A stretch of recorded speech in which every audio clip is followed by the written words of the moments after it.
you got to be red to be on. If you have to cough or anything, coughing, you can press it up. Back to just us.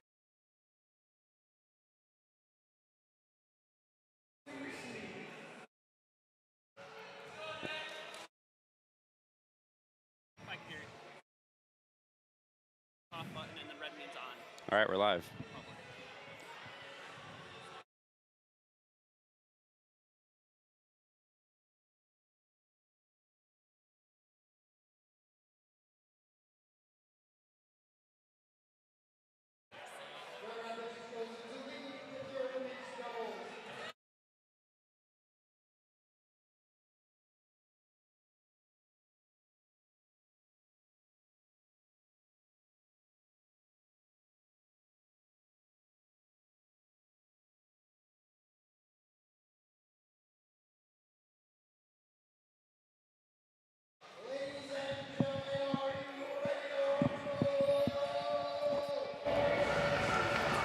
Okay, welcome everybody. We are here at the Michigan Pickleball League.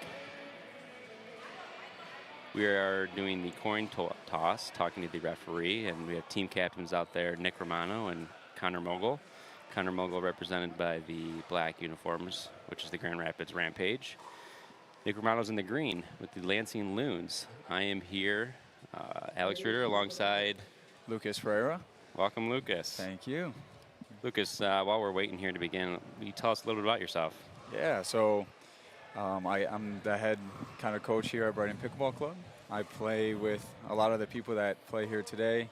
I started pickleball 2.5 years ago and recently been playing on the Pro Tour and commentating here today. Just here with Alex. Awesome. Yep. And tell us a little bit before we begin here about the Brighton Pickleball Club. Just a couple words. Yeah, it's a great group of workers and owners. There's 9 pickleball courts with open play oriented and tons of coaching, mixers, tournaments, and leagues just like this. Just offering the best play around. Yep. Fantastic. All right, so first up, it looks like we're going to have women's doubles. Yep. For the Grand Rapids Rampage, we have Monica Wynn and Donnie Fernberg. They are in the black. The Lansing Loons in the green are, let's see, where are we? We have Mary Kate. And April Spicic. And April. Yeah, so I actually started playing pickleball with April. She's a great player. I'm excited to see how she does today.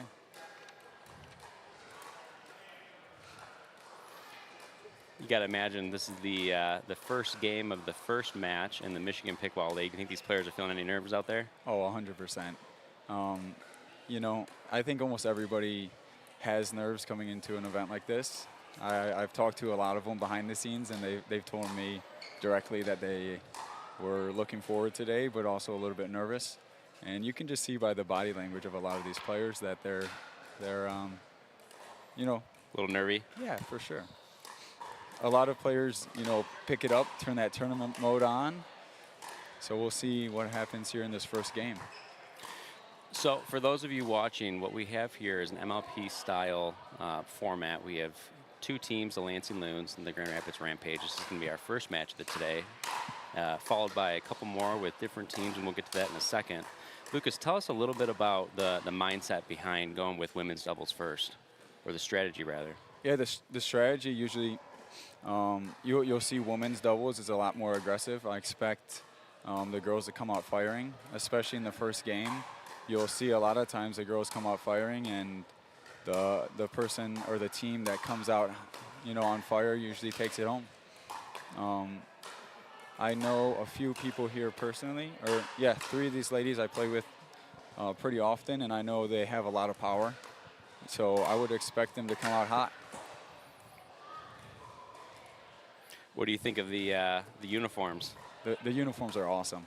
I think you mentioned earlier today that you wanted one of each.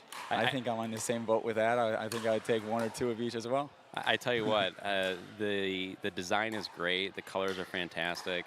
I'm looking forward to getting a couple different jerseys and maybe having some players sign them. So it's gonna be cool to see the league develop and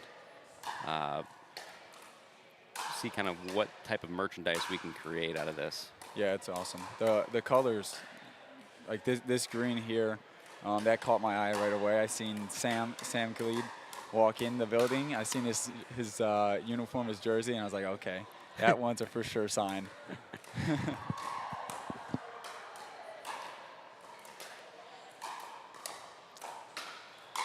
So tell me a little bit about the ball that they're using. Do you know what ball they're going to be using today? It looks like they're warming up with the Franklin X40s. Okay. So this ball normally plays a little bit slower than the Vulcan or the Dura. Yep. So out of the balls that most people use, Vulcan, Dura, Franklin, the Franklin's definitely on the slower end. Okay. So I'm excited to see how that plays into the strategy that these women will come out with today. With a slower ball, I can imagine you would expect a little bit longer rallies. Yes, for sure. Slow balls are great. You know, the hands battles usually go longer, and there's more digs. Overheads tend to be pretty difficult to put away. So, do you have a preference? For sure. My game kind of works around the Franklin, so I like the Franklin. But I know everybody definitely usually has a preference. They're Franklin, Vulcan, but the tours and the pro tournaments all kind of bounce around. So I think you have to be good with all. Let's take a look at the paddles everybody's using. I see a couple of Yolas out there, maybe one Yola. Yeah. Actually, it looks like we have 4 different paddles. Why don't Yep, you tell all us a little bit about the Yola that we see, and then we can talk about, I think I see a carbon as well. Yep. Yep. So we have a Yola, carbon, paddle tech, and I believe it's an engaged paddle. I can't see the other side of it. The Yola that's being used today is not actually the new gen, the 4S or the 3S, but the previous model. It's actually, you know, the paddle that I grew up seeing pretty much everywhere, or grew up playing pickleball seeing everywhere. So that's like the Gen 2. The Gen 2, yep. I think that one stands out as super popular. So what I found interesting was I watch a lot of the PPA tour. I saw Ben Johns playing singles with the Gen 2. Did you see that? I did. I had a double look. I was like, what? Any insight as to why he may have done that? No, I'm not sure at all. Yeah, so that's something I definitely want to look into. I'm not sure, though. So for those of you that don't know, Yola's got, I believe, 4 gens now, right? And they're calling this 4 model a Pro 4, something along those lines. The Pro IV. Yeah, 4S, yeah. So interesting to watch Ben Johns play singles with the 2nd generation. All right, looks like we are picking up the ball that the teams want to use here. Yep. Jumping into it. It looks like April's on the right side starting off, and Downey's starting to serve. I know Downey has a pretty strong serve, so I've played against her before, and she came out with that serve. And Monica's put on the left side. Are these players going to be stacking? I'm not sure. That's something I'm definitely going to be checking out.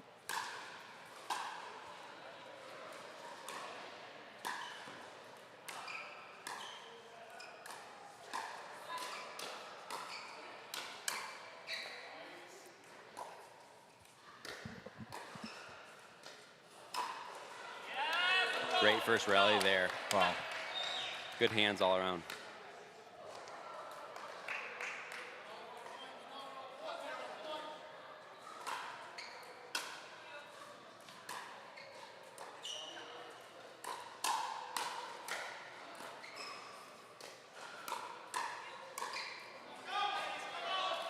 There you see Monica playing pretty aggressive to start.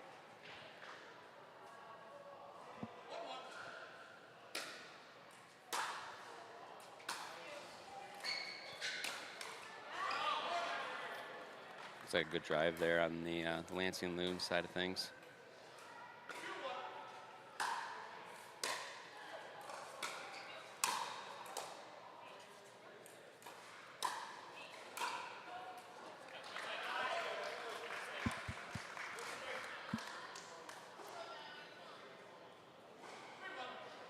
So we got a score of 3-1. We'll figure out the scoreboard here after the broadcast in just a minute. We have a side out, serve going back to the Grand Rapids Rampage.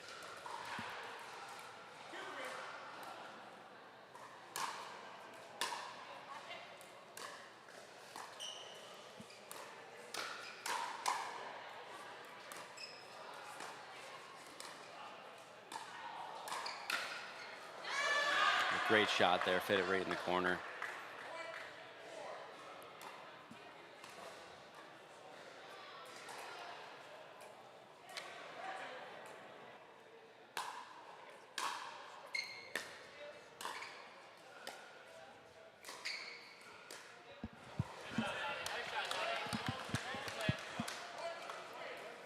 Really nice point. So being the one of the top pro coaches here, Lucas, any insight into which side might be easier to play on? You mean side of the court? Yes. Yeah. Just waiting for that point to finish. That was a good point there. Yeah, I definitely think the wall side is more difficult to play on. Just with, there's so much commotion going on in the background. There's spectators, TVs, and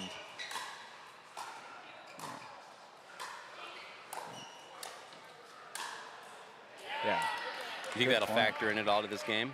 Yeah, I do think that the side change definitely could play a role in this game. Good deep serve there.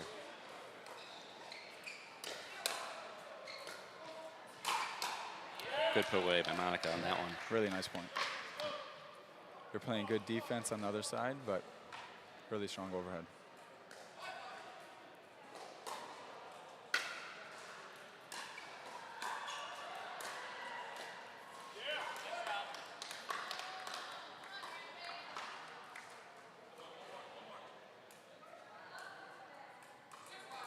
We have a score of 6-5.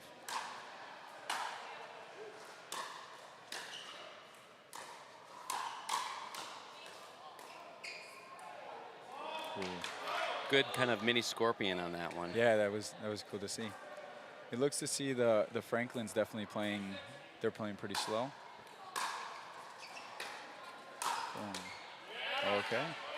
Yeah, both teams seem to be, outside of that point, seem to be doing a really good job dropping it into the kitchen and working their way up. Let's see. Score 7-6. 7-6.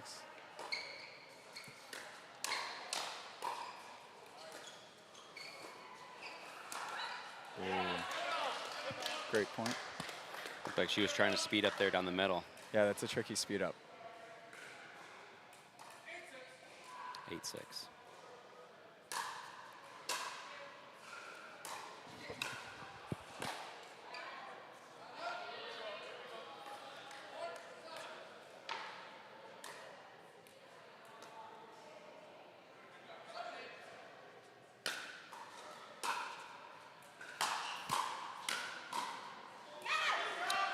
Good poach on that one, it looked like, right? Yeah, really nice. It was a good drive. Great poach.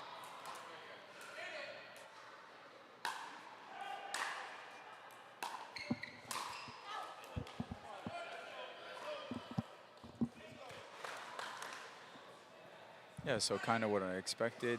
Good drives, big poaches, playing aggressive. You think at this point in the match, these players are starting to settle in a little bit? It's still really early on. I think it's going to start to come to that point. But what you see there, an unusual miss from Downey. Oh. Just missed on that. All right, so a little bit more about the format here. We are doing rally scoring. And the score is 9-10.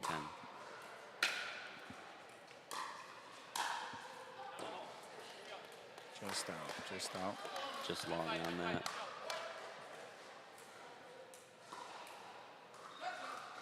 Looks like we have 10 all.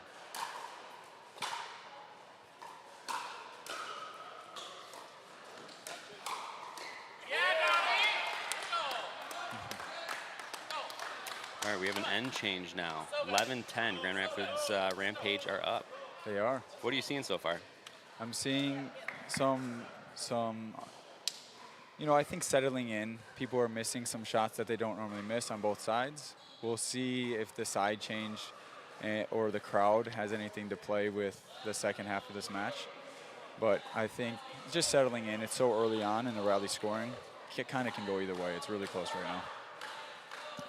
So going back to the point you were making earlier about the wall side maybe being a little bit more difficult visually to play on. For sure. So with this end change, are you expecting maybe a little bit of a run here by the Lansing Loons where they get the ball back? I think that definitely is a possibility.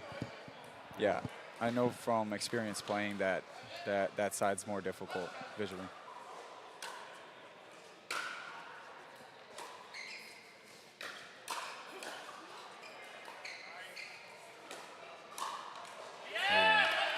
Great point construction on that one. Yes, painting lines. Monica just clipped that line.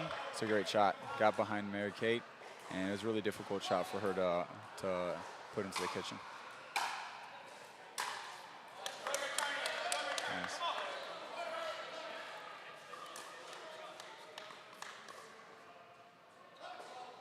Score of 11-12.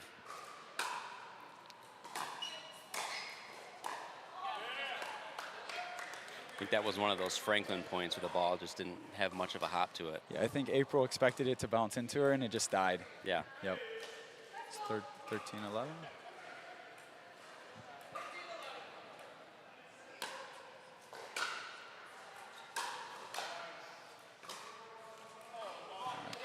You'll see these girls are driving most of their thirds right now. I think the last couple of thirds were drives.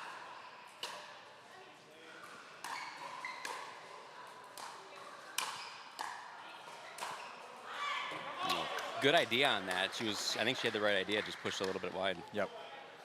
So Monica, who hit the last shot, grew up in West Michigan. Always had a passion for sports and community. She played tennis before attending Spring Arbor University, where she continued to stay active. Discovered pickleball during the COVID-19 pandemic. I think a lot of people have that same story. Yes. Yep. I think a lot of these players started at the same time, and you mentioned that she played tennis in college, where I know a few other people on actually the Lansing Loons played at the same college tennis team as her. Do they play together? I'm not quite sure. Yeah. I know Nick Romano and Connor Mogul. They play together, but I'm not sure if they play with Monica. Nick and Connor are the two team captains, right? Nick is the captain of the Lansing Loons. Connor's the captain of the Grand Rapids Rampage. Yep. So two of the captains. Well, I'm not sure if Jaron or Connor is the captain, but they're great players. This past Thursday, they just won an all-in pickleball gym event where they played out of their mind, and they're coming off of a PPA event where they did really well in the main draw and pro qualifiers. So there's definitely a lot of really solid players today, and great captains, great teams. Really thought out construction of the team. There's women that work well together and men that work well together as well.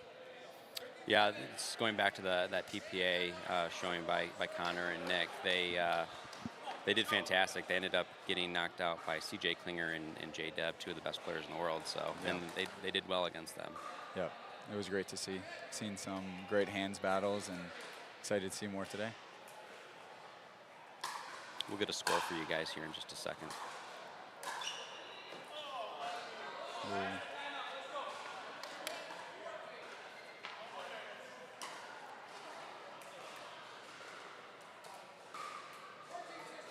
We have 14-16. Really nice drop.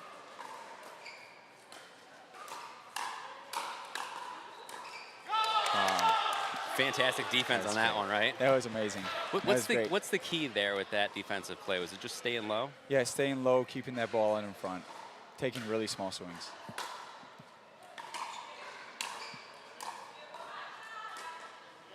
Yeah, going back on that previous point that April hit an awesome reset on, it's just such a small swing. She barely even moved her paddle.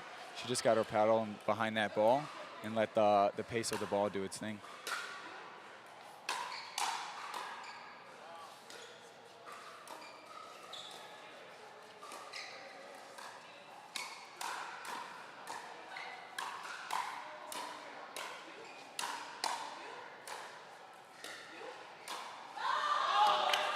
Another good defensive point. One of the things that I noticed with that one was the Loons girls kind of moved back off the kitchen line. Yep. Why'd they do that? I think they realized that they weren't in control. They didn't feel settled at the kitchen. So they decided, let me take a step or two back off and give myself a better chance to defend. Give themselves a little bit more breathing room. Yep. More time, more space.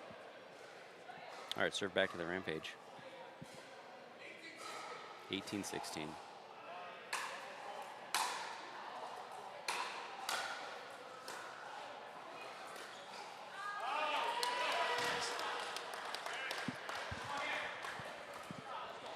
Got 19-16 Rampage.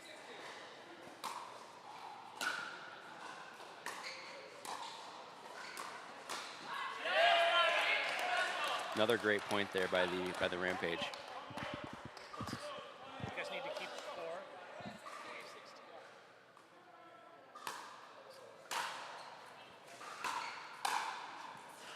This is match point here. Who's up? Or game point, rather.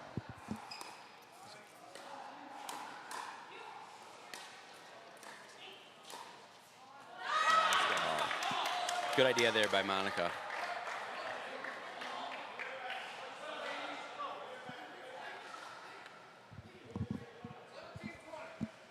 $17-20.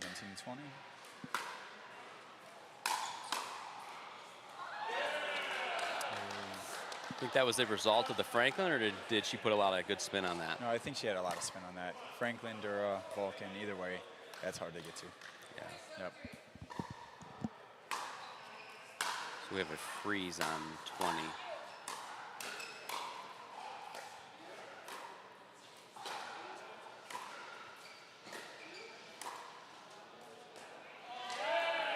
Great game there. Amazing. What do you think was the difference maker for the Rampage on that one? I think they just stayed in it. You know, they made the other team play. They got shots back that you wouldn't think would come back, and they made shots you didn't think, you know, they could make. So they just made Downey and Monica work for it. And first game of the tournament, nerves, just unforced errors will come, and I think that's kind of why they came up on top there. 21-17, still a really close game. Just came down to those simple unforced errors. All right, next up, looks like we're going to have men's doubles. Yep, we have Jaron and Connor warming up here on the court. For the Grand Rapids Rampage. And for the Lansing Loons, we have Nick and Sam. Hey, whenever you're ready, we'll have 2, 1. What are we doing? One at a time or what? You do. All right, everybody. Here with us, we have Monica, one of the winners from the women's doubles game there in the first match. Monica, how's it going? It's going great. Great start to the day. Good job out there. How did it feel? It felt good. I mean, we took some time to calibrate and just, shake it off, warm up together, because we've never really played doubles together ever, so. Yeah, and hi there, Donnie. How's it going? Good job out there. And so obviously this being the first game of the very first match of the Michigan Pickleball League, were you guys feeling any nerves at all? I mean, Roy's first game, I'm very nervous about it, but I'm very comfortable with Monica. I know how Monica plays. Yeah, so. How about you, Monica? I would say the same. I wouldn't say I was nervous, but just had to shake off some dust of truly just not having much initial chemistry, but then, I mean, we're going to make it work all season, so we'll be good. So what's the plan going forward for the rest of the match? Do you guys have your mixed doubles partners already all set? We're not going to tell you. Okay. Yeah, all right. that's true. Right, we can. Good point. We cannot do that. Yeah. Okay. It's all secret. So obviously you guys are out there playing with the Franklin. Is that a little bit different than what you guys are used to playing We're with? used to it. Yeah, I think other than like PPA tournaments, the last few tournaments I've been playing have been with Franklin, so thankfully I'm accustomed to it, and I drill with Franklins usually every time I drill, so it Very worked good. out. Yep. So going forward here, do you guys figured out kind of what side you like to play on more than the other? I mean, I'm sitting here and I can see some windows in the background on one side. Is there an easier side of the court for you? Oh, I guess I'd say the west side is the harder because of the windows, but in terms of right versus left, I don't know, I feel like we usually play straight up in women's, but it's different in MLP format when you have to stay on the same side. So we did me on left, her on right, and it worked for the time being. Yep, just strategy. Definitely. So last question, going back to the MLP format, obviously we have rally scoring. Does that change the mindset at all for you guys going into a match? A little bit. Yep, a little bit. What's the biggest difference between that and side out? I'm always thinking, don't make any mistake. Right. Even serve, I have a really big serves. Sometimes it can go out. Yes. And then I don't usually have eeps, but still it can trigger the points. And then Just knowing that that's a point for them. yeah. It's a kind of mental game too. So Yeah, yep. Every ball truly matters Yeah. in MLP format. right. Definitely. Well, thank you guys for joining me, Thank and you. I'll let you guys go back and cheer for your men, and good luck Will the rest of the do. way. Thank you so Thank much. you. All right. Thanks for hosting. Absolutely. All right, that was Monica and Donnie, and they won their very first women's doubles game in the first match here against the Lansing Loons. Looked really sharp out there.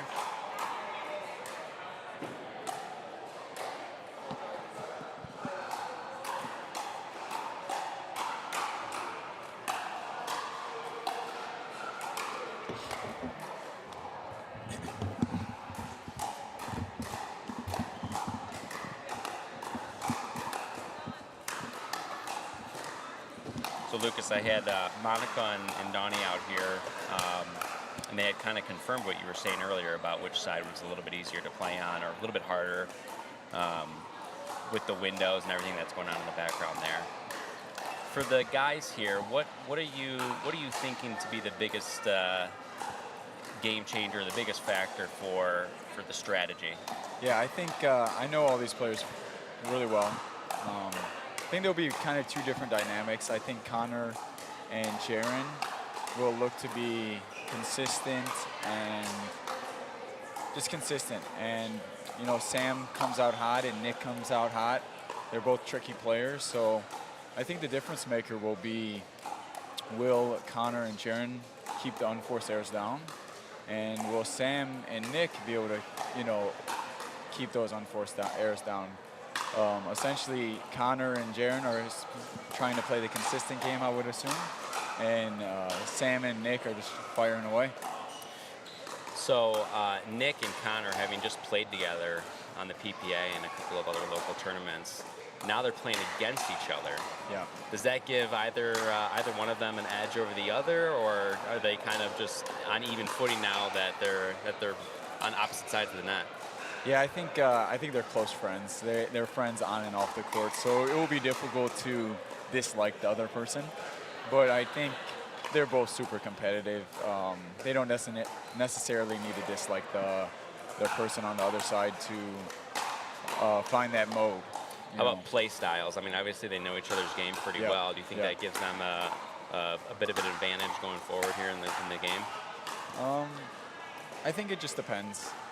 I think Connor and Nick, they definitely have different play styles. I know Jaron, Connor, and Nick all played against each other in a tournament Thursday. So they're all coming off of kind of mismatching partners as well. I think overall, it'll kind of even out. Everybody's used to playing and partnering with one another. I am interested to see how Sam plays. Sam's he hits very hard, very athletic player, so we'll see how he comes out today. All right, we are same format as before. It's going to be rally scoring up to 21. Yep. Looks like the Rampage are starting with the serve.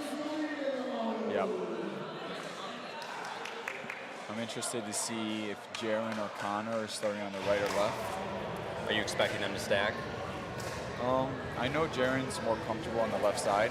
We've seen that when he was playing the tournament this Thursday, that he felt more comfortable on the left side. So I'm interested to see if Connor and Jaron do that left and right. So with rally scoring, stacking is a little bit different than side out, right? Yes. Can you tell us how?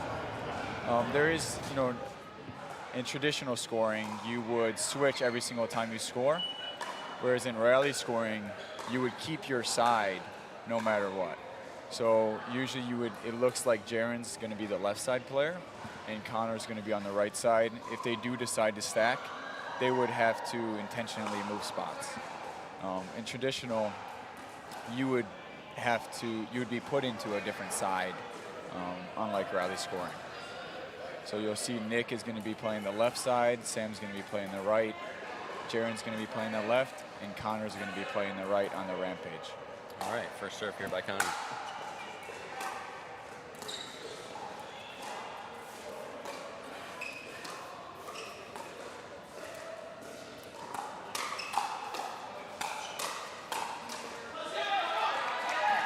Good first point there by the Loons.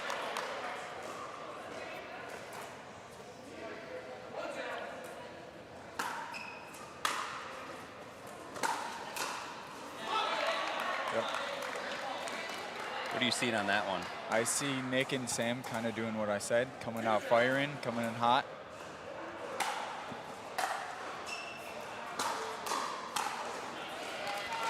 There we go. 1, 2.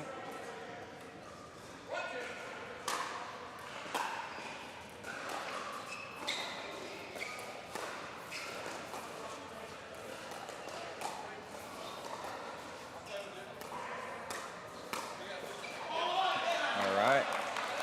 Yeah, so you definitely see Jaren coming out as a, more passive, as, Sam and Nick, they're coming out firing, kind of what I called. A little bit more of a power game. Yeah. Great counter.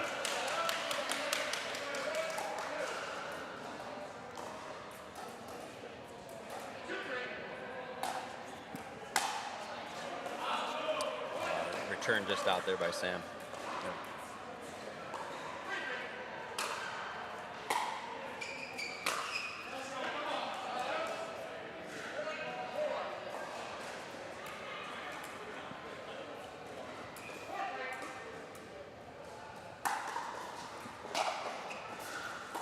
Great return by Connor on that one. That's a tricky shot down by the feet of Nick. Super tricky. I think Nick kind of got caught moving or stopping last minute. Ball got behind him. Oh, it looks like we had a serve there by Connor before the score was called. Yeah. Redo.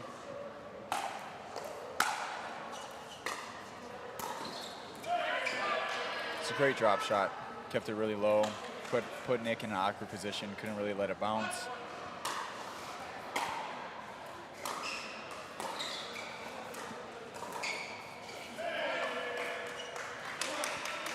What do you think's happening there with that backhand by Nick?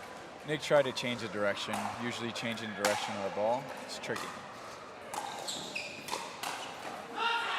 Good hands on that one. A really nice counter.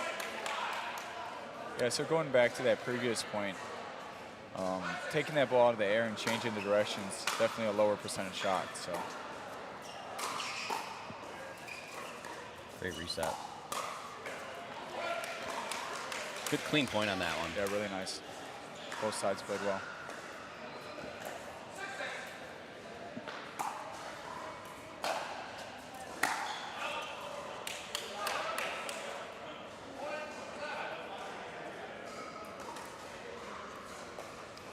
This is a quick one. We're moving a little bit quicker than the females.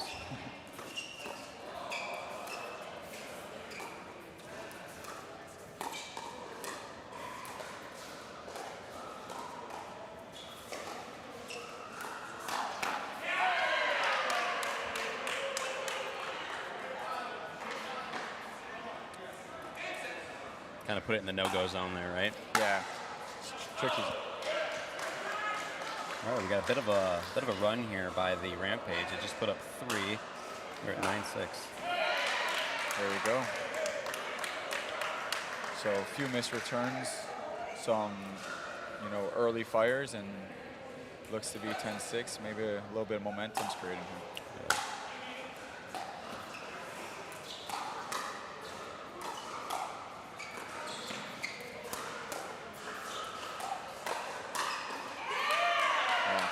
Really good point there by Connor and Jaren. All right, we have the end change at 11. Here we go.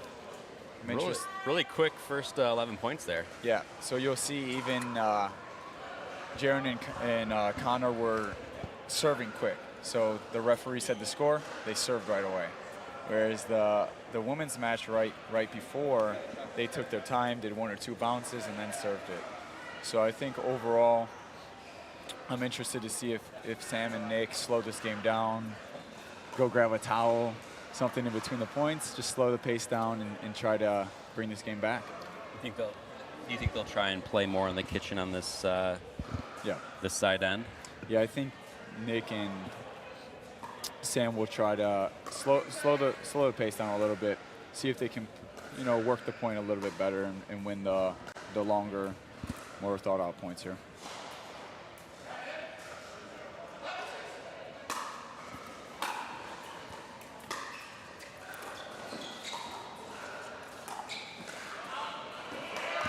Good try there on Sam. I think he had the right idea. Yeah. It's tricky. The ball got behind him, speeding up, but it was a great idea.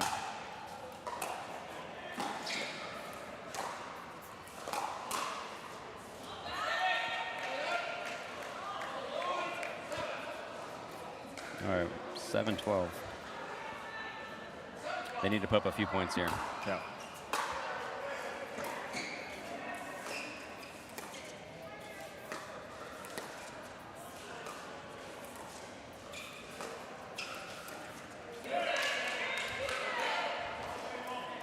Nice roll dink on that. Really nice. Jaron's footwork was just on point there.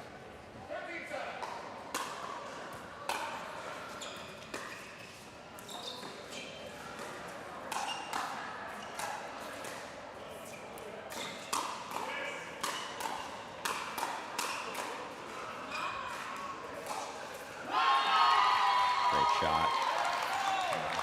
Looks like they hung in there on that hands battle and were able to get a ball that Sam could put away. Yeah. It could have went either way.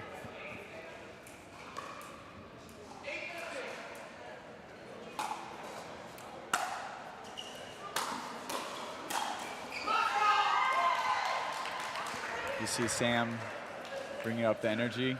Nick and Sam trying to make a comeback here. Knowing these players, you think they need that in their game? Yep. Yeah, so Sam is a partner of mine, so me and him definitely talk about bringing the energy. Sam gets hot, and if he stays hot long, it's a problem.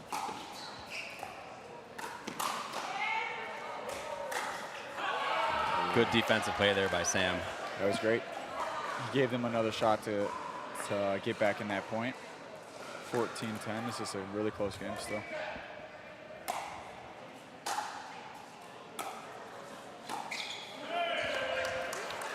It's a good kind of roll drop on that one. What did you see on Sam's side of things? Sam was off balance, so it's tricky. The ball was under the net, and Sam was definitely off balance.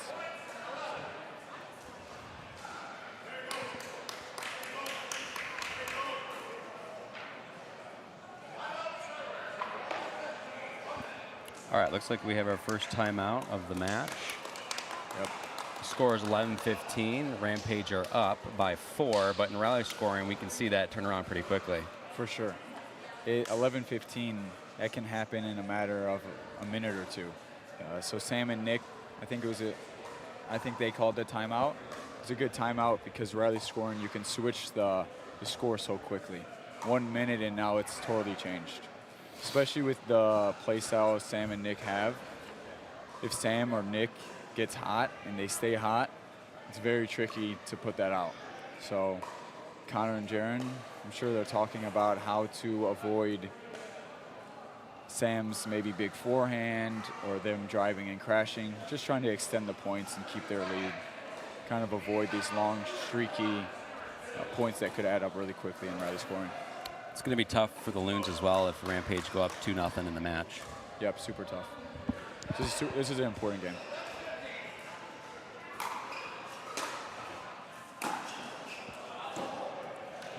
That was a close one. Yep.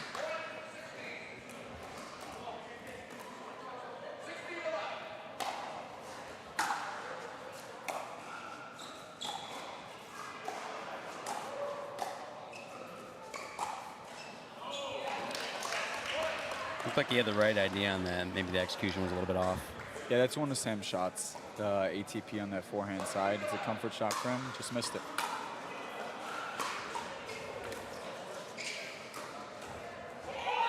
Wow.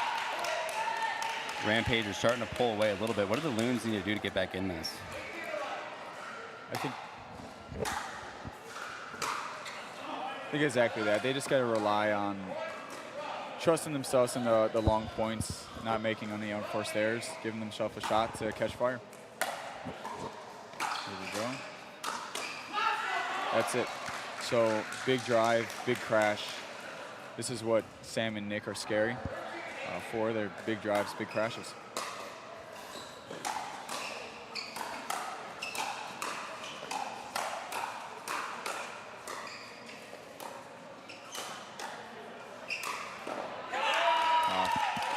It's a pretty entertaining point on that one. Good hands. Yeah, exactly. Sam, Nick, they did great big drive, big crash again. Nick and Connor, Jaron and Connor found a way to stop it. Looked like that was a pretty good placement shot by Nick on that one, kind of handcuffing Connor a little bit. Yeah. Tricky for Connor to get.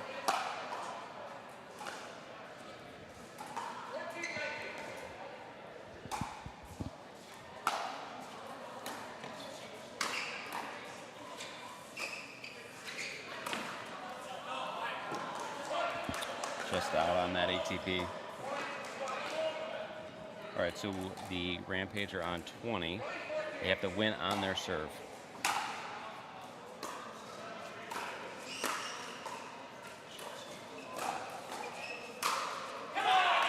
Unlucky bounce there off the net. Tricky. Yeah, it hits the net and got behind him. Super hard to read. All right, Rampage have taken game 2 in the first match here. They are up 2-0. In order for the Loons to come back here, they're going to have to win both mixed doubles matches, right? Yep. I think Sam and Nick are extremely good mixed players. They're super aggressive. They can take over drives, big serves. So I don't think it's out of the normal if they could win both of those mixed games. I definitely think Connor and Jaron need to not underestimate that team at all, because Nick and Sam can come out hot in those mixed big serves, big drives, and the girls games was so tight, so it really could go either way. I gotta think that Sam and Nick are gonna be feeling the pressure though to step up after losing that one, and knowing that they have to win both of the mixed matches against a really solid team on the other side. Not sure yet on the mixed doubles pairings, but we'll get that for you guys in just a second. Again, the Rampage are up 2-0 in the match. If they take the next one, it's going to be match over. Yep. I am interested to see who the Loons put out there, or the Rampage puts out there. Let's see if we can get Connor over to say a couple words about that mixed or that men's doubles match.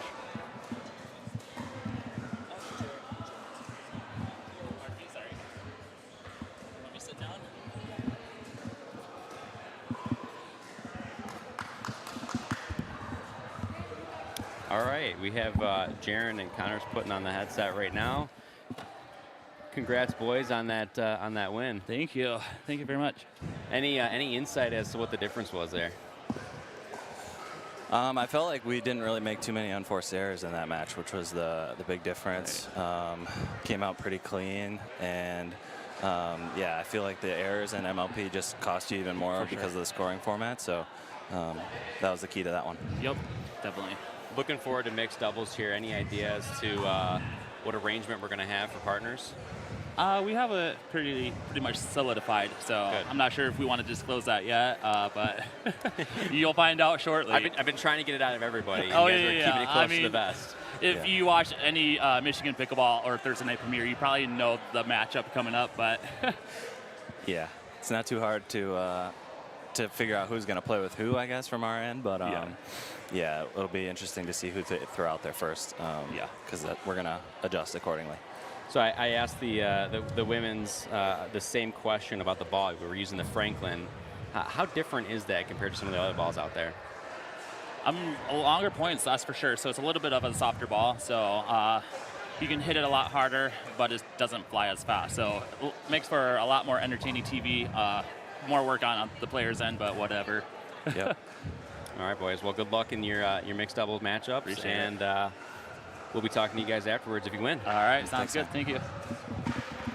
All right, that was Connor and Jaron, the winner of the men's doubles.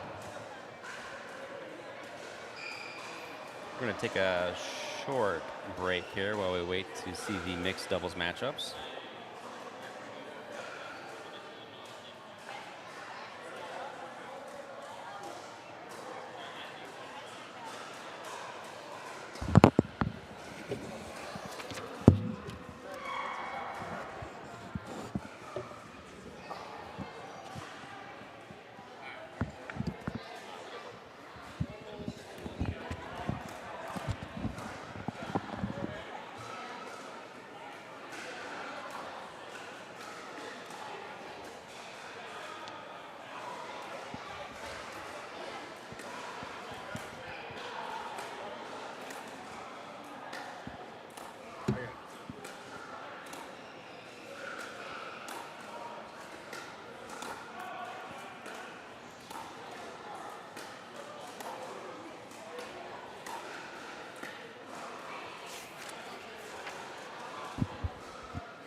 Coming up next on center court, we have our first mixed doubles match of the night.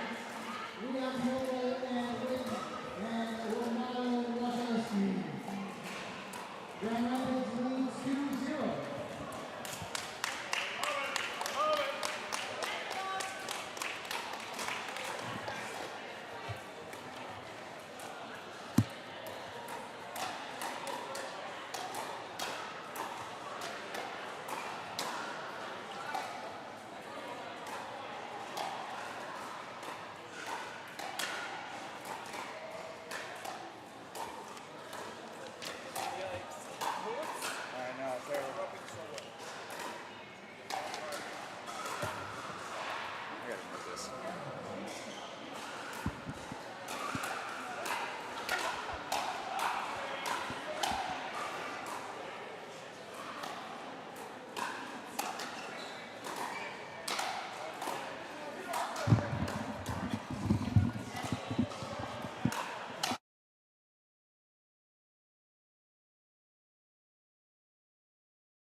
What's your duper?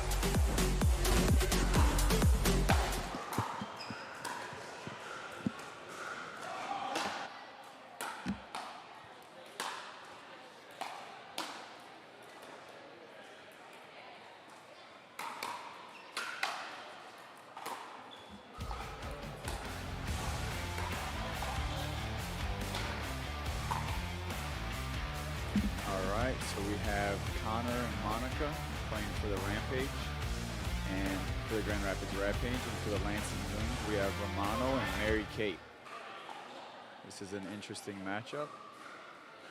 I'm not sure if Nick and Mary Kate have played together, but I know Connor and Monica are a partnership, and they played with each other often. So I'm excited to see how Nick and Mary Kate partner up and what their chemistry, play styles, how they match. I know Connor and Monica definitely know each other's game. They played tennis at the same school and played pickleball with one another for a long time. So this would be an interesting matchup. I'm expecting Nick to come out playing tricky and aggressive, and Connor to just play Connor, super consistent.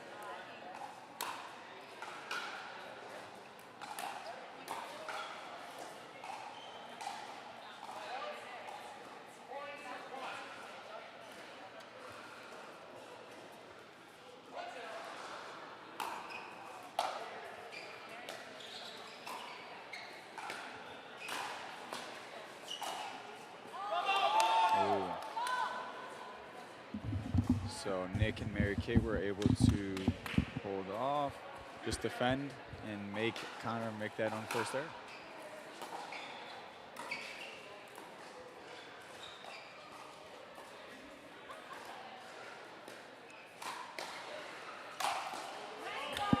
Powerful overhead there by Connor. Yep. Talking about paddles, Connor's using the mod, the Yola mod, that Connor already has a lot of pop, and Connor has a lot of power. It's a tricky combination.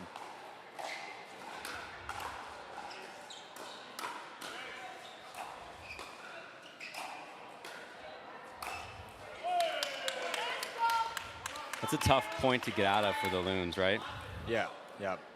I mean, it looked like Connor kind of had command of that from the very beginning. Connor was leaning in, dictating that point from the start.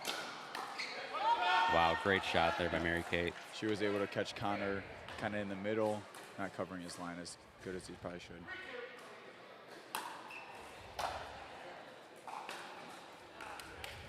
All right, really nice return. What's the big difference here on the mixed doubles side of things? What's the key to winning this match? For obviously the Loons need to take it, but for anybody playing mixed, what's the key? I think it depends on the dynamic. I think Nick and Mary Kate, I don't think they've played together in a tournament before. So I think, can Nick take over like how he can? And Mary Kate just has to allow him to do that, making as many balls as she can.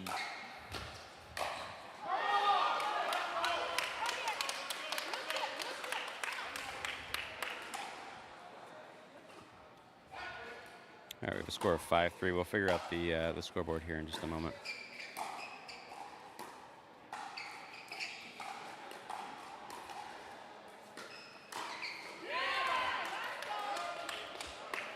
Put that ball away with authority.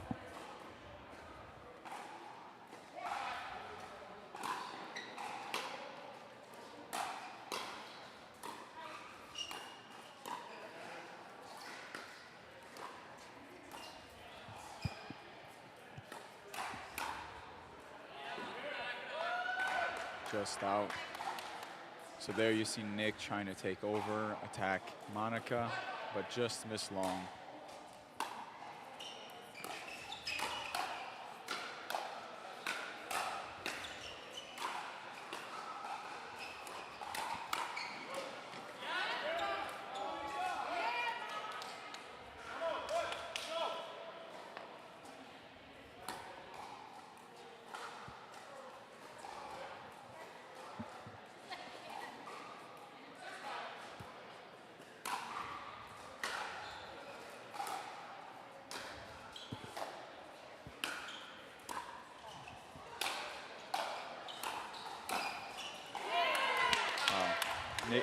Connor closed there very good.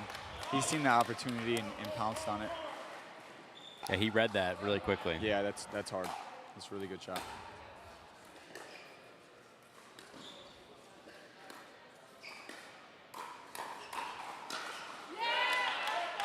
So you see Monica holding her ground really well. she sped that up and was right back into it right after she sped it up.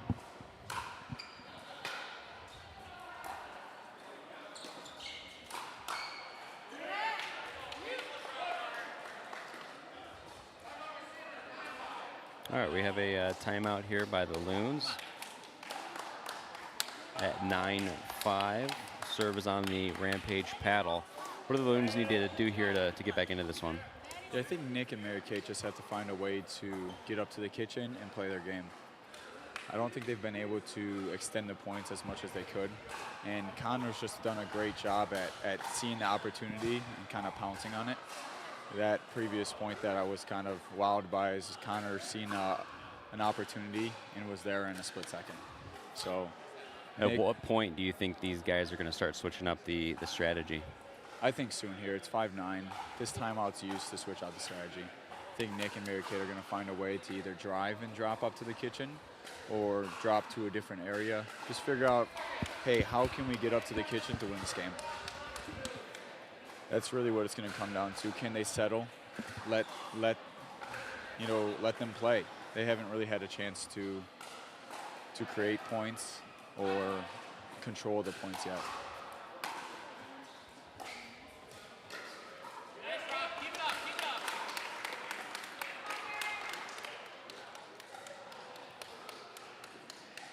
We'll have a side change here once the Rampage score their next point, or if the Loons get to 11 first.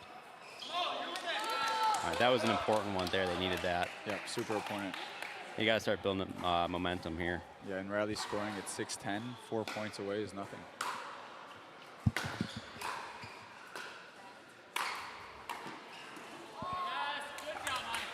Couldn't see it on screen there, but Nick actually got to that. Oh. If you would have got that back, out of frame, looping in. The funny part was I think it was going in and it hit one of the rafters. Yeah. So we're in Michigan here. It's a little bit. It's nice out. It's warm, but it's really blustery. It's really windy. So we are indoors, and I mean the facility's awesome. Tell me a little bit about the difference between playing indoors versus outdoors. I mean, obviously we have the weather. For sure. Yeah, I would say the weather's. The biggest thing for me playing indoor versus outdoors is the wind. You're used to perfect conditions indoors. The lighting's always the same, no wind. And you go outdoor, there's an extra element. So that's really the trickiest part.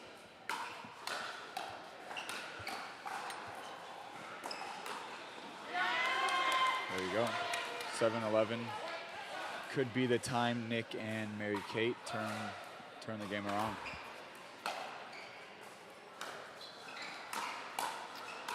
Return looked almost deep.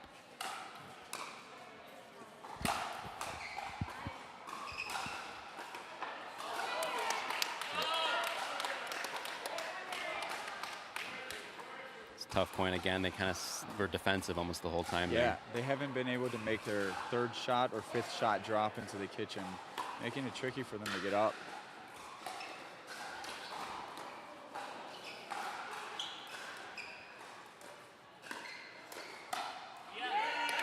Wow, Nick read that really well. It's a well-disguised shot. Nick just read it.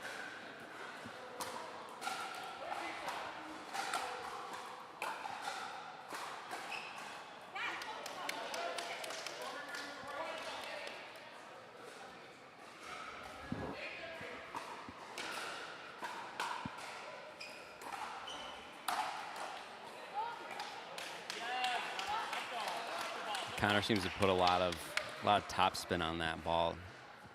He does, yep. With that mod and just Connor's play style, he always has top spin.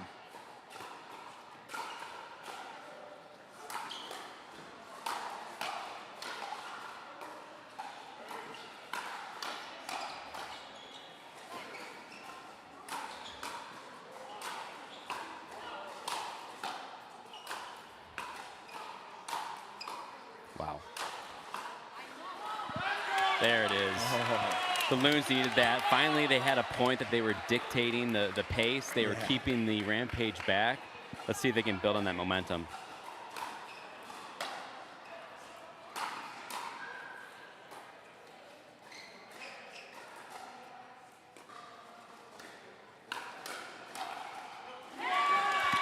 Great eye. There you see Nick and Mary Kate able to get up to the kitchen. That's what they want to do. The more that can happen, the more they're gonna take this game.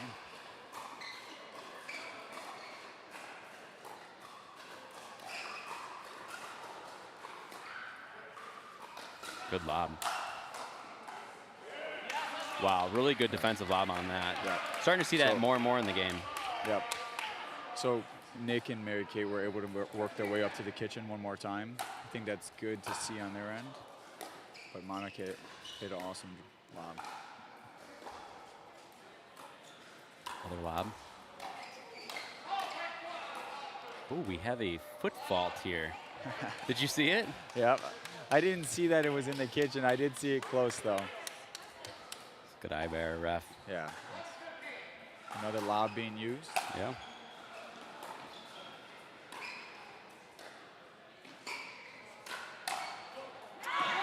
Great eye again. All right, we have a so although bit of a rally going here. Yeah, it's 12:15. I see Nick. The Lansing Loons are seeming to make it up to the kitchen.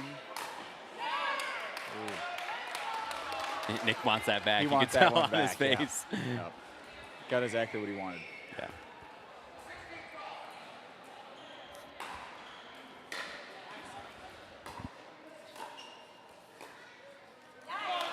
All right. This is a game.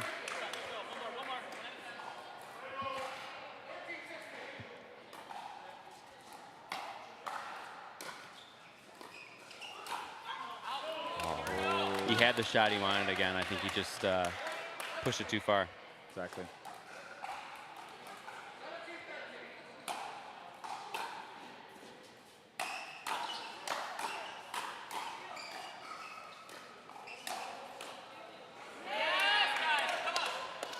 Rampage dictating the point again on that one.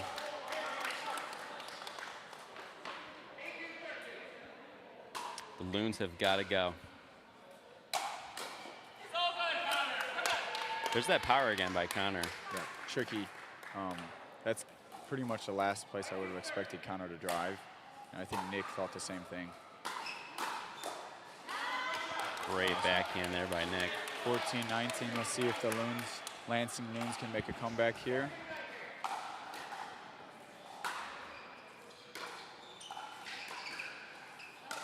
Yep. There's one. 15-19. We got a 4-point game. How important is that freeze at 20? Super important. That's game changing.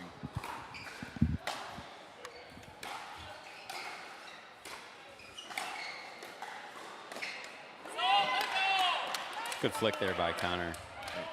So this freeze at 20 kind of makes these 5-point leads little. Got to get that serve back by the Loons.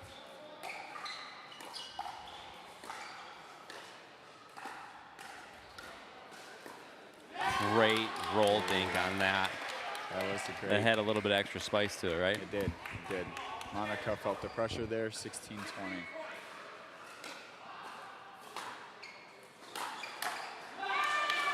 Good drive by Nick.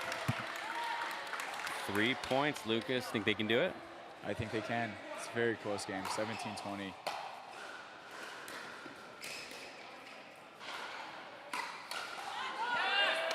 All right.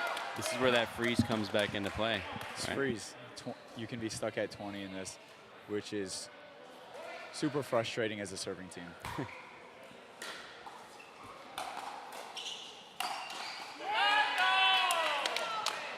And they've done it. The Rampage have taken game 3. They are looking absolutely on fire in this match. Yep. Connor and Monica, you can see their chemistry. They knew exactly what their partner was doing almost every single point of that game. And they played together?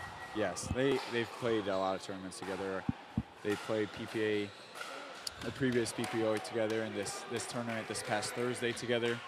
So I definitely know their chemistry is solid right now, and they're feeling like a strong partnership. Tell me a little bit more about that. How important is chemistry? Oh, it's so important. If you, especially in mixed, knowing, hey, my partner has the middle covered or down the line covered just adds so much more to your game.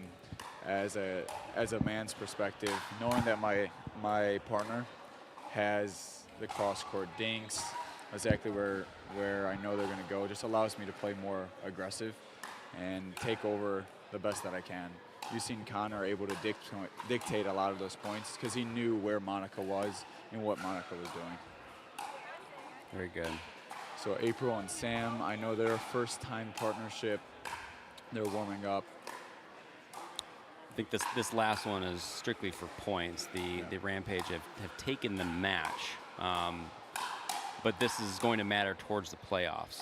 Yep. So every game does matter, and hopefully the Loons can take this last one. I think they're going to need that for their own team, mental stability after the Rampage came out as hot as they did. Yeah, the Lansing Loons still have another match to be played later on today. That's right. So they need to win this one to carry over to later today. I think losing 4 in a row will be tough, especially starting off their next match. So I think Sam and April, if they can get this one, that will kind of carry over until later today and give them the confidence they need.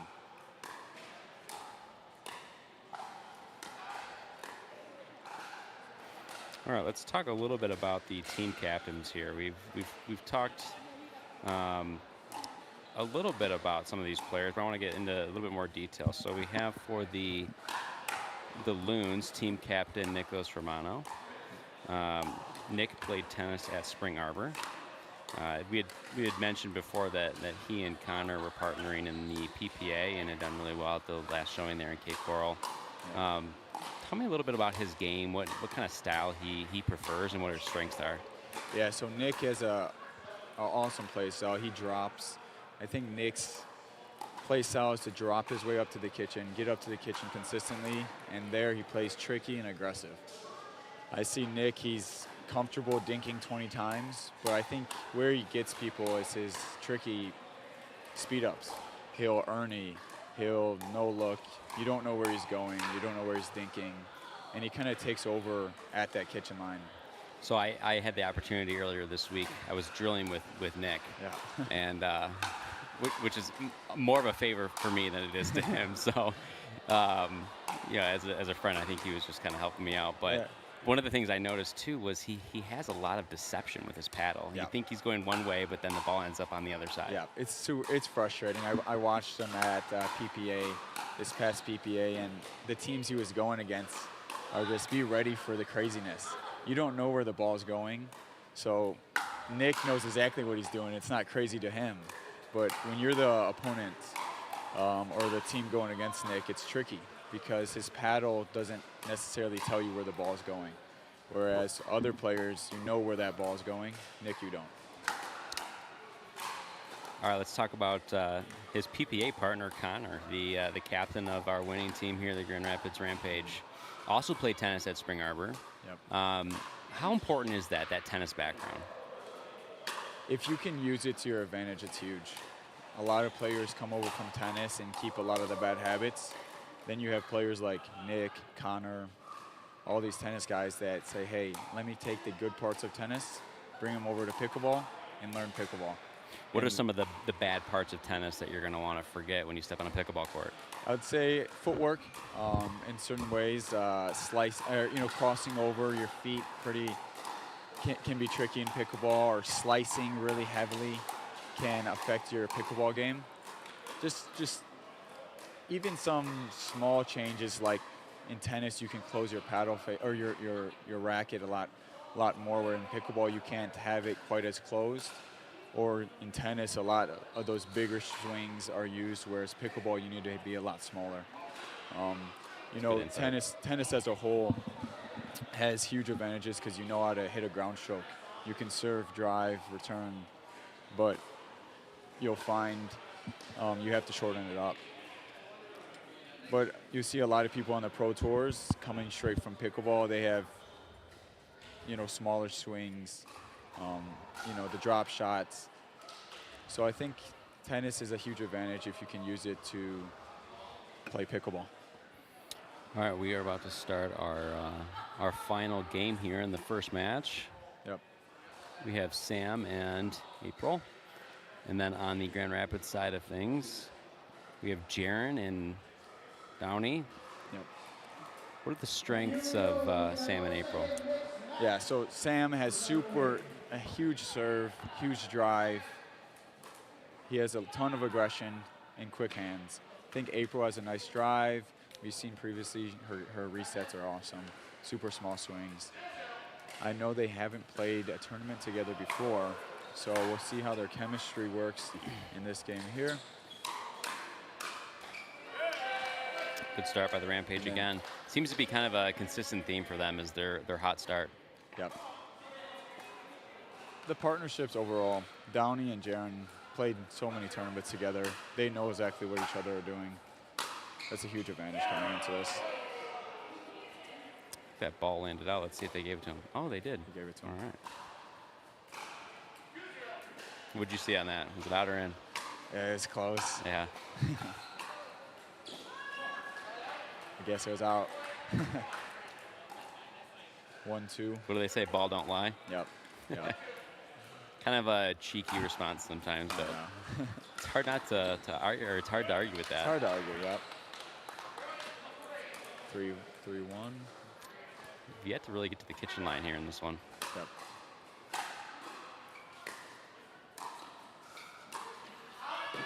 Wow. All right. Great aggressive dink on that. Yep. April was smart there, pushing Downey out wide, catching Downey, moving. There's that happy medium, though, right, between a good aggressive roll dink and then giving the other side into free ATP. Yep. What is that middle line? I think it just depends on the player. Who are you going against? If you're playing like someone, Sam, Nick, Connor, okay, I can't give them much. They're hitting an ATP. But someone like me, for example, you push me out wide, I'm going to dink it back middle. So kind of just depends who you're playing against. I've seen a couple nice ATPs out of you, Lucas.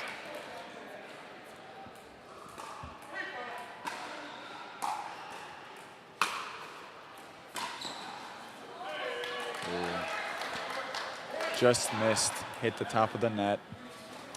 Does it take a little while to get used to the rally scoring versus side out? Is it a different mental? 100%. It's a different feel. Yeah. You feel like the game's going by so fast. It can be 6-10 in a matter of minutes.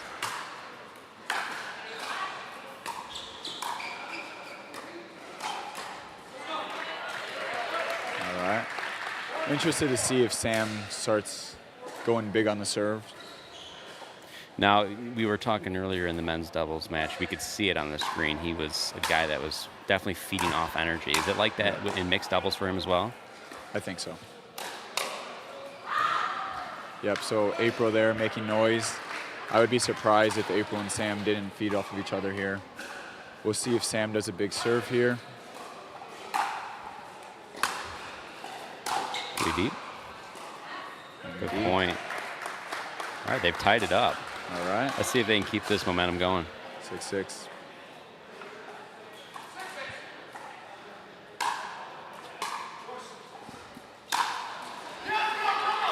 There's that energy. There you go. April and Sam feeding off of each other. It was a great drive.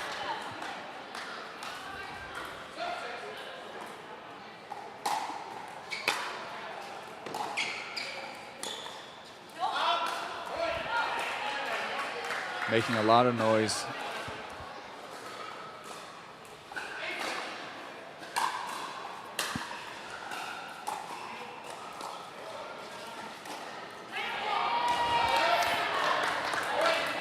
What happened on that one? I think Sam, it's kind of funny. Good return. The energy, Sam, he was super up. April was making noise. Sam was making noise. I know Sam personally. That got him. He wanted to take over. So he's seen a ball that kind of set up and wanted to attack. Given their momentum, though, it seemed like that was the right move. Yeah, for sure. All right, bit of a counter rally here by the Rampage. The Loons need to stop.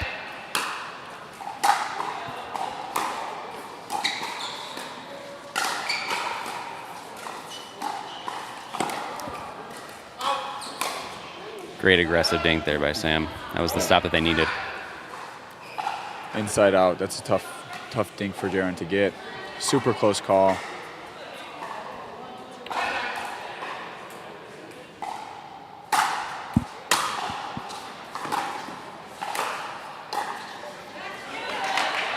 Kind of jammed him on that one. Yep. Called Sam moving in. I see that quite a bit on those resets when you're moving in. Why does that happen? It's just strategy and footwork.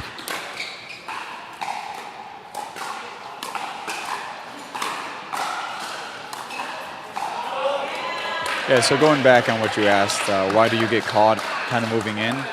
There's a bunch of different strategies. Sam's one of the ones that he likes to drive and crash or add some pressure. Or you see other players like Nick, they like to drive, stop, and then drop the next. So naturally with Sam's strategy, you're going to get caught at the feet, jammed up a little more often, but you're going to get a little bit more pressure when you're closing. It's a strategy that you pick. And then obviously footwork, just executing. So if you do pick one of those two strategies, can you execute? So a little bit about Sam's history here. Big racket sport guy. Yeah. Got background in tennis, table tennis, badminton, squash. He's also a pro player here at the Brighton facility. I know him well as well as you do, and just an overall really good guy. Yeah, awesome guy. Sam, I've played him in ping pong before. He's dangerous there as Is well. he? Super aggressive, grunting, taking it to me. It's just really hard. So it's pickleball, ping pong, play the exact same way. Super aggressive, big swings, attack big mode. energy guy. Oh yeah, attack mode. Do you ever watch that in the Olympics, the table tennis stuff? Yep. It's awesome to see. So I'm nowhere near that in ping pong. So when I go against Sam, it's kind of just me getting destroyed. So. All right. The second part of game 4 here, starting.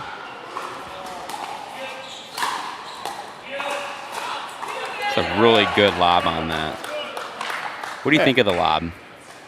I love it if it's used strategically. You'll see a lot of times lower levels, they just use it just to get lucky. What's the difference? Yeah, so you'll see at these guys, almost every single time they've lobbed, it's when they see their opponents all the way up to the kitchen, not a step or two back, but where they know they can make it over the opponent's head with low risk.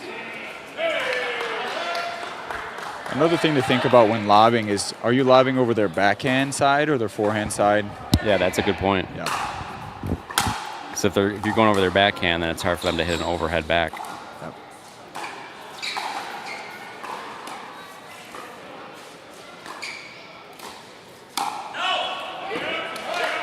A little ambitious by Sam on that one. Yeah, you could tell the way he was moving on that court. He was feeling aggressive, and you've seen it there. Didn't work out for him, but. All right, we're down by 4 again here by the Loons. After this point, tell me what they need to do to get back in this. Now it's 5. Missed return. I think Sam and April just have to trust their game. Let the points play out. Don't push anything. Don't rush anything. Just like that. So you've seen Sam and April. Right on cue, Lucas. Yeah. Seeing Sam and April just trust their game. Not speed up early. Play their game.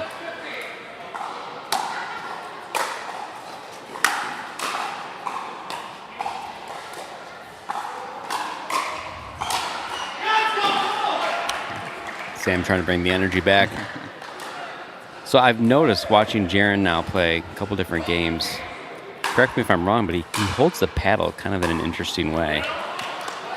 I haven't actually looked at the way he paddle. I'll definitely check it out throughout this game.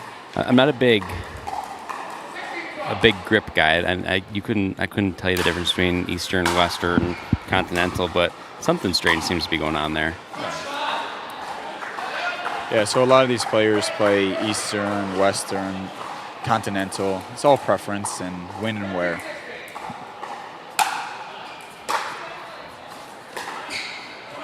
That was a great return. Super, yeah. Right on the back line. Difficult for April to hit. In singles, we talk a lot about the necessity of a deep return. How important is that in doubles? Yeah, it's changed so much over the past years. I know personally I've heard so many coaches 2 years ago telling me, hey, serve doesn't matter in doubles. The return of serve isn't that important. And recently you see, yes, they really do. Maybe not quite as much in singles, but doubles still super important to hit good return and serve. Ooh, we have a very close call there. Yeah.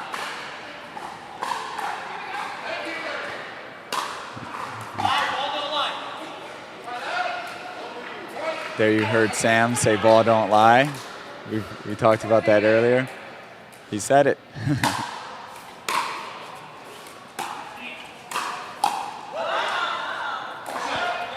Jaron with a great ball out of the middle. He took below the net and added some pressure with that topspin. Really nice shot. We got game point here. That's out. Yep. All right, so this is that freeze again. Let's see if the Loons can kind of capitalize on that. It's 15-20. I would expect Sam to go all out on the serve. Big serve here, I would expect. Yeah.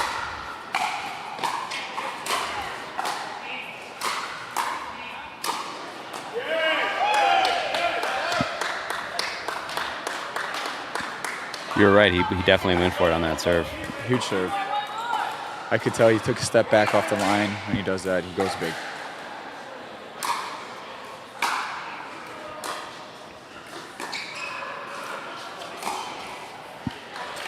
Really smart shot on that.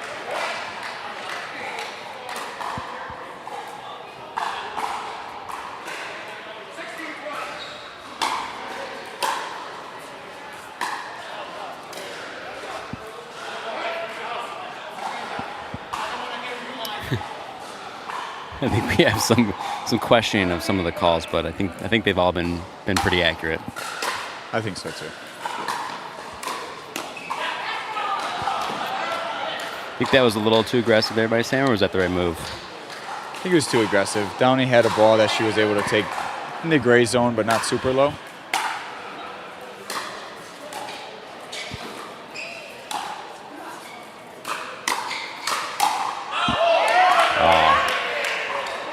The net point there, and the Rampage have taken it.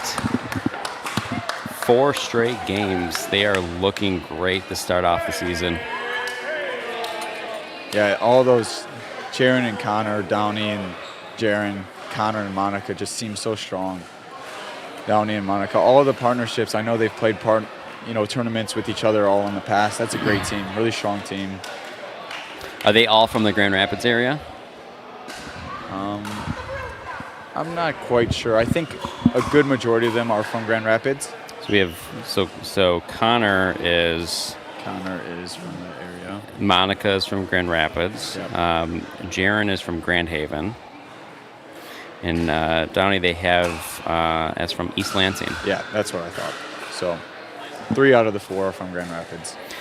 So that was a shellacking. What was the biggest difference you saw between what the Rampage were able to do versus what the Loons were dealing with?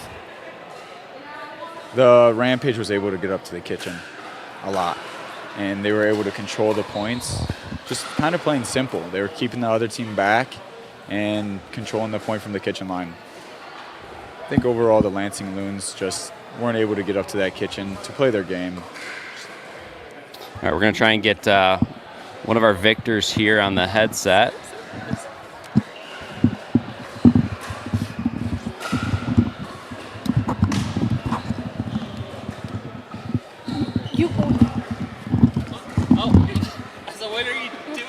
All right, so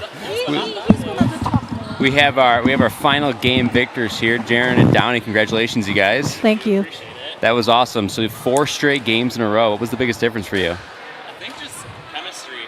We know each other a lot. Yeah. We play in the Grand Rapids area a lot. Downey and I play together a lot. Monica, Connor. So I think honestly just the positivity, the team chemistry from just playing a lot together. So good vibes all around today. Yes. Very good. So what are you guys looking to improve on going forward, or change up any of the pairings in the mixed doubles, anything like that? We're not going to tell you. Yeah, no, It's a secret. It's Come a strategy. We will. free scouting Yep. reports for them. We'll just have a more confident. That's all. Yeah. More confident, Yeah. confident. Did you guys find throughout the match you were starting to lose some of the nervousness and get into the vibe? For sure. Yeah. Yeah. I don't think Donnie's ever nervous. No, I was nervous when I played with women's. Oh, I mean, okay. I haven't played with Monica. Oh, Well, I play against her all the time, but with her, I know how good play she is. Yeah. But still, like I don't want to make a mess up things for her. So there was nervousness, but today was a good start. It was a good Very, start. we could shake it off. So Very nice. So a couple more questions. I'll let Yeah. you guys go celebrate. Donnie, I was looking at your facial expression on some of the calls out there. Did you think some of those balls that were called out were in? to me, when I call that out, I'm pretty confident. And then if it's in or not, I called it out. So Right. it's not going to get to my head. I know sometimes I just I ask Monica, what did he say? I don't care. Well, all day long you do it. It doesn't get me. So. Yeah, it looked like everybody was a good sport and kept their cool out there no matter what the call was. And you guys... And then he made I think you purposely. I did. I don't like controversy So whatsoever. I mean, I could tell. Like I know Jerry is a very nice guy, and that's why I always like playing with him all the time. Even against him, he is super nice. So. For sure. Gotta be sportsmanship over everything. Oh yes, for sure. All right. So, well, congratulations, you guys. And I appreciate Thank you you. coming and talking to us. Good luck the rest of the way. Thank you. Appreciate it. Thank you. Thank you, guys. All right. That was Jaren and Downey, the last winners there in the first match. The Grand Rapids Rampage have got to be feeling good going home from this one. Oh, yeah. The chemistry. I know Downey said she was a little bit nervous there playing with Monica because they haven't played with each other, against each other. And outside of that, all those guys have really good chemistry, so that must feel great. Beating a really good women's team, April and Mary Kate.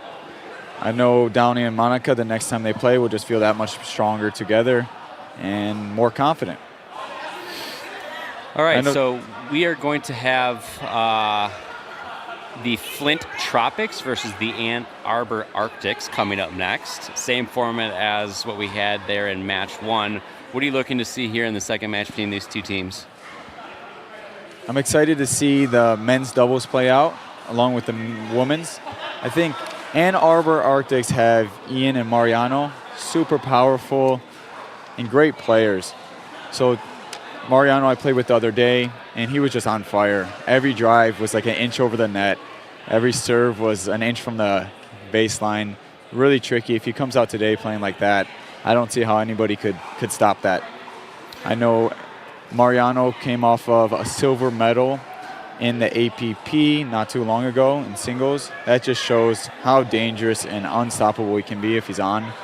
Yeah, that was a great result. He his run through the bracket there was amazing. He took down guys like Grayson Golden, a couple other really phenomenal singles players, and ended up falling to what some may argue to be the best singles player in the world, Chris Hayworth, in the gold medal match. Yep. Did you get a chance to watch that one? I watched all of it. I was here sitting at BPC, watching it on the TV, nervous for Mariano, excited to see him there.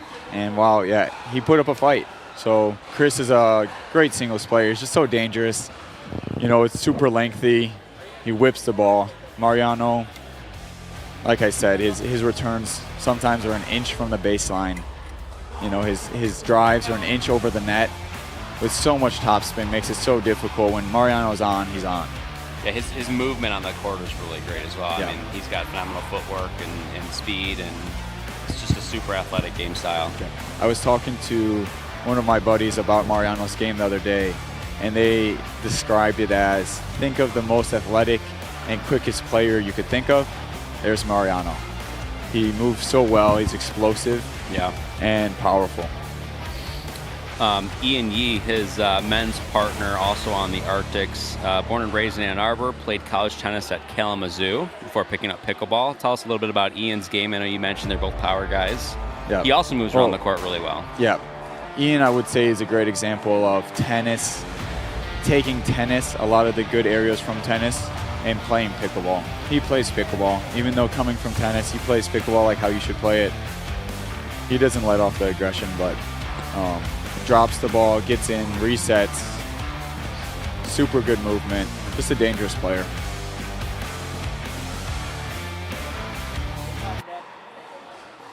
Testing 1, 2. We've been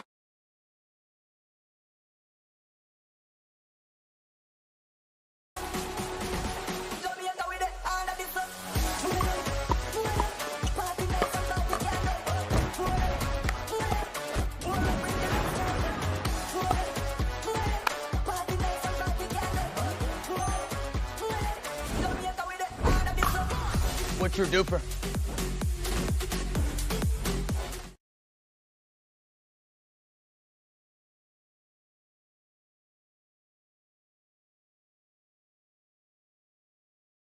nothing in the guest. I hear my voice.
All right, welcome back, everybody. We are live again here at the Michigan Pickleball League MLP format.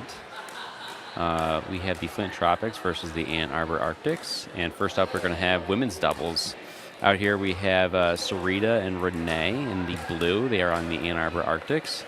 And Molly and Shannon in the white for the Flint Tropics. Lucas, what are we looking for here in the first game of the second match with the women's doubles? Yeah, I'm excited to see if they come out firing.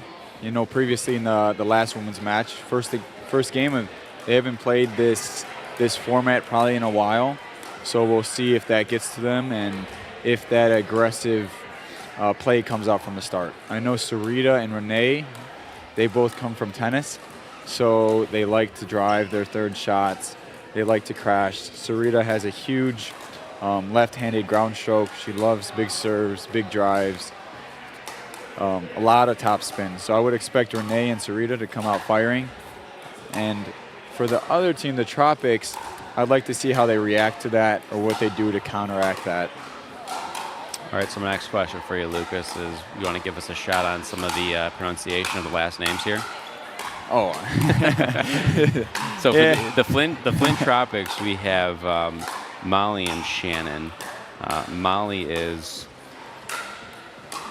Granavicius, and Shannon is Shannon Pretorius.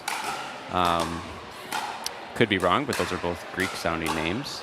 I probably pronounced them incorrectly, but and then for the Ann Arbor Arctics, we have Sarita Schoenbeck and Renee Torres. There we go. All right. Did great. We're just going to go with Sarita, Renee, and Molly and Shannon. Sounds good to me. Okay. Sounds great. All right. Go ahead. No, I said we got all the uniforms out, the Tropics and the Arctics looking sweet. So far today, we've seen the Lansing Loons in green. We've seen the Grand Rapids Rampage in black and red. Today we have, or this next match rather, we have the Flint Tropics in white and orange and the Ann Arbor Arctics in blue. Of the uniforms we've seen so far, Lucas, do you have a favorite? Yeah, I have two. I like the Lansing Loons. It just looks really clean. The colors just match so good. And then I love the Arctics. This reminds me classy, very elegant. I like it. Yeah. But overall, all the outfits, the jerseys just look so good in person. How about you? What's your favorite? I agree. I like the Lansing Loons. So far, I think I would have to go with the Loons and the Flint Tropics. I think the Flint Tropics. The uniqueness of that one is pretty good. We have a couple of invocations of that basketball team and that semi-pro movie, which was pretty good with Will Ferrell. But for the Loons, I mean, that green is it's so sharp. Yeah. And the Loon logo is done very well. So yeah, I agree. Just looks so good. Everybody's looking really, really sharp out there. All right, let's take a look at the paddles. So I see a Selkirk, I see a Proton, a Yola, and a Paddle Tech. Yep. Tell us a little bit. We already talked about the Yola. Tell us a little bit about that Proton over there. The Proton, yeah. So I remember my first time seeing that Proton. It was at a PPA Milwaukee, actually. I walked into their pro shop, felt that Proton's grit, and I was like, okay, this doesn't even feel fair. So you'll rub your fingers against that Proton's face, paddle face, and it's super gritty. Just meaning it gives a lot of spin. So is that the key there to the spin? Is the grit on the paddle? It has a lot to do with it. If it's super gritty, you'll get more spin. It will carry on the paddle much longer. So I remember the first time using that Proton or feeling that Proton while it was gritty. I'm not sure how well the grit lasts. I don't know about that paddle, but it stood out to me. Starting to see more players on both tours using that Proton. The Proton, yep. We also have the Selkirk. That one's pretty well known. Any insights on that paddle? No, I think it's just a solid paddle. Selkirk's a really, really big and reliable company. They also sponsor a lot of people, so I wouldn't be surprised if she had a deal or sponsorship, ambassador program, something of that sort with Selkirk. Yep. The other one was a Paddle Tech, I believe. Paddle Tech, Another really good company. That one's actually from Michigan. I don't know the specific paddle that she has. Looks like maybe it's the Yeah. ALW. It is, yep. So it has a unique shape. So I've seen her, it has Annalie's signature on it. We see the Tropics there getting themselves pumped up with a little team chant. Let's go. Good to see. They're bringing the energy. Yeah, the Tropics are represented by team captain Chris Walker. Super well-respected local pro guy that's been on the scene for a long time. Really good person. One of the league owners, and definitely I'm privileged to call him a friend. Yep. Yeah, I've known Chris for so long. He's always treated me great. I remember when I was first getting into pickleball, probably like 6 months in, I've met Chris, and he just brought me in. He's like, hey, man, let's play. So just a welcoming guy. He has a passion for coaching, too. He definitely loves the sport. And Yep. all right, let's see what, Here we go. What we're going to do here in the first game.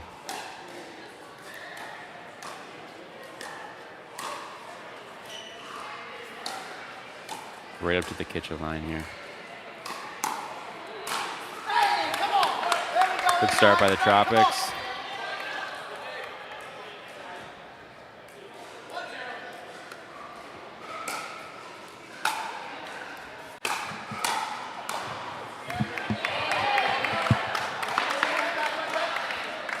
All right. We got 1-1, right? 1-1.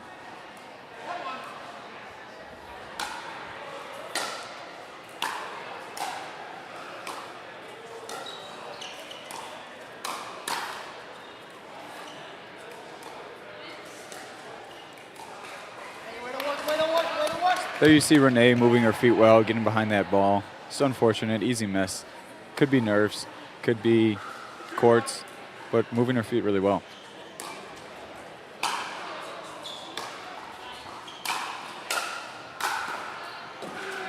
Ooh. So 2 in a row. I think they got exactly what they wanted. Renee didn't really do anything wrong, just big swing and missed it. Probably a little bit of nerves being involved in this first game.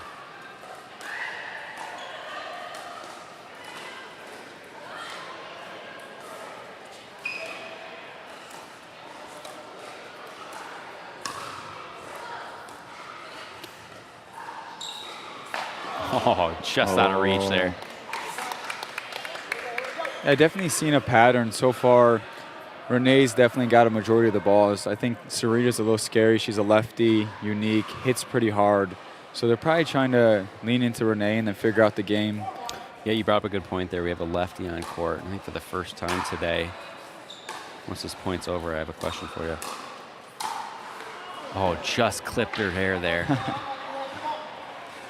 So having a lefty out there, how does that change the strategy on both sides? Biggest thing is it changes the spots to hit. You know, right shoulder. Yeah, so right shoulder, right hip's usually a great spot to speed up. Against Sarita, it's not. I've dealt with that, you know, personally. I've sped up there and I got put away. So.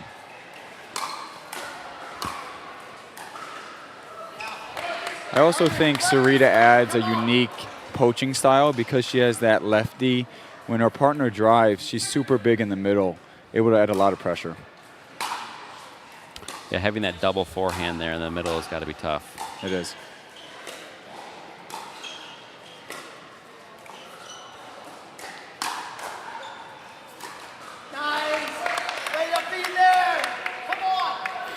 So really hot start here by the Flint Tropics. What do you think is going wrong for the Arctics? I think unforced errors. We'll see if nerves play a factor or just getting settled into the game, used to the game. But right now it's unforced errors.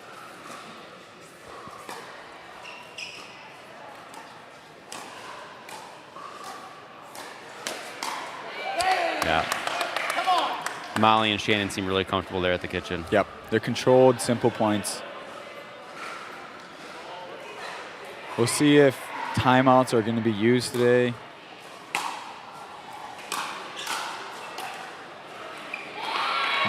Yeah, so there hasn't been one timeout today yet. We'll see if that is used. We got 8-3. We got a side out or side change at 11. You think they'll save their timeout for the side end change, or you think they'll call it beforehand?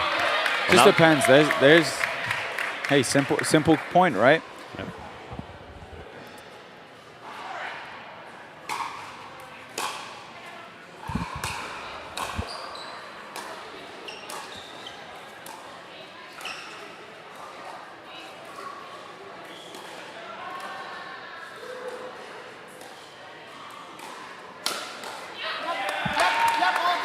Left it up there just a bit. Yep.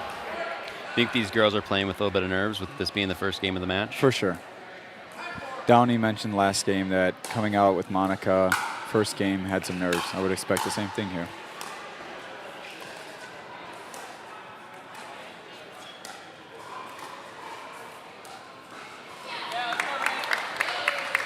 We needed that point. Yeah. It's a very strategic point. They're dinking with purpose. What does that mean, dinking with purpose? One second after this point. Oh, good try. Yeah, basically, you know, the Flint Tropics are dinking to a specific spot, a specific foot on purpose, and Renee's countering it, dinking somewhere where they can't be attacked next.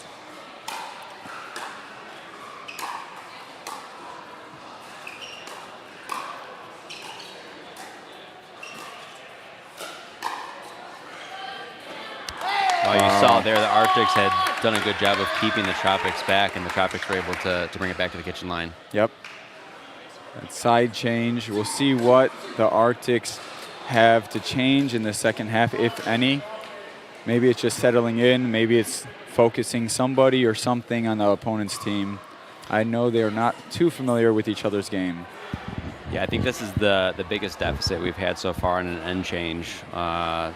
The Arctics are down by 6, but as you'd mentioned previously a couple times, this is rally scoring. Anything can happen pretty quickly. Yeah, yep. A lot can change fast. I wouldn't be surprised if the game got close here in a matter of minutes, if 1 or 2 shots changed the way the game played. I know Renee and Torres are super aggressive and can turn it up. Kind of like I mentioned, Sam can catch fire. I believe those two can catch fire as well. Are you surprised by how short some of these rallies are? Or No, points? I think unforced errors are just coming early. The Flint Tropics are playing so strategic and simple. It's good to see.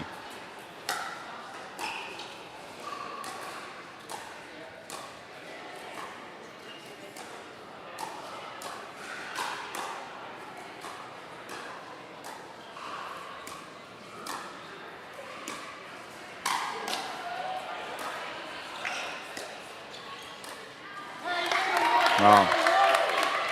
That was a good point. That game plan stays for the Tropics. Let the opponents make the mistakes. I haven't seen them speed up much. It's really just dink, dink, dink. They threw in a lob. Real simple.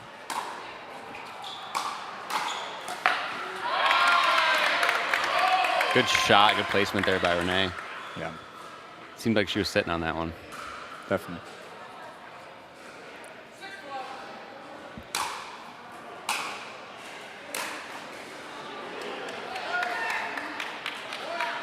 How hard is it? I know having a lefty on the court is difficult when you're at the kitchen, but how about driving? Does it come off the paddle a little bit differently for a lefty?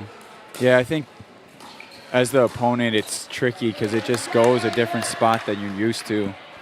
And Sarita definitely hits the ball pretty hard, keeps it low. Good deep serve there by Molly. Ooh. Yep, You can tell Renee wants that one back. definitely.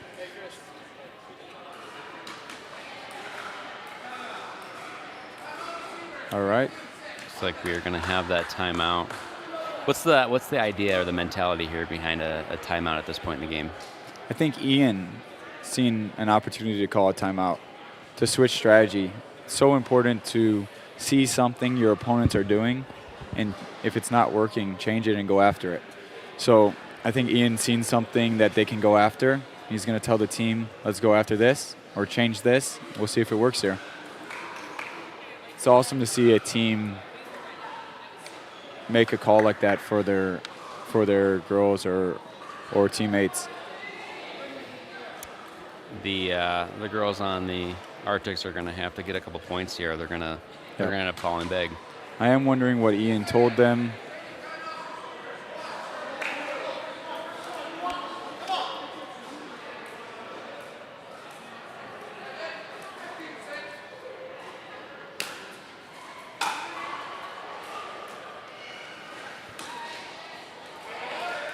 Serve was just out.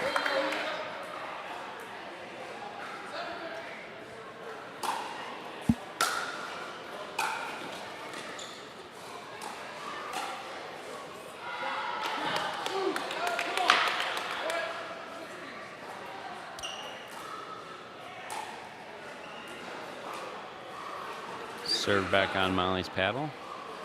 See if Ann Arbor can get a stop here and put a rally together, make this a closer game.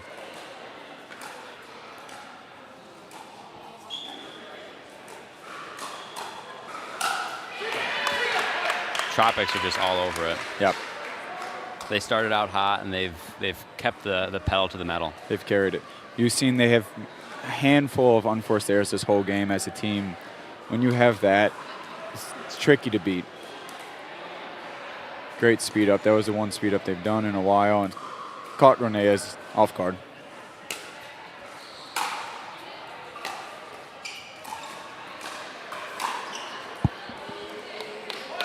Just out. It's maybe a difficult one to come back from, even with the freeze for Ann Arbor. Yep.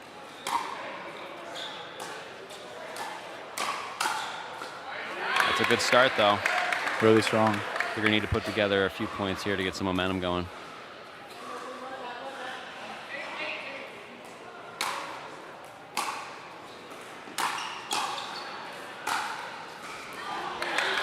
Middle net love will help. Sarita needed that. Somewhere Colin Johns is squirming in his seat. I know.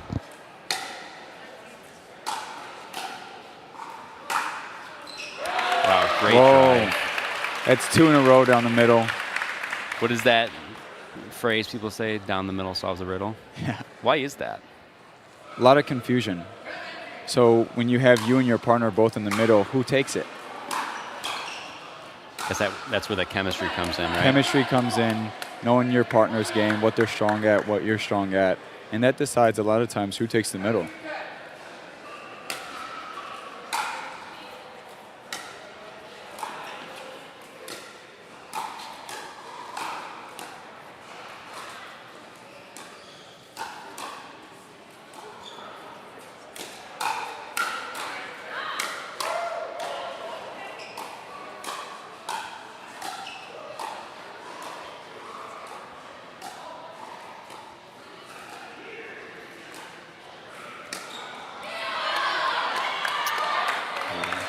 Good point overall there. What kind of happened at the end? Yeah, it was one of the best points all day. It was Sarita, that was kind of the spot she least expects. Cross her body. There's a lot of gray over there. I'm not against Sarita. Not.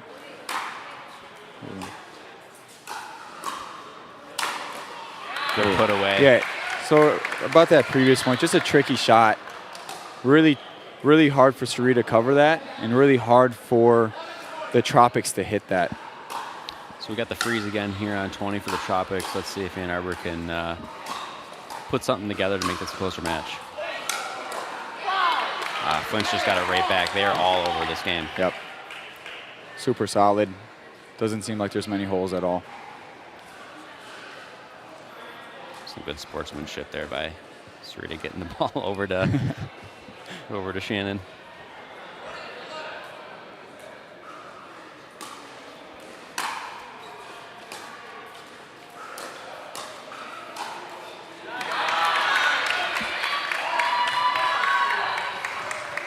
Good power there by Renee.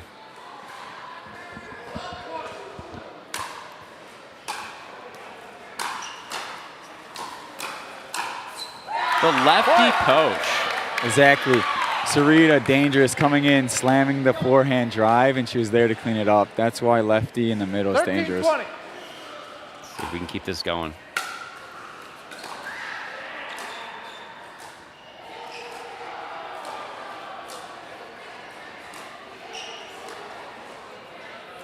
Good lob. Oh, just out. Side out. So I've seen that a couple times now where you, in a defensive way, lob 2013. the return after a lob. Why do that? Just to give yourself Lob- more time? Yeah, a lot of times I heard this early on when I was playing lob the lob. Point Oh, it was game, out. 21-13. 21-13. And that's going to do it. The Flint Tropics have taken game one of this match. Their women are looking really good, really solid performance there. 21-13. Seemed like there were so little errors and holes in their game. It's going to be interesting how the mixed doubles will go and what the Arctics will do based on how the women just played. Talk about your lob. The lob is kind of what coaches used to say. And it's just tricky because with people with really strong overheads, they'll put those balls away. So it just depends what team you're playing against. But I found if you lob the lob, it can be effective.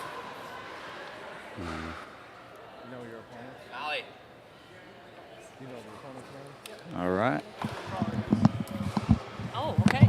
All right, we're going to try and get one of our victors over here. Molly's going to put the headset on. How's it going, Molly? Good. How's it going with you? Good. Nice to meet you. Nice to Welcome meet you. to the Brighton Pickleball Yes, Club. thank you. Is this the first time here? It is. It's beautiful. Awesome. Well, congratulations on that first game there. What was the Thank big you. difference for you guys? You guys obviously came out really hot. How'd Yes. you finish it?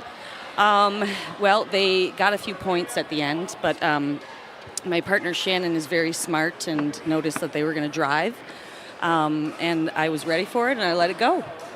You and Shannon played together before? We have not. So this is the first Yes, time pairing. First time pairing, first time meeting her, and it was Oh, wow. a lot of fun. How hard is that to partner up with somebody for the first time in a setting like this? It's tricky, but when you have someone who's really easygoing and is really good at communication, it was super simple. So we had you guys had a lefty there on the other side of the net. How hard Yes. is that? How much does that change your strategy? Well, that's tricky. We know in our heads that she's a lefty, but sometimes just because we're used to it, we'll speed it up in the middle. But that definitely changes the dynamic of the match. But we just kind of stuck to one side and went to her backhand every once in a while, and it worked out for us. Very good. All right, I'll ask one more question. I'll let you go, kind of regroup and start prepping for mixed. What do you think of the Flint Tropics uniforms? I'm obsessed with them, and I am obsessed with Will Ferrell and Semi-Pro. I Yes. actually watched the movie last night Very good. to get some motivation. Awesome. Well, it Yes. seemed to have worked out for you guys there in the first game. Good luck in your mixed doubles match you so and much. the rest of the way. Thank you very much. Yeah, absolutely. Thanks for joining us. That was Molly with the Flint Tropics. We'll get Lucas back on here, and we'll get ready for men's doubles here in a second.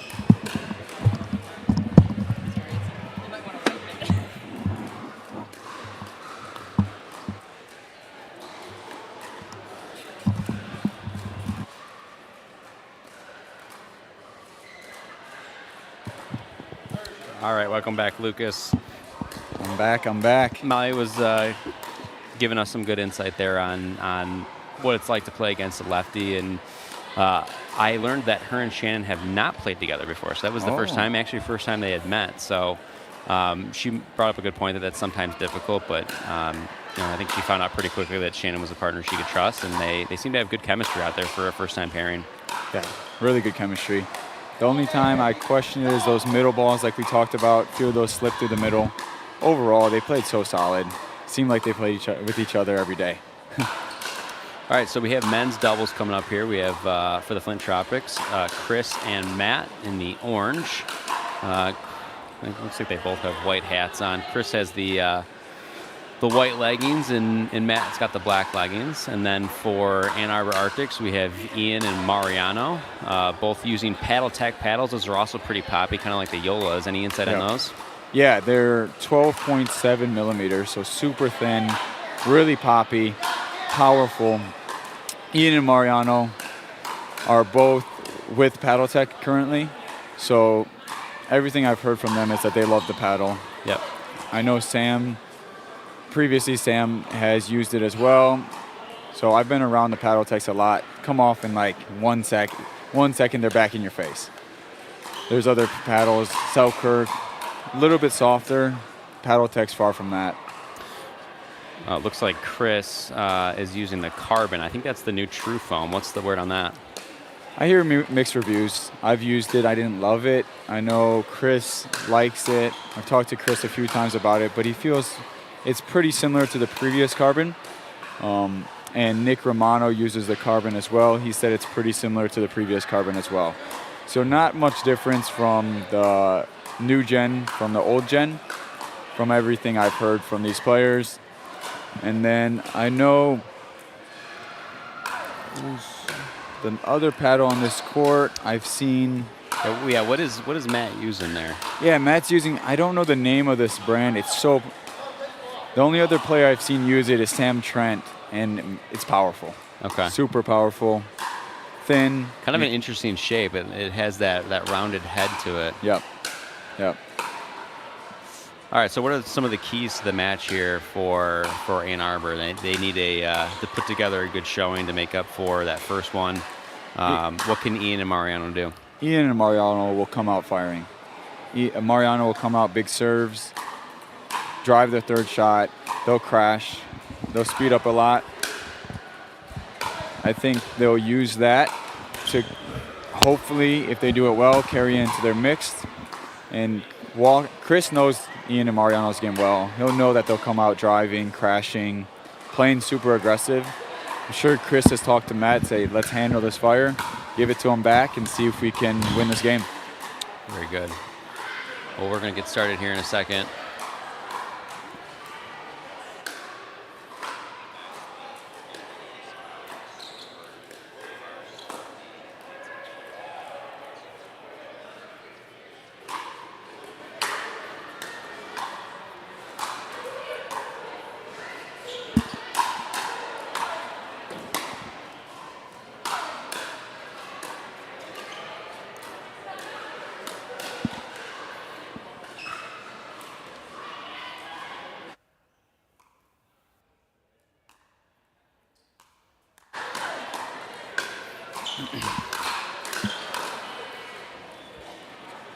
Even watching these guys warm up is impressive. I remember. Well, so just quick thought on the warm up. So when I play, I'm not very good, but when I play, I struggle to know how to warm up and what's super important for a warm up. I think everybody kind of like assumes you start with dinky and then you do a few drives and a few serves. Is there any like particular mindset that's important to have when warming up for a match like this? Yeah, get a sweat in. Hit all the main strokes, so ground strokes, volleys, and drop shots. If you warm up your drop shots, you warm up your ground strokes, you warm up your volleys, and you got a sweat in, that's usually what guys look for a good warm-up. I know a lot of people forget volleys, so they don't do fast hands or hit the ball out of the air, or people forget to do drop shots. And a lot of times you see in the games, without that, you're not quite warmed up. I've seen everybody here hit all those three kind of categories, and that's what I look for when I get a good warm-up, a sweat, hit all those three categories. I'm good to go. Service, choose the ball. All right, it looks like these guys are good to go as well, and we're going to get started here any second. I don't know. The one with the I think holes on the Tropics are going to start with the serve. All right, 15 seconds. We had quite an audio feed there from the ref. Our ears are okay. If anybody didn't hear, we have 15 seconds. All right, the Tropics are making some noise. Chris is he seems to be another big energy guy. 100%. Chris, if you've seen him in pro tournaments, he's making noise. He's letting you know he's in. He's locked in. All right, let's get this ball started. 0-0. Point. Let's start there by the Tropics. 1-0.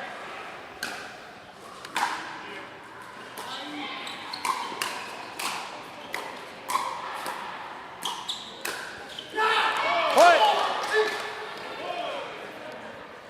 2-0. Chris with more noise. Great point there. Super aggressive. Coming out firing. 2-0.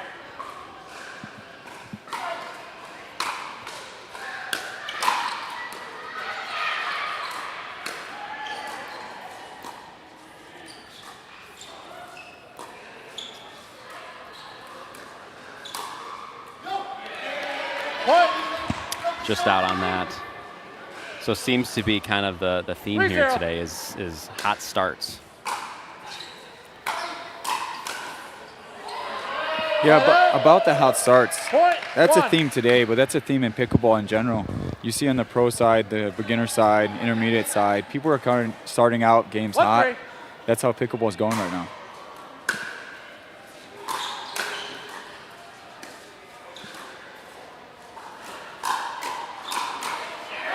Point. Good hands there by Ian. Chris wanted to test his backhand, see if Ian was ready to come out, and Ian was. 2-3. At this early stage of the game, you think they're still kind of feeling each other out, or do these guys know each other's games well enough that they're just 100% to get it started? They're feeling each other out. Every day's different.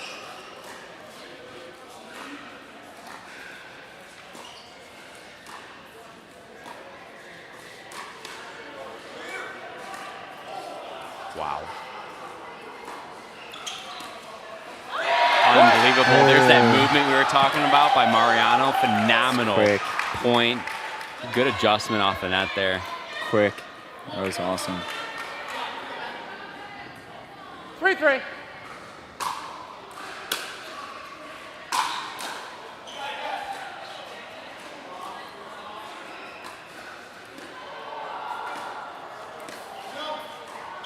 Side out. Point 4. Just out of the kitchen there. 4-3. Chris with the serve.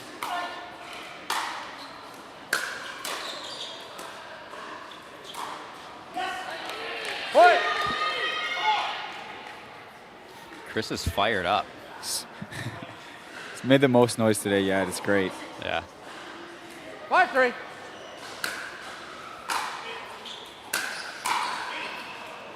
Point. That's 3 balls now that Chris and Matt have let go. That's an underrated skill. 6-3. Being able to see when that ball's going out.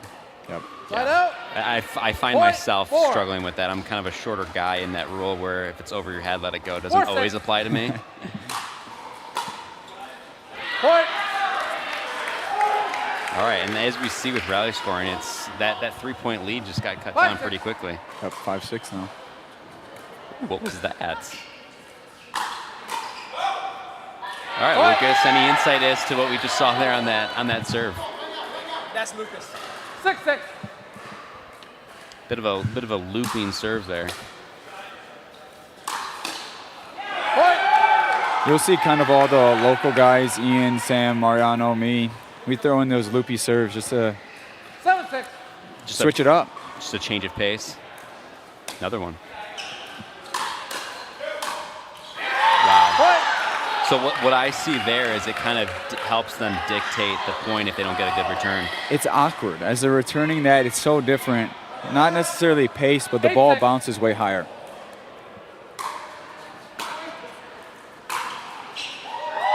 Point. Big momentum swing here for the Arctics. Mario and Ian looking very solid. Timeout receivers. 9-6. 1 minute. Wow, so I think that's pretty telling, getting a timeout out of the Tropics after having that much momentum and fire to start the match. I mean, that changed within a minute. Yep. It all came down to the return of serves. Ian and Mariano got 4 or 5 short returns or high returns, and that changed the game. I would be shocked if Chris and Matt didn't mention, how do we figure out these guys' serves? Do we take a step back on the returns? Just so we can hit a better return of serve and get back into this game. So Mariano is from Buenos Aires, Argentina. Ian, we mentioned before, born and raised in Ann Arbor. Ian has a good tennis background at Kalamazoo College. seconds. Chris has a good tennis background as well. I believe he played at Michigan State. He did, yeah. All really good tennis players. I know Ian and Mariano still currently teach. Time in. 9-6.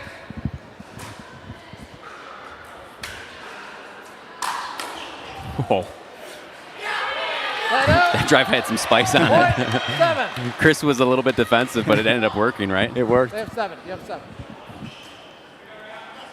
7-9.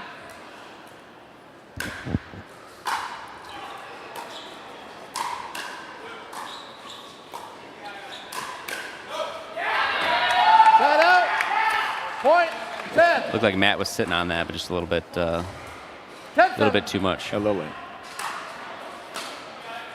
Point. Timeout. Change ends. Good serve. All right, we have our end change, and despite the hot start by the Tropics, Ann Arbor is going to take the other side of the court with the lead. 11-7, still really close. Yeah. Really came down to the return of serves. You notice the last 2 points came from not the best returns. It was interesting to see that high lob serve is as effective as it was. Yep. Do you think guys are going to start doing that more? Yeah, we've been talking about the lob serves coming into play, and you see people like Annalie Waters even do it here or there now. I think it's a tricky shot, especially now that it's so new to catch people in these nerve-wracking or important games. Throw something different that they haven't seen before and see if it works. Personally, I've had a lot of struggle with that serve. I'm just not used to it.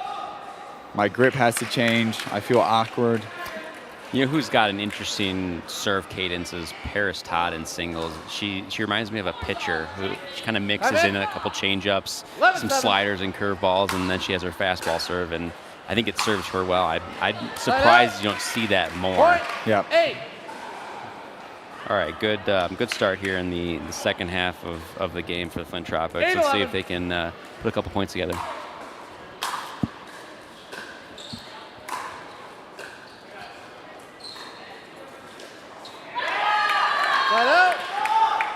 Point 12. Inside out dink. It seems to be one of the trickier ones to deal with. Yeah, 100%. You've seen previous matches, same shot caused a lot of trouble.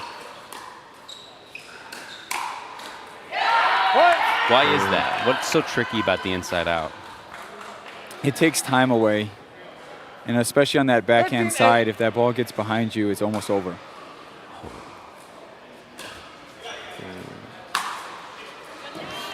Chest out, that may have been the biggest looping serve I've ever seen. I think that ball went out of frame on the stream here and may have come within a couple feet of the rafters, but.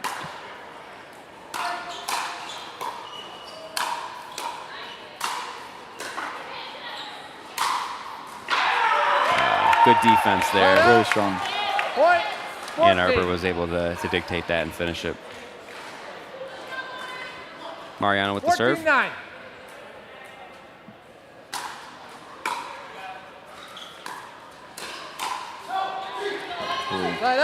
Back to that inside-out dink. If you don't have that in your game yet, you should look to adding it. It's such a tricky shot to defend. When you have to cover that middle speed up and they go to your backhand, it's tricky.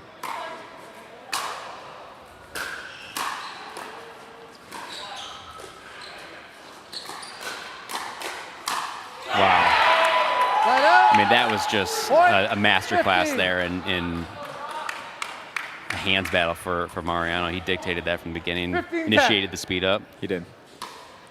There's that looping serve again.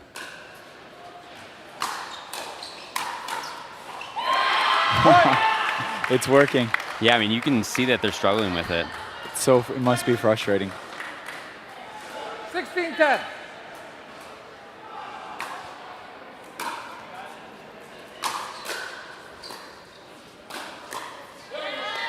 Side out. Point 11. 11-16.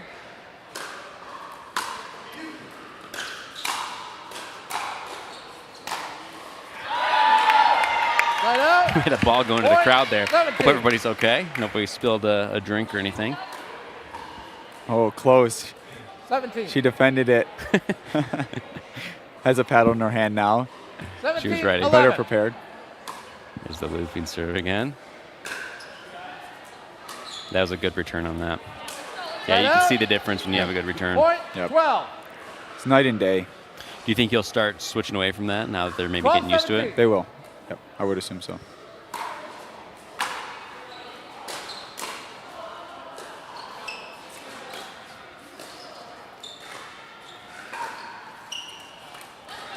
Side out. Stop. Point 18.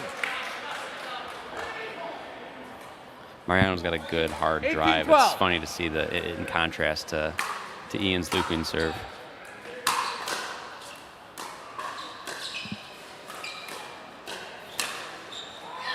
Oh, unlucky. Oh, hit the net, rolled over. Almost impossible for Chris to get to. Let's see what serve he does. 19-12.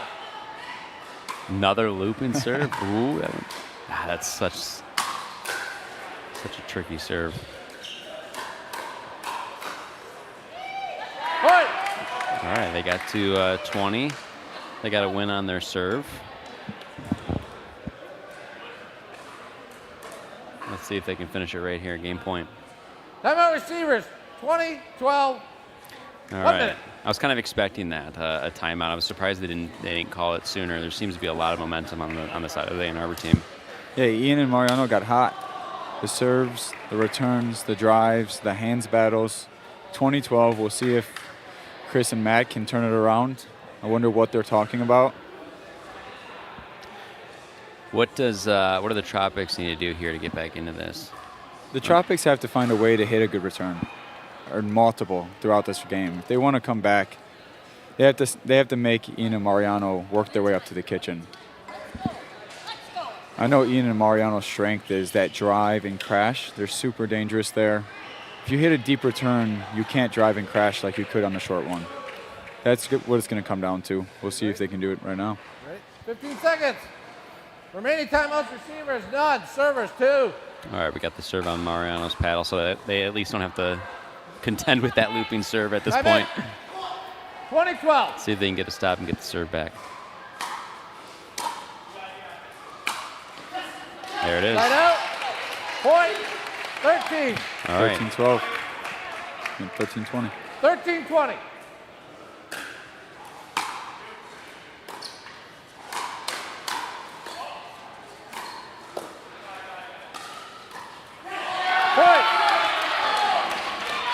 You can kind of feel the momentum building for the Tropics. They need to keep this going. They do. Point. Just out. No. 5 away. This is exactly what Chris and Matt need.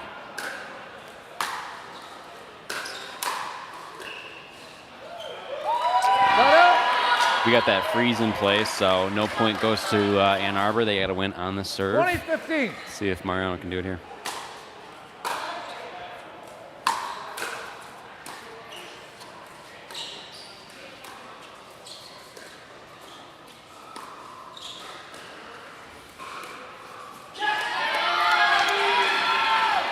Wow, and they're back in it. 4-point game. It seemed like a very careful point. I don't know if there was nerves there, knowing that was a match or a game point for the Ann Arbor team, but definitely a slower pace. Great hands battle. Wow. And the crowd's making some noise here. 17-20. I think they're feeding off that.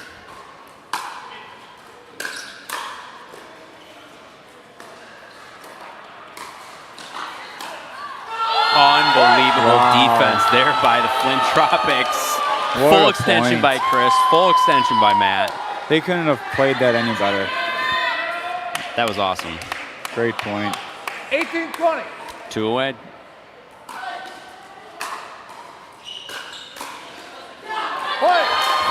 What a comeback, Lucas. Were you expecting this? Not at all. This is crazy. The crowd's loving it too. They're slamming on the.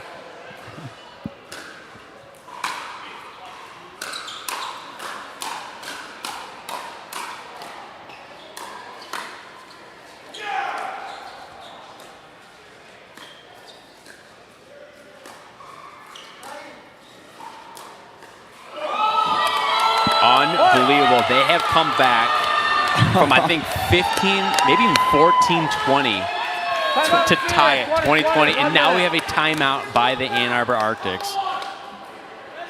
This is great, great pickleball. I mean, that's got to take some focus for the Tropics to be able to come back like that. Absolutely. They've played flawless for the last 8 points.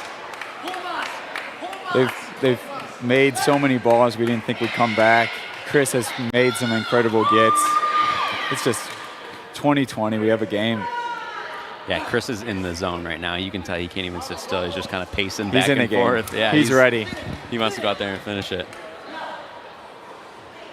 He's ready to drive that third shot as soon as it comes back. Boom.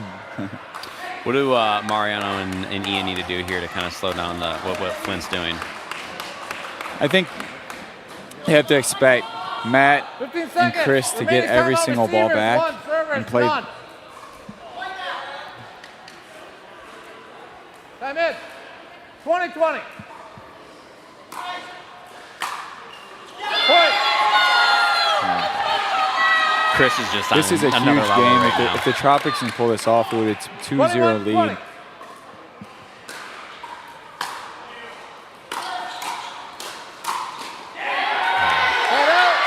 Great stop there by Ian. 21-21. This is a win by 2, and that serve was out. It was a little bit less loopy than what he's been doing. It was.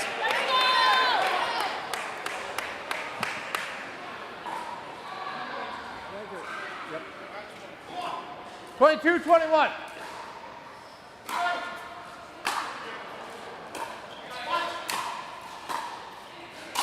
It's game point.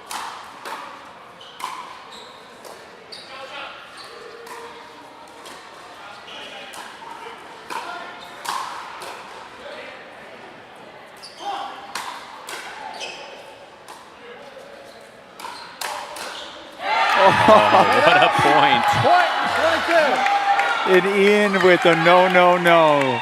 He waved his finger at Chris. That is one of the best points I've seen in a while. 22-22. What a serve.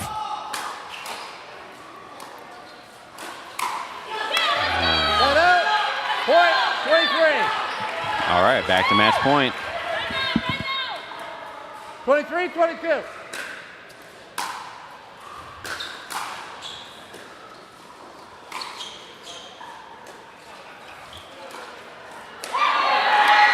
Wow. Good spot there, huh? 23. Really good spot. He's seen the opening. He went there. Trusted it. Chris was hanging just a little bit off that line. Ian seen it. Went down the middle. 23-23.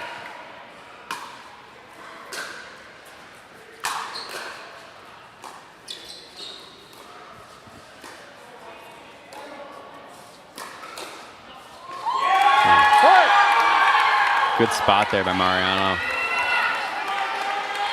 All right, now we have game point on the other side. This is back and forth. 24-23. See if Mariano can put together a good serve here. Right back to the Tropics. 24-24. This is what, triple overtime now? It is. 24-24.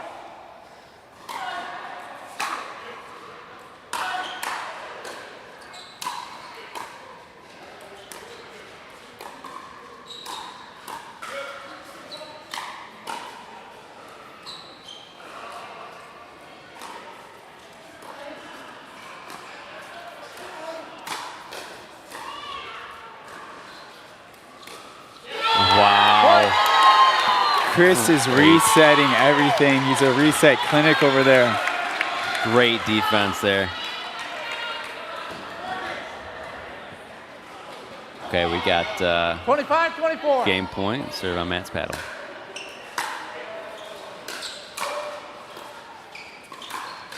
Oh! Do you think Mariano hit an out ball there? He did. Pretty lucky to get the ball back then. Yep. You can see the crowd there in the replay, just in agony over that. All right, let's see if we'll get another looping serve here. 25-25. We do.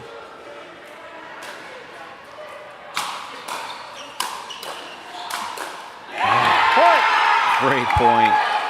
I feel like that starts with the serve. It does. Give Mariano a ball that he can move into, attack. 26-25.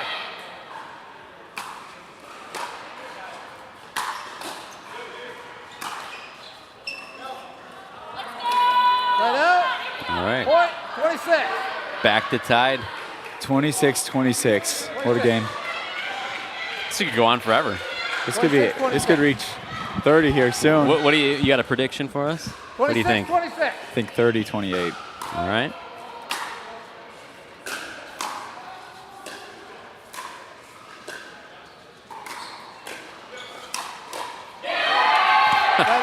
Right back. Point 27.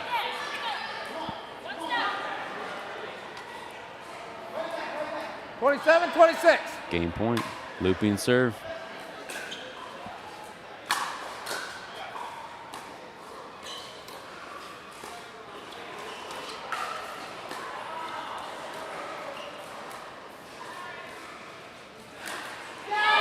Right back. 27-27. All right, so you're going 28-30. You want to change that? No. All right, I'm gonna go 30-32 then. 30-32. 27, 27.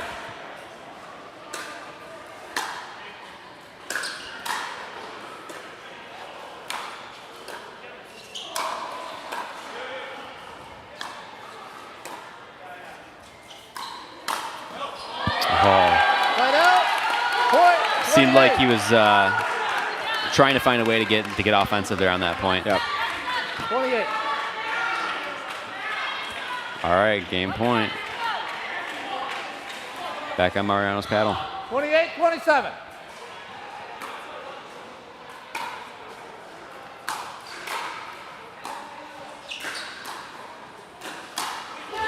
No way.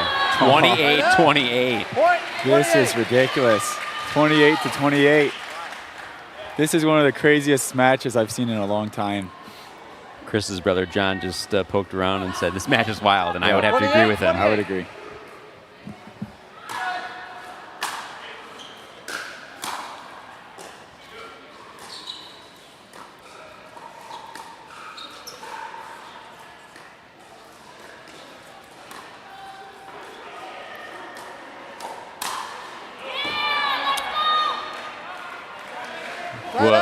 Oh, I see. It looks like maybe that ball had nicked Chris on its way past. Okay, yeah. 29, because I seen it out, but it hit Chris. Game point.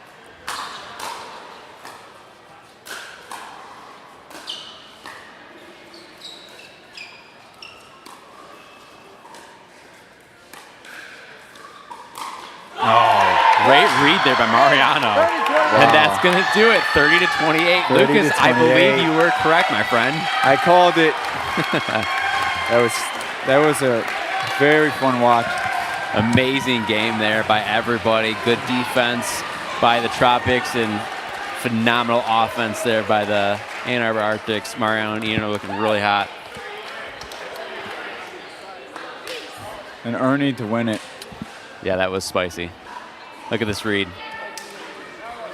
Wow, he talked about Mariano being athletic. That's an athlete. Yeah, he makes that look easy. Yeah, it's not an easy shot at all. No, I'd still be celebrating if I could do that. Yeah. He did that like he does it every day. He has mixed after this. He knows it's mixed. He wants to keep his composure.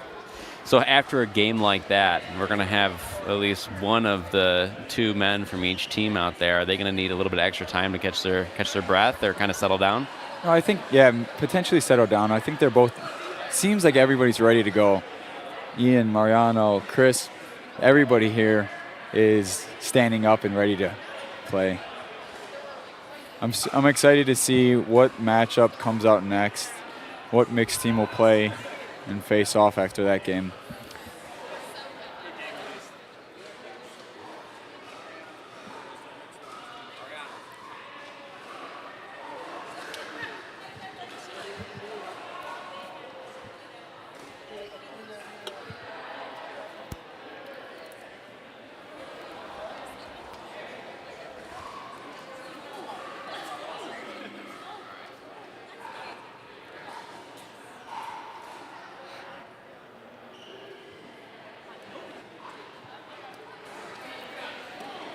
Hello.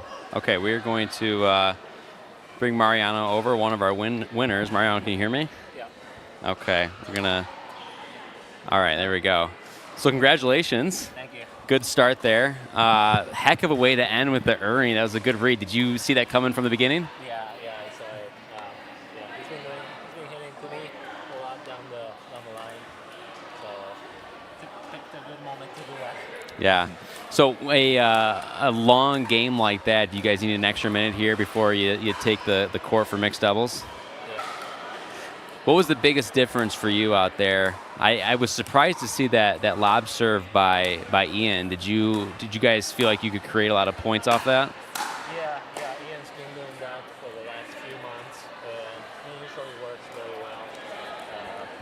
People tend to, well, people are not used to a serve like that, so we usually get Yeah, and then quick question, did you go into the game expecting to hit big drives and crash, or what was your strategy getting up to the kitchen? well, we were expecting them to drive and crash a lot, and then we kind of adapted, figured out driving and crashing would be better for us. And it worked, Yeah. Just got a little tied up here.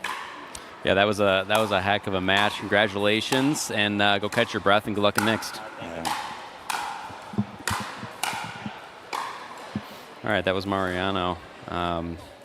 You could tell he was feeling it after that long game there, but Ann Arbor's looking really good.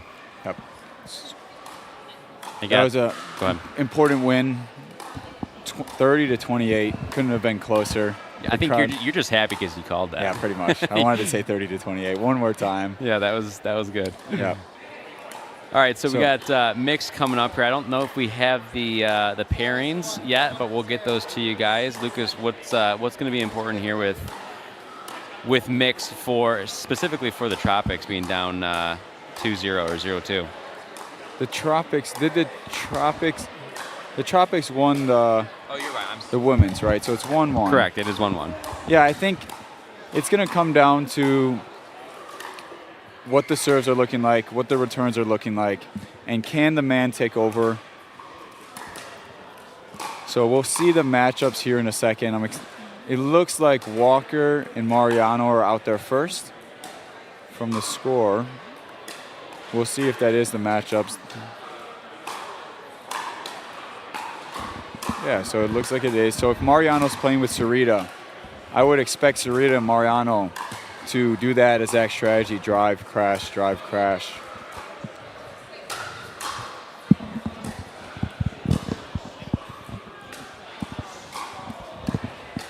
Is there any difference in strategy or game plan in mixed with a lefty out there? Or are they going to be stacking anyway? Yeah, they'll have Sarita on the right. That's usually where lefties prefer anyways. And in mixed, it makes even more sense to have Sarita on the right side. I think mixed strategies, right versus left, you usually always have that woman on the right side. And assuming that you guys are both righties, if you have a man that's lefty, then that's where sometimes it switches up. But I would trying to think on the tour, the PPA. Let's talk about first. Yeah. I can't think of a lefty that's consistently either on the podium or let's say quarterfinals. Can you think of any on the female side? On the female side, lefties. Female lefties. I can't right off my head. I'm racking my brain. I'm sure we're forgetting somebody. But we probably are. I mean, obviously on the men's side, you have guys like Pablo Tellez and CJ Klinger and Augie. Yep. Women's side. Rafa Hewitt's got a fire game as well. He's a good singles player. Yep. Nobody's coming to my mind either. First one to think of somebody wins. All right, let's see. Maybe if you guys are watching at home or wherever you are and you want to make a comment live, if we're forgetting a lefty female on the PPA, or we'll extend it to the APP as well. APP? Quick Google search one. It wouldn't hurt. Hey, Google, who's a good lefty? No. Good lefty pickleball player. I was mentioning it's part of the scariness with Sarita is it's so different. You don't see a lot of lefties on that woman's side. Sarita has such a unique play style, big drives with that lefty, just throws me personally off. I know she played last Thursday in a tournament, and she caught Casey Cullen off behind him a lot because of that lefty. It just is a different shot. All right, so I'm looking at some of the chat, and I'm embarrassed that I forgot Over here. Kawamoto. You guys over there. Oh. But I can't. Is it Jade or Jackie? Who's the lefty? I'm gonna go. I'm gonna think. I think it's Jackie is the lefty. Yep. I do remember watching a lot of their games and seeing. The Kawamotos are awesome. Yeah. I mean, their defense is so good. I like it when they play together. I think they've got. I mean, obviously being twins, they have phenomenal chemistry. But I like their play style together as well. Reading through some of these comments. Jade. The mitten should be gripping the paddle. That's funny. Oh, Here we okay. go, So 15 it's seconds. Jade Kawamoto. Jade. All right, we're getting ready to start. We have Chris. We'll see if he brings energy. It looks like it. He's already making some noise. 0-0. Mariano and Sarita.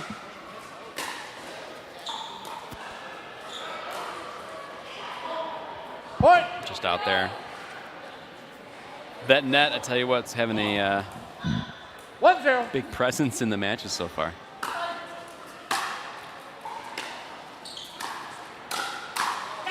Point. It's 2-0. We'll get the 2-0. score going here.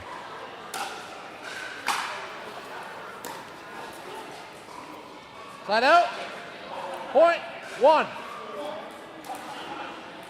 1-2.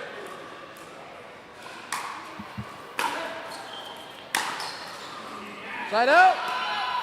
Point. 3. 3-1. 3-1. Serve on Chris's paddle. Side out. Point. 2. 2-3. 2-3. Side out. Just out. You Point. hear Chris 4. yell out like that. I've always wondered, does that actually help? 4-2. It frustrates maybe Mariano hearing Chris say out. So more of a mental strategy or a Side out. Yeah. Point. component of 3. Chris's game than. Yeah, usually it sounded like Chris called it pretty late, so it wouldn't really 3-4. affect his part.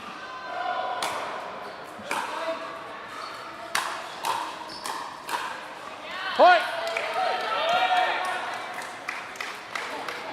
So even something so little as that. 4-4.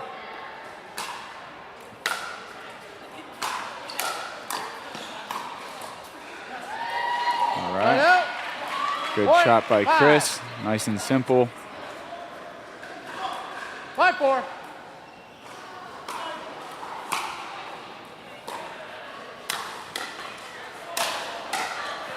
Wow.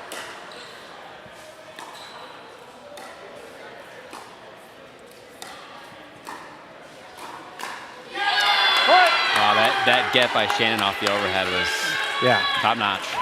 It's not easy. Especially off a paddle like Mariano's. I mean, he's got such a powerful overhead. Yep. Side out. Oh, just a little Point miscommunication 5. there. Sure, they'll figure that out here as the game goes on. I see them talking about it right now, so hopefully they 5-6. fix that.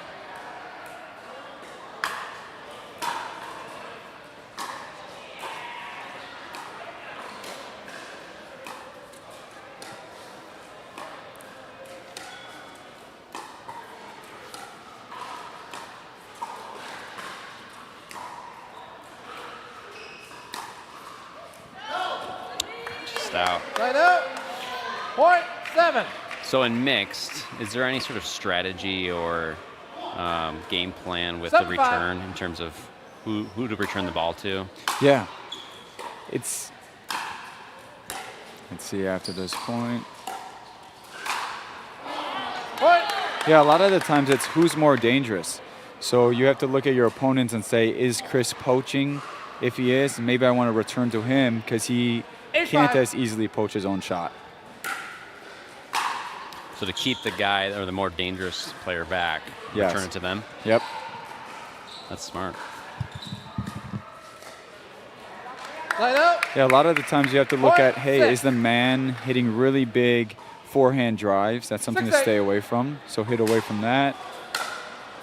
Wow, great return.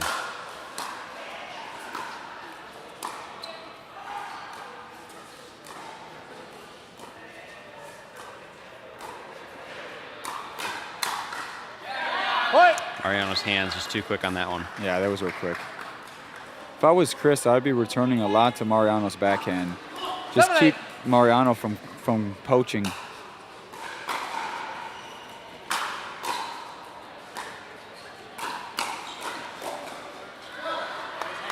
Right out. Point 9. Good control there by Chris. 9-7. Let's see if they can end up with the side change there. Point. Return is out. One more, and they've got the ball and the lead on the side change. Let's see if they can do it. 10-7.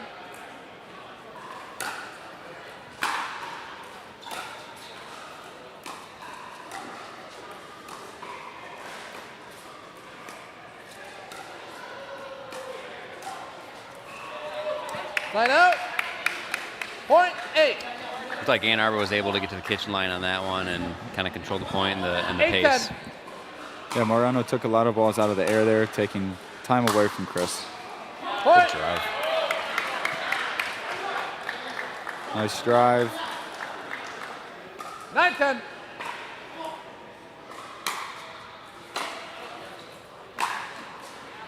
Line out. All right, inside out. 11. We have an end change. Timeout. Changes. Flint 11-9. Tropics have the 1 lead minute. here, halfway through. What are you seeing out of Chris and Shannon? Chris and Shannon, there was that one point that stood out where Mariano hit an overhead pretty hard, and Shannon said, "No, that's coming back to you." Yeah, that was impressive. She That's stayed down on that, and yeah, that's almost exactly what I see, but throughout the game. Chris and Shannon are saying, no, this ball is coming back, even when you made a great shot. And on the other end, Sarita and Mariano haven't been getting as many balls back as Chris and Shannon maybe are. I think that's really the real difference in that first 11, first team to the side out there was they got so much back. 15 seconds. all right, we are about to start here the second half of game 3. Time in. This one's going to 11-9. 4 no matter what. Yep.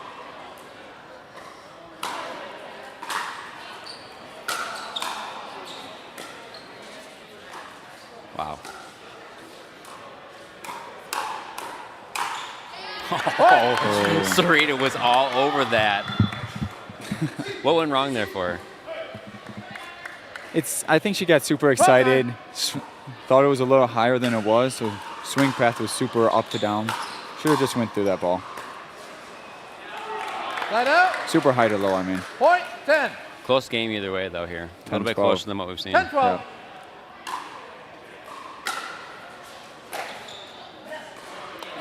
Line out. Point 13.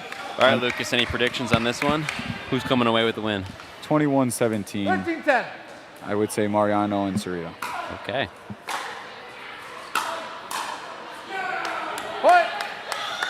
They're going to have to do something different here to make that happen. We'll see. 14-10. This is a good game so far. All right, we're playing off the let there.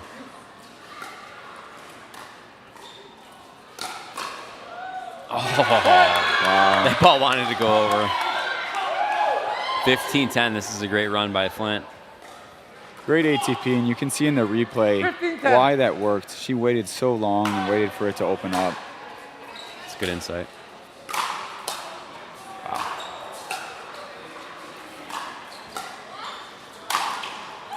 Unbelievable. The power off Mariano's paddle just seems like it's a different level. It is. You can see that acceleration. The whip through the zone there is incredible. Line out. Just out. That was an important shot to make. 16-11. Line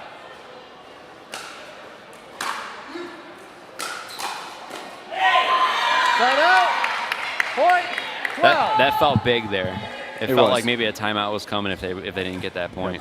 12-16, 4 points. Still 12-16. very close. Oh. Point. That hurts.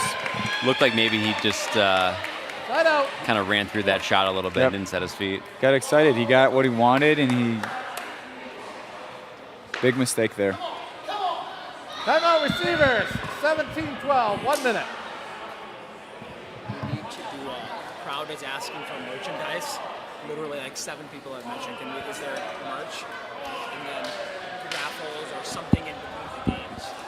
Maybe like if people like kids can come out and record. Or doing like challenge or turning something together. And doing some giveaways in the back. I can get some giveaways. So like for next time, I'm just trying to keep those going first. Okay. And keep in mind this was this is a good giveaway. Half the employees Oh, this is good. Yeah, this is so, sweet. just for next time. Okay. Yes. All right. Back on there after the timeout. You guys ready? 15 seconds. Remaining timeouts, receivers, 1, servers, 2. Time in. 17-12.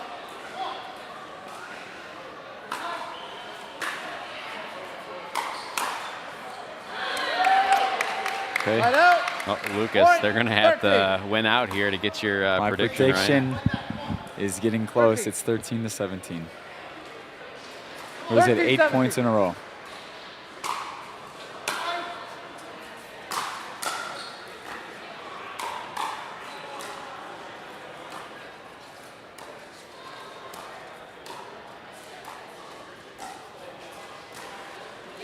Oh, Side out. that ball looked like maybe it landed out. 18. Or at least close enough to maybe make Mariano hesitate. Yep. The 18-13. prediction was wrong. It was wrong. Let's see if we can get the ball back though and make it close.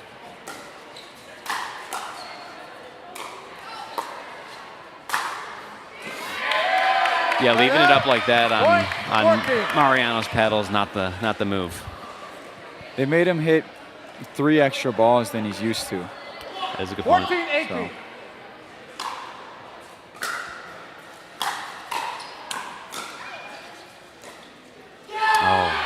Side out. It's just a pattern that keeps happening. They keep making Sarita and Mariano hit one more ball. 19-14. One more ball.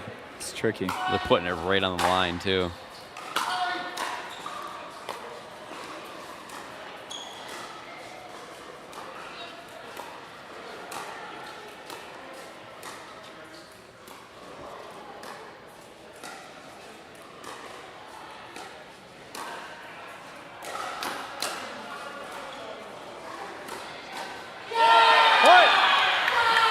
Game point.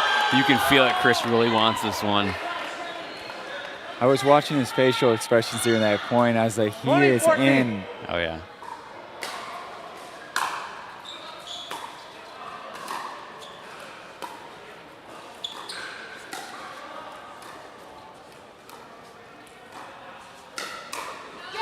And they did it. That was game. Flint has taken game 3. They are up 2-1 now in the match. It's going to come down to this last one. So here's another question for you, Lucas. Are we going to get the Dream Breaker? Well, I'm 1-1 on my predictions, so I don't know how reliable I am. But I do think it will go to a Dream Breaker.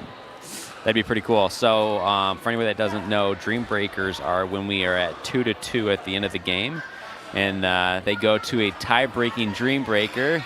Chris, you want to come over here and talk to us? We have one of the winners here, Chris. He is absolutely pumped up. We're going to ask him a couple questions on how that game went.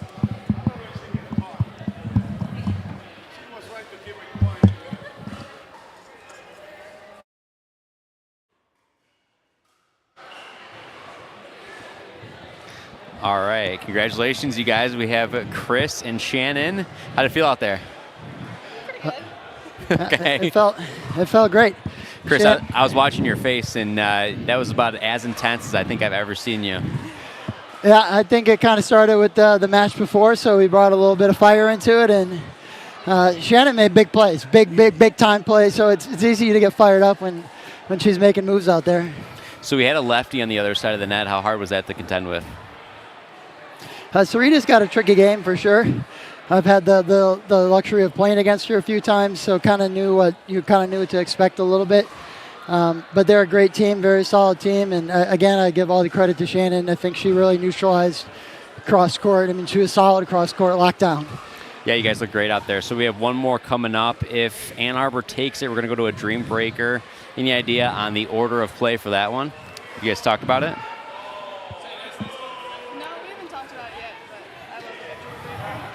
Yeah, we haven't gotten there yet. I'm really planning on our mixed team taking it home for us here. So Very good. What do they got to do to get this last win? they just got to play solid. All right. Come out there, play the tropical game. It's springtime. You feel the warm air is blowing in here. So it's the Arctic. It's tropical, baby. It's tropical. You got that hot orange uniform on. I like it. Well, congratulations, you guys, and go root on your teammates for this last one. Hey, thank you, Alex.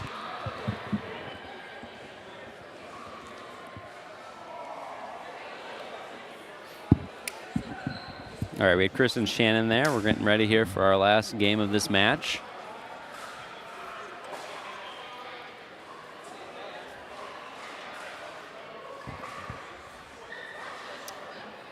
We get Lucas back on the headset here. We can start calling him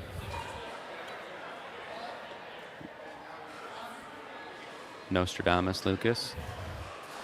Hi. All right, we're back. Can you hear us okay, sir? I'm back. There he is. All right, we got Ian on the court with Renee and Matt on the court with Molly. Yep. Obviously, Ann Arbor is going to need to take this one to push it to a dream breaker. What do you think the most important thing is for them to get started? I think the energy. I'm super impressed with Chris's, the Tropics as a whole with their energy. Even the one that they lost 30-28. And I'll say it one more time. I called that one, but no, but 30-28. Hey, you're 1-1. It's not that impressive. I know. I was calling you Lucas Nostradamus before you put your headset back on, but point by point, they were into the game. They didn't let any points slip because they lost focus. And I'm hoping both of these teams focus point by point. I think it's going to be a really close game. These are both really good teams. I play with Ian a couple days a week, and I know better than anybody that he's dangerous. What is it about his game that makes him so tricky? I think the two-handed backhand stands out as different. His two-handed backhand is so consistent, and he can hit really sharp angles with it. I find his drive, closing, and dinking just on that two-handed backhand is frustrating to play against because you don't see it that often. Even at the pro level, you watch Ben Johns, all those guys, they don't even have that yet. So I think it's a super developed shot that even the pros, Ben Johns, those guys will start to develop in their game as well. So the first time we had seen Molly out there was in women's doubles. What impressed you about her game? So consistent. Like I mentioned in their game, she hit every shot with a purpose. So, meaning she wasn't just hitting the ball over the net, hoping it went over. So we see, I don't know if people can see it on the stream, but Chris is doing some dancing for us over here, some entertainment. And with that, we're going to take a quick little break here, and we'll see you guys once we get started here with the last game of the match.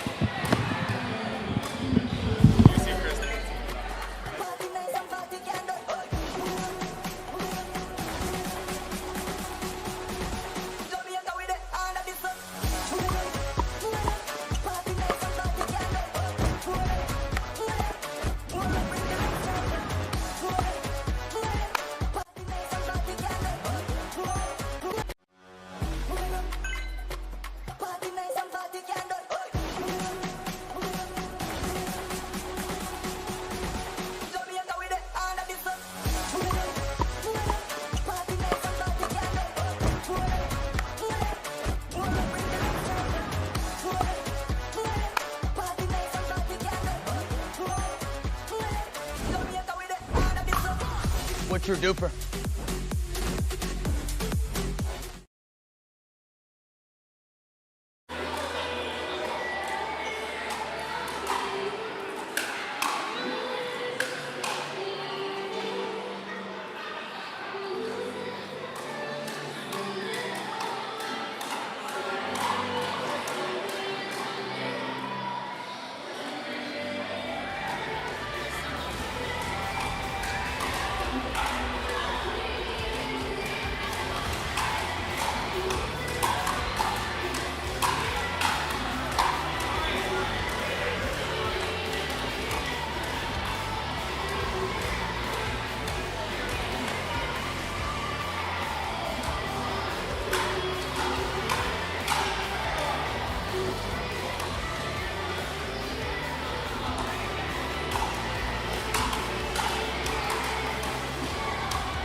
we go, 15 seconds.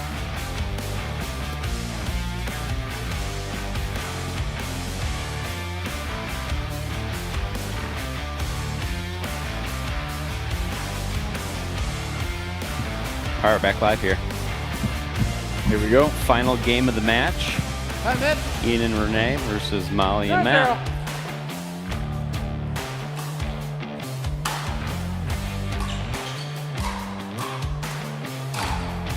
Oh, that one may haunt her the rest of the night. I feel like anybody that's played pickleball has experienced that, right? Oh, for sure.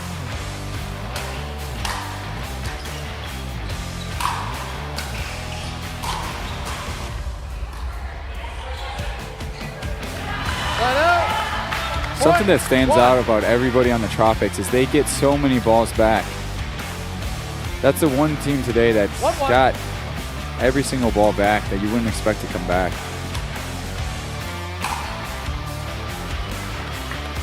Just wide. Let out. Point 2. 2-1.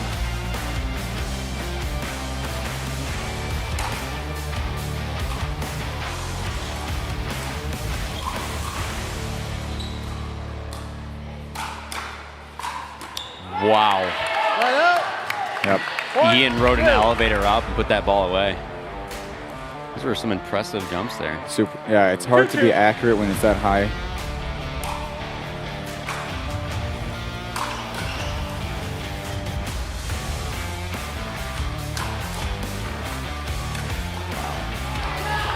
Great point. Good get by Ian. Yep. Flint, stay down there. The Go ahead. Flint Tropics is so solid. It made Ian make 4 perfect shots. Point. So with that jump, I feel compelled to ask about shoes. So out there, I see some Babs. Yep. I'm a fan of the Babs personally. I think I see. Ooh, is that out? Right out. Yeah. Point 4. 4-3. We'll finish the shoe conversation here in a second.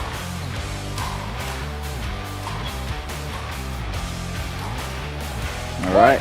So you see the tennis players, Renee and Ian, they both wear ASICs. ASICs, it's a that's what it is. Okay. popular brand in these sports, and I love them. What is it about the ASICs that seems to be in line with what a tennis player wants to wear? For pickleball or tennis, I think they're light. Light, they fit my foot. I have a skinny foot, and they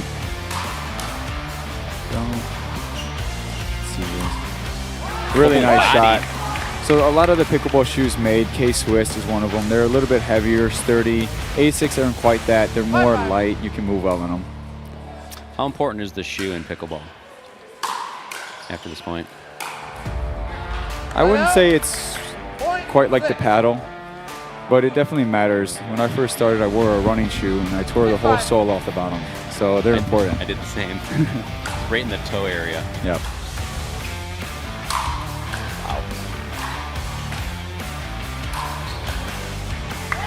All right. Yeah, Ian and Mariano have very similar overhead power. They do. They do. 6-6.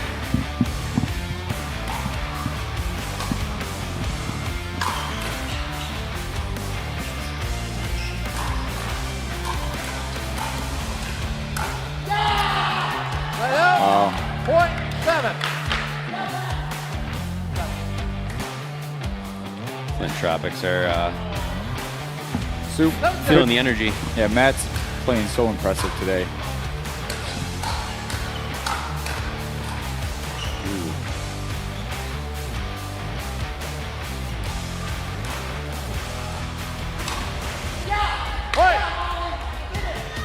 Good finish there by Flint again.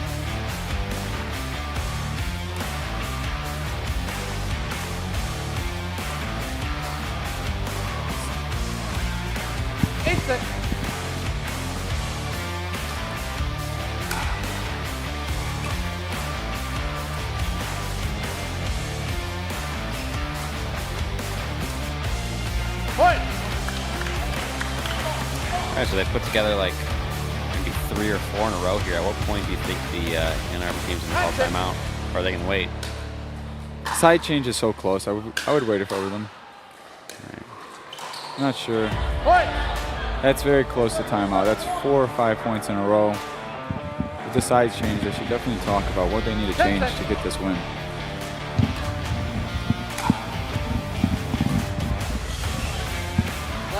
Okay, let's see if they can use that to get back into this match. Yeah, that felt pretty important there, just in terms of the end change not being down by 5. Oh, for sure. Whenever somebody misses something, a third shot drop or a dink, I always tell my partner, let's use it. Let's use it to get back into this match because you're not going to get so many of those in a game. Hopefully they use that to pull this win off. All right. Side out, point 11. All right. Timeout, We're going to have our end change here. 11-7. It's closer than maybe what the score is going to indicate. Again, we're rally scoring, so anything can happen pretty quickly here. What does Ann Arbor need to do to get back in this? Ann Arbor, I don't think they've made too many strategy mistakes or did something. It was really, we had that one overhead that just hurts. You work the point so well and then you miss a overhead into the net. There was a few shots in that game that were just like that I think really made the score what it is. In rally scoring, if you miss a few of those into the net that you should be winning, that's the game. So in the second match, if they can stay away from that, this is going to be a really close game. Could see it going either way. All right, good insights there, partner. What are you looking to see out of Flint in terms of avoiding a comeback here by Ann Arbor? Staying consistent. Matt and Molly have played this pretty much strategy, men's, women's, and mixed doubles. So consistent.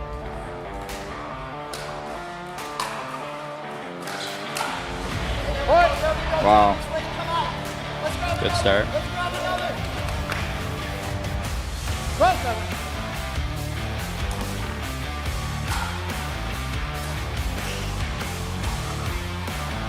Oh, that net was unfriendly there to Renee. Those are the unforced errors I was talking about. Routine shots that Renee hits all the time, but right now they're really important. You think they'll get out of this? I do. I think Ian will turn on the switch here. I know Ian well. In these situations, 8-13 is where he thrives. 8-13.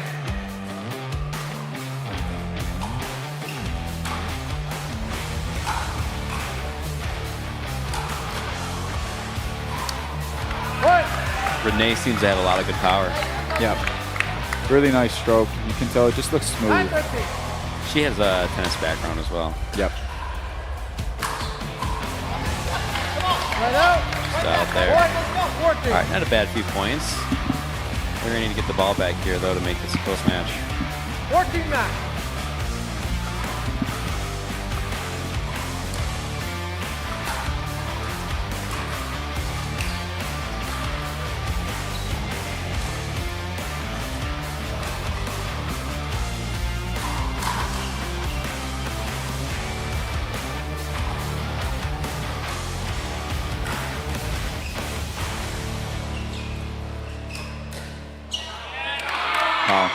Good point.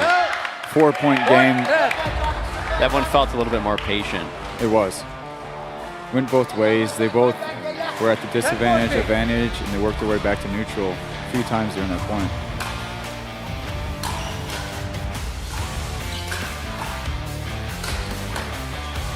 Oh, we lost the hat. Oh, no. Oh. Lost the hat. It's okay. Ian the lettuce is looking good, my friend. It's got a good flow. Yep. It's a similar problem I have. My hat comes off. I'm like, oh, I have long hair. 15-10.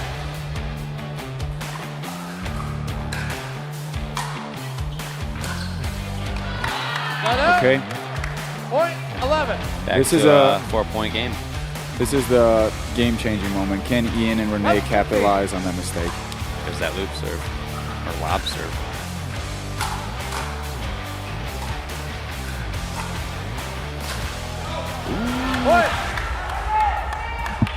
called it out. What do you think on that one? I couldn't see. The ball was moving quick.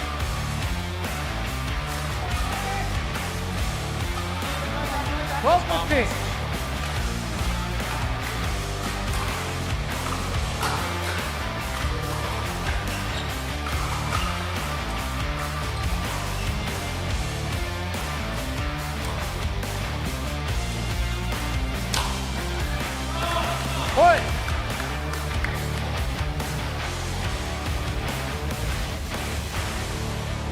13-15. Close game here, Lucas. Yes.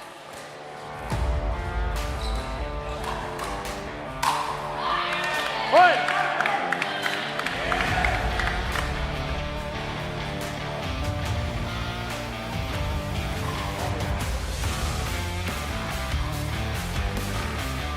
Timeout receivers. Timeout 14-15, there. 1 minute. I mean, well, that's a great comeback by Ann Arbor. It's a change.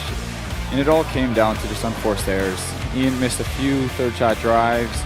Renee missed an overhead or two, a few dinks. That's 7, 8 points there alone. They can turn that down. I could see this game going in their favor. I could see a dream breaker.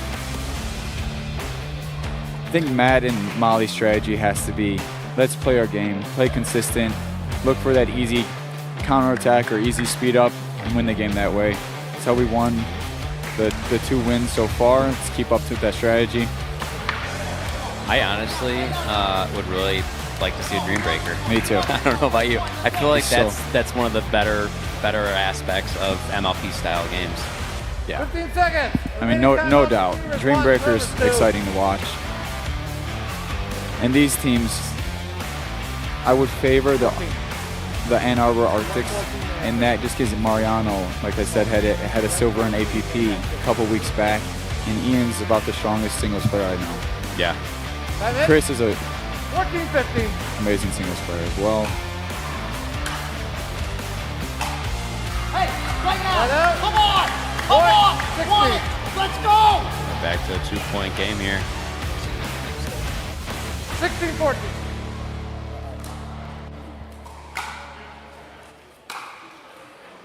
Side out. Point 15. 15-16. I'm getting some word that we've got some music playing over Lucas and I, so I'm so sorry that people can't hear us. I know that we've got about as good of an insight here on the game as you could possibly imagine. 17-15.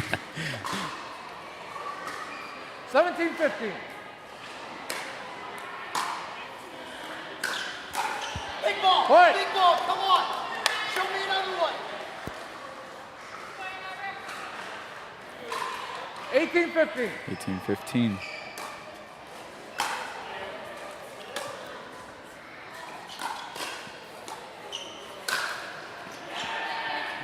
Oh, that's not going to make it. Point.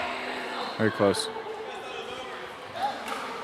19-15. Ian and Renee have to make near perfect game from now. Yeah, yeah. I mean, just for the sake of that dream breaker, I'm really hoping Ann Arbor comes back here. 19-15. Good serve by Matt.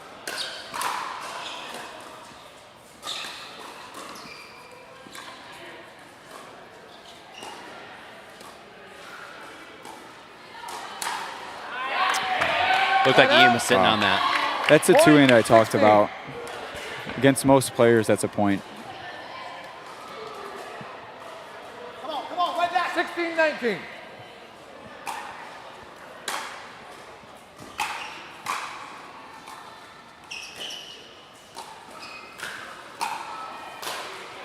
Yes, now. Close. Come on. Side out. Okay, Lucas, we have ourselves a match point here. 20-16. This is an important return. Where will they be going on the return?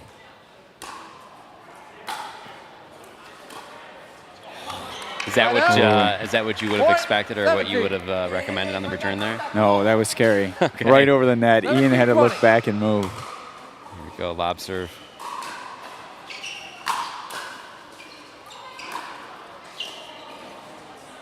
Point. that entire point was dictated by Ian. That was really good, impressive. Started with that lob serve. 18-20.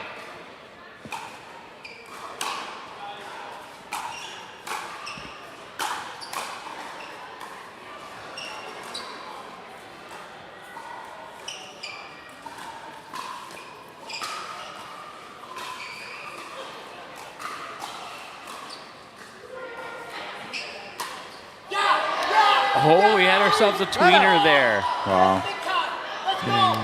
You guys could possibly hear Chris in the background of my mic. That's how loud it's getting. Yeah, it's awesome to hear. He's trying to keep his team pumped up here with a match point.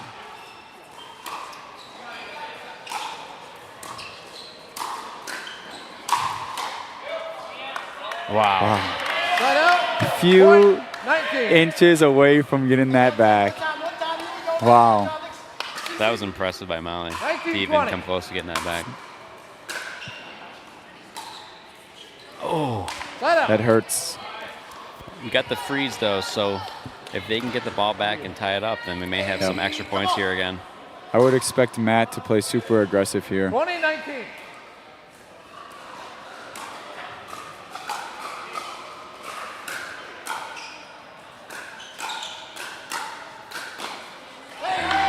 They've done it. 21. The Tropics have taken it. Matt came out in that last point and said, let me finish it off. Yeah, you were 100% right. So impressive. What did you see out of Ann Arbor there that I think lent itself to them falling a little bit short there at the end? Yeah, there was probably 10 or so points that they would hit most days. Today they weren't able to make, and Matt and Molly took advantage of that. They used it, and they won. So 21-19 couldn't have been closer. Well, we hit 30-28, but it couldn't have been closer. It came down to those unforced errors, the missed dink, the missed return, or the missed serves, things of this that make a difference at this level. Yeah, I was really impressed by the defense on the side of the Flint Tropics. I mean, I felt like they were resetting balls that seemed to be, clean winners off the paddle, but I mean, even in the men's doubles match, I remember Matt and Chris just both being outstretched and getting the ball back over the net. It's super impressive. Yep. So we'll see if we can get a couple of the winners over here. And right. Lucas, I'm going to give it over to you to ask them a couple questions. Let me go grab them. All right. And if you wanted to just put them here.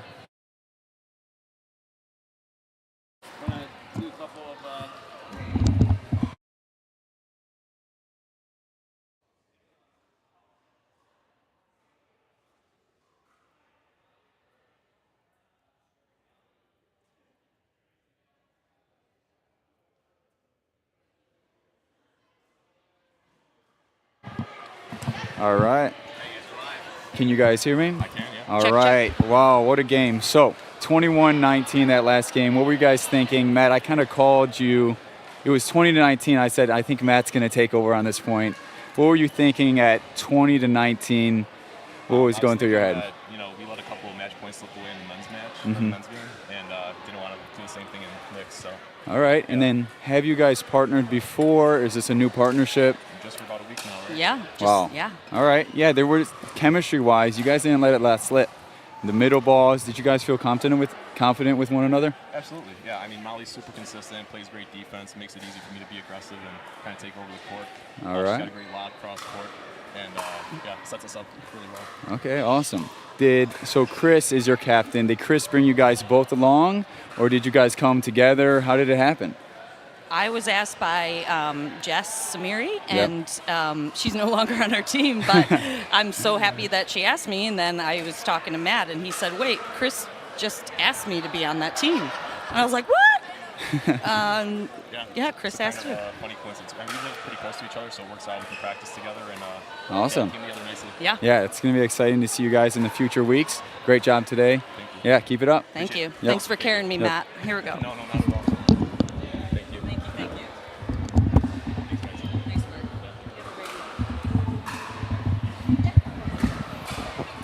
All right, back on. What kind of insights did they have there, Lucas? Well, I asked him, what was your mindset, 20-19? What are you thinking? And he said, we had a few times in that men's match where we weren't able to close, so he closed it for him. 20-19, he took control and took over. So I super impressed with just overall how that whole team played. Chris played amazing, Matt played amazing, Molly played amazing, Shannon played amazing. I think every single person on that team helped each other win. And then they said that they've only been playing 1 week together. That's super impressive as well. Yeah, that is. I mean, So- I can't imagine coming out here playing at this level, not having had some type of background playing together longer than just a week. Yeah, you couldn't tell me that. I wouldn't have been able to guess that they haven't partnered in the past or knew each other's game very well going into this. So shout out to them for making it work. And I'm sure that they had a lot of talks leading up to this to make sure they were on the same page. Chris, the team captain, great job for him, kind of bringing all those people together. Yeah, I noticed, especially with Chris, him keeping the energy up for his team and kind of carrying the ball with that respect. So thanks everybody on the live chat for letting us know on the music. Sorry about that, and we'll make sure keep track of that going forward. Up next, we have Detroit Vipers versus Lansing Loons. We saw the Loons play earlier today. They looked okay, but they weren't able to secure a win. Are you expecting a different result here against the Vipers? I don't know. I think it's going to be a close match. I'm excited to see how Sam and Nick come out as a partnership. I know Nick and Sam didn't play their best. They're great players. Most people look up to Sam and Nick as some of the best players in Michigan. We'll see if they come out there and show why people think that of them. So I'm excited to see how the Detroit Vipers and Lansing Loons come out. And the women's doubles and men's doubles to start it off. I think those will be the really decision-making. Who wins the men's doubles match? Who wins the women's double match? And mixed, I would assume just follows.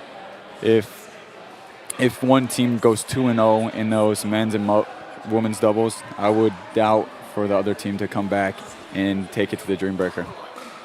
All right. Well, we are going to take a short break here while the players warm up, and we'll be back on at right around 7 for the start of this last match of the first day of the Michigan Pickleball League. Before we do that, let's thank a couple sponsors. We have Youth Fuel, Verimation Technology.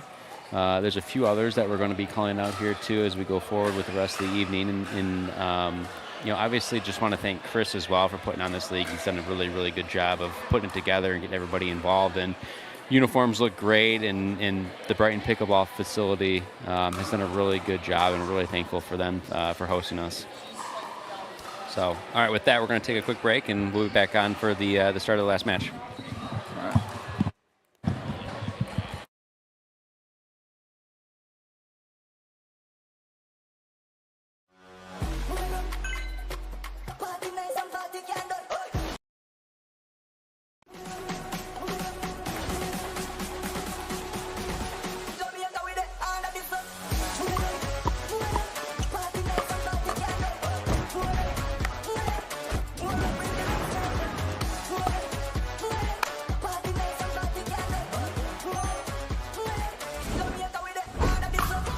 What's your duper?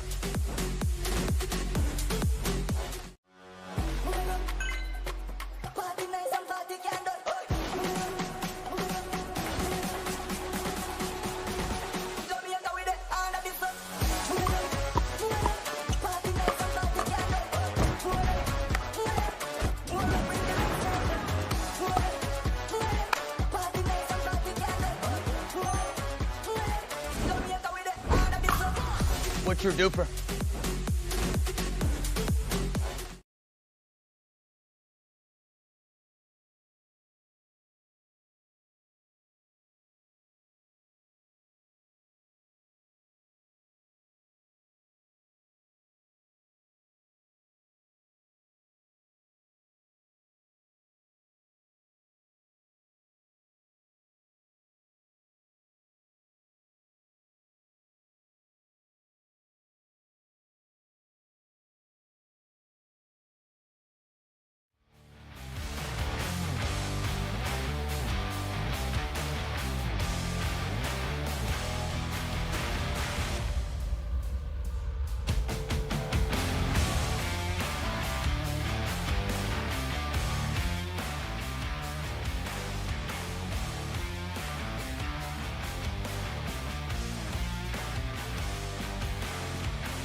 All right, welcome back, everybody. We are live here, about to get started with our final match of the day. We have the Lansing Loons versus the Detroit Vipers. All right, Lucas, I'm going to have to ask this question again because now that I see the Vipers uniforms, they may be taking the cake here on the best logo, the best looking colors. What do you think? I don't know. We have two of the best. We have the Lansing Loons that the colors just match. The colors just go. Yeah. The Vipers, coming into it, the name Detroit Vipers, I picked it without even seeing.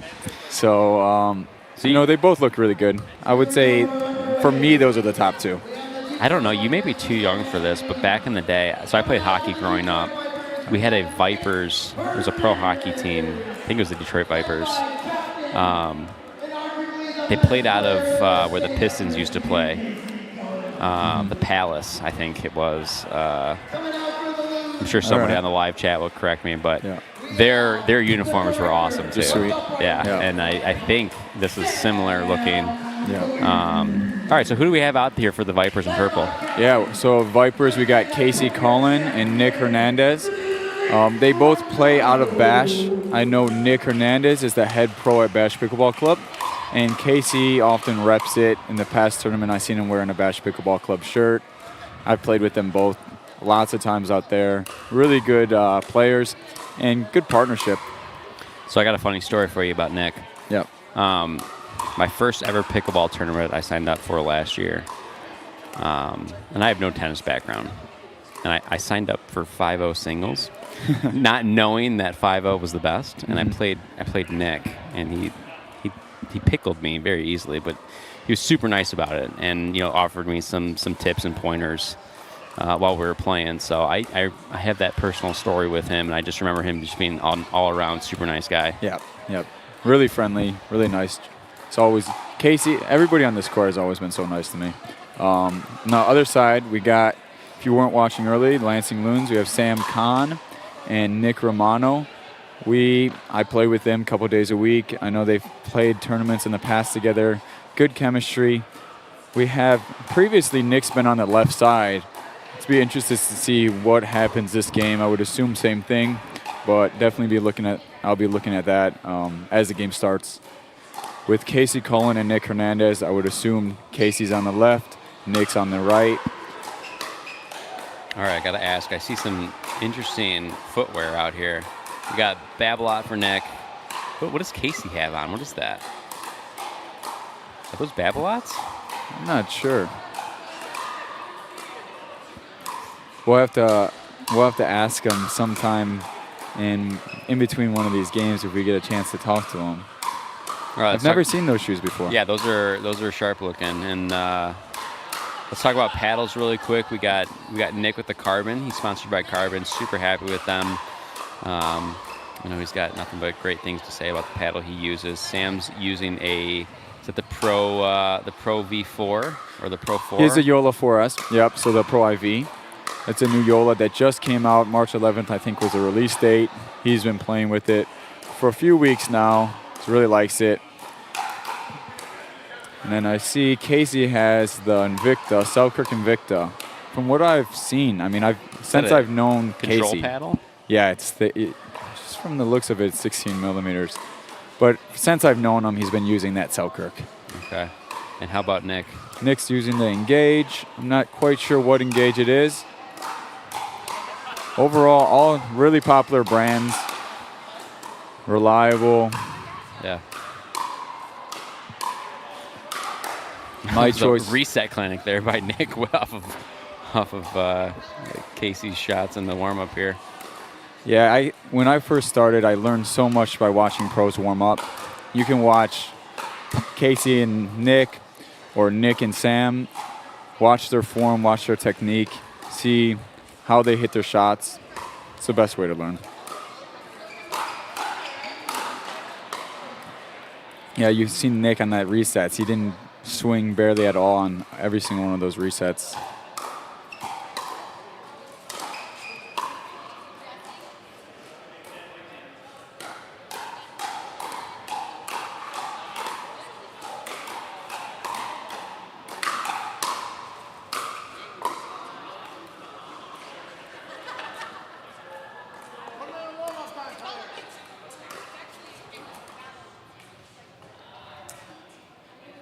think women's doubles is first, so the men are just warming up, getting ready, getting moving.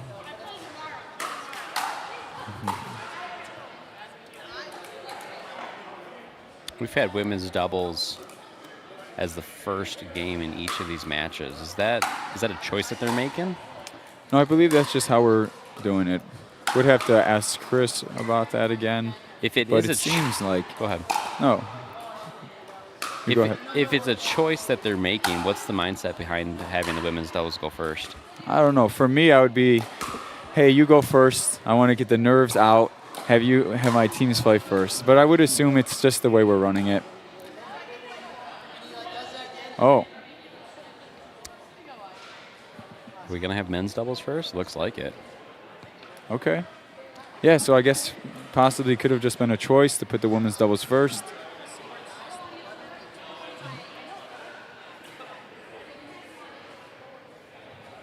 All right, so we see Nick Hernandez is on the right and Casey Cullens on the left.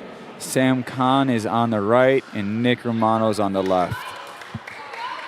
So I'm looking at the live chat here. Somebody's asking what ball they're using. They're using the Franklin, what is it, the X40? Franklin X40, yep. Yeah, which is, we were talking about this earlier, it's a little bit softer.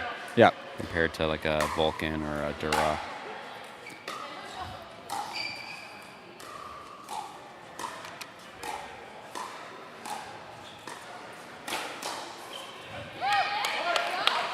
Good first point there. Yeah, the Franklin could be a reason why all these teams today just seem to be getting everything back.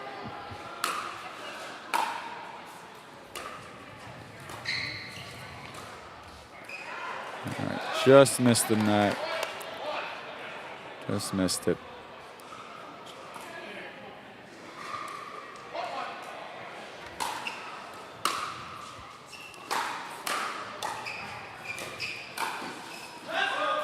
Wow. Came out of nowhere on that one. Yeah. Was that just a read point there by Nick? Or? Yeah, he's seen it come up and jumped on it. Oh, there's another lob serve. We saw that a lot with Ian in the last match. Looked like Sam was taking some notes. Yeah, Sam and Ian, I see both of them do it often. Oh, was that off the net? Yep. Oh, yep. that's too bad. Just missed it. That's. Plus, with rally scoring, that's going to be a point for the Detroit Vipers.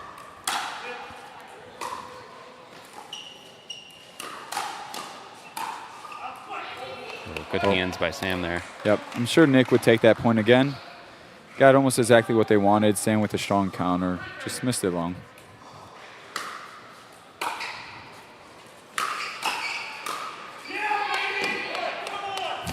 We have Casey getting boisterous out there. Yep. Is he a big energy guy? Oh, for sure. Imagine having Chris Walker and Casey Cullen in the same court, battling it out.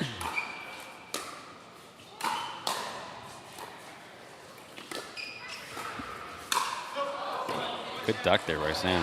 Yep.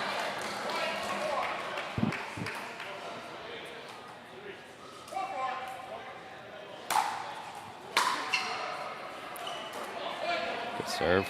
Really big serve.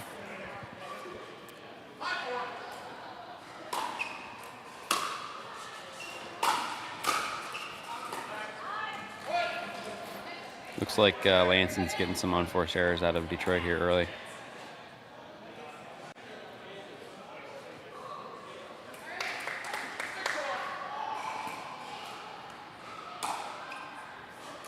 A lob serve.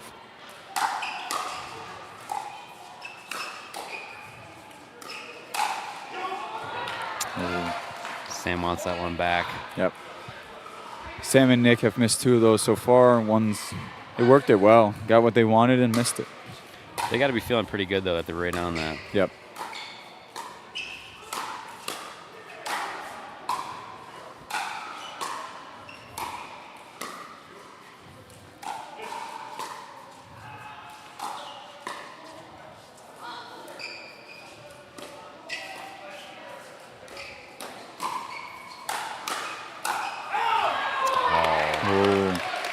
Good overall point there. A couple really nice athletic plays. So that's 3 now that Sam and Nick would take back. They would want those all over again.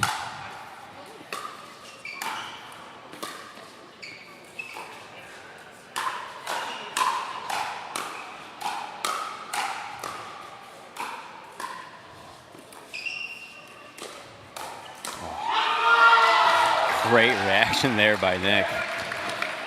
That was an awesome point. Casey and Nick are fighting their way back into these points. They've been on the defense almost every time, working their way back into it.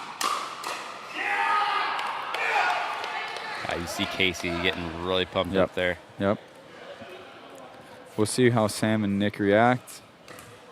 Does that get in your head a little bit when the opponent's kind of yelling and getting pumped up? It's just, let's see. At this point.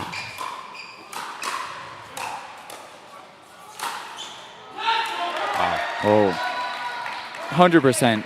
Sam and Nick, I think, feed off of it, same way Casey does. But there's tons of players out there that get frustrated when the opponents are being loud. But Sam's definitely loud in certain occasions as well.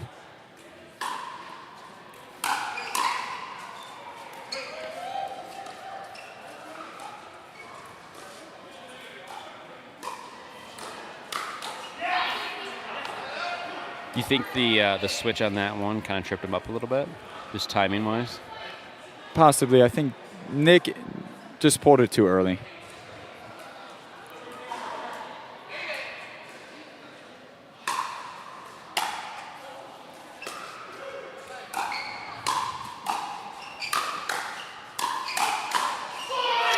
It was a good job by Sam staying in that. Messed up, but Good earned it finish by back, Casey. and Nick played amazing there. There we go.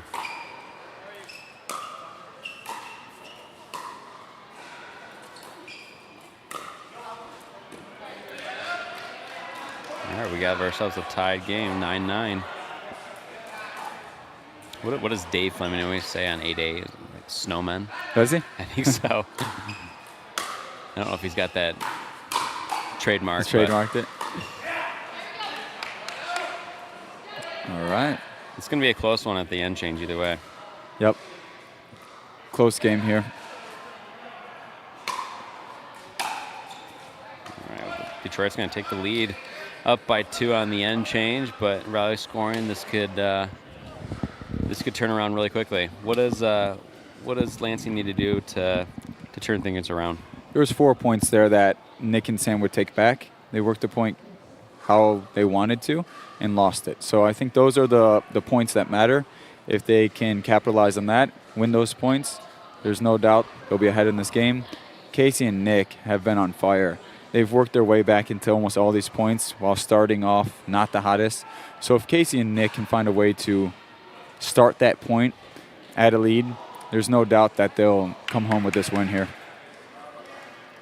All right, we got the a little bit different conditions from what we had earlier today. We have the window side versus the wall side, but the sun's going down, so it's a little bit darker on the window side. Do you think that that's going to change things in terms of which side of this court has the advantage? I still think the wall side's at a disadvantage. If your wall's at your back, there's so much commotion. There's a crowd you're looking at. There's TVs you're looking at. More noise that way. If you're facing the wall, clear background, you can just focus in, lock in a little bit better. I know it's pretty easy to get focused in on certain faces or friends that you know when you're on the wall side. It's 12-9 here.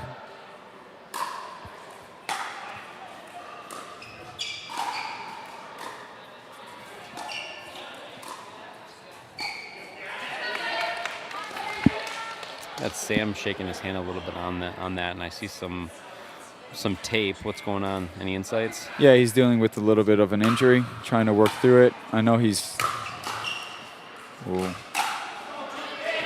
little bit too big. Yeah, he's been going through a lot of the recovery process, going all out. If you follow his stories, almost every day he's posting a recovery story.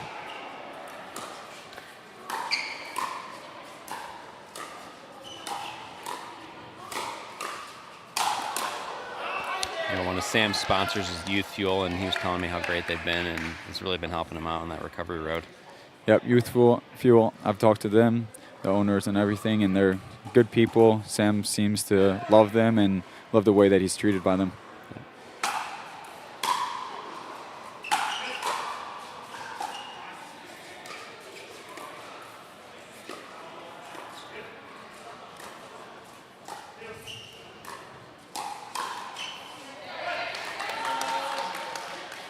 Seemed like that was a really good like point construction from the beginning on that. It was. 11-14.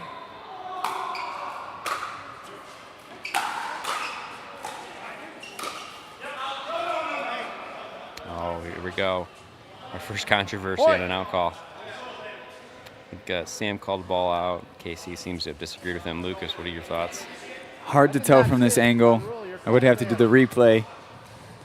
Let's see. Oh, could you tell? It may have caught. I don't know. It's hard to say. Side out. we have a ball don't lie. Sam said ball don't lie. It's good sportsmanship there. 15-12. 15 to 12. Okay, 13-15. Point 13. Yeah, this is just back and forth. Ooh, it there's did another look at in. it. Yeah. Yeah. Sometimes it's really 13-15. difficult to see. Just make your best call. Yeah, Casey put a lot of power on that one too, and the harder it is Point. hit, the harder it is to see. So. Yeah. We're getting a point here for Lansing, and they've come within one now.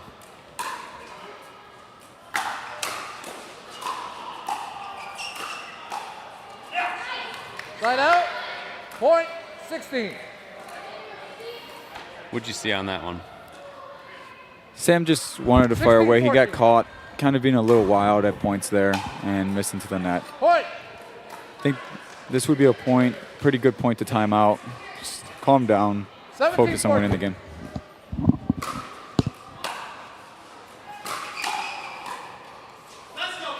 Side out. Point 15. 2-point game here. Yep. Yeah, I definitely felt like a 15-17. timeout was coming if they didn't get that last one. Yep.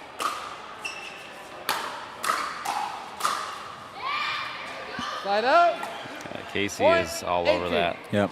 Nick and Sam need to find a way to get up to that kitchen so they can construct a point, find a way to win. 18-15.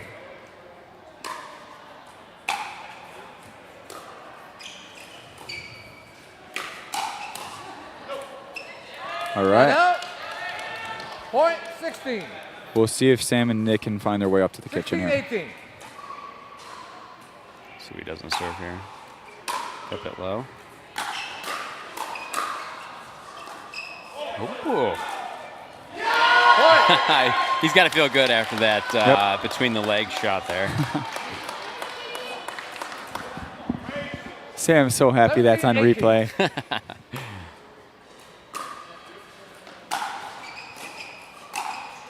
Oh, it was a good eye by Casey on that one. That had to have been a tough ball to lay off of. Yep. That's one of the most underrated skills in pickleball. 19-17.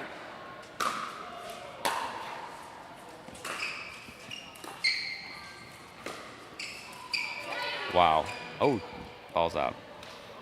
Lucky on that one. So going back to your comment about that being one of the more underrated skills, is there a way to practice it? It's repetitions. So having somebody hit balls at you in practice. Just to be able to see it. Mm-hmm. Point. Yeah, so it's so great point by Sam there, but going back to letting balls, it's so hard. Some people say, you know, a certain height, let it go. It just depends how much top spin and pace is on that ball. Got a tied game here.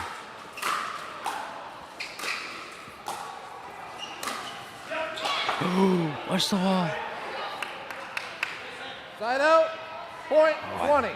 We had a wall run in there by Sam, just putting his body on the line, trying to get to every ball.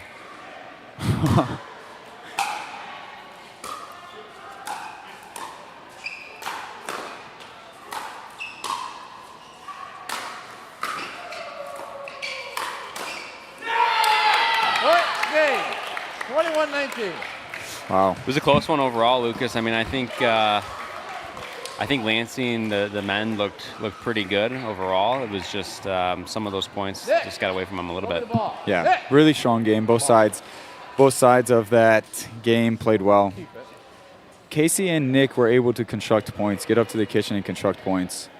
I think Nick and Sam relied a little bit more on shake and bake or the more aggressive play style, but they weren't able to get up to the kitchen and do what they wanted. So I think looking back on that game, that was a difference maker.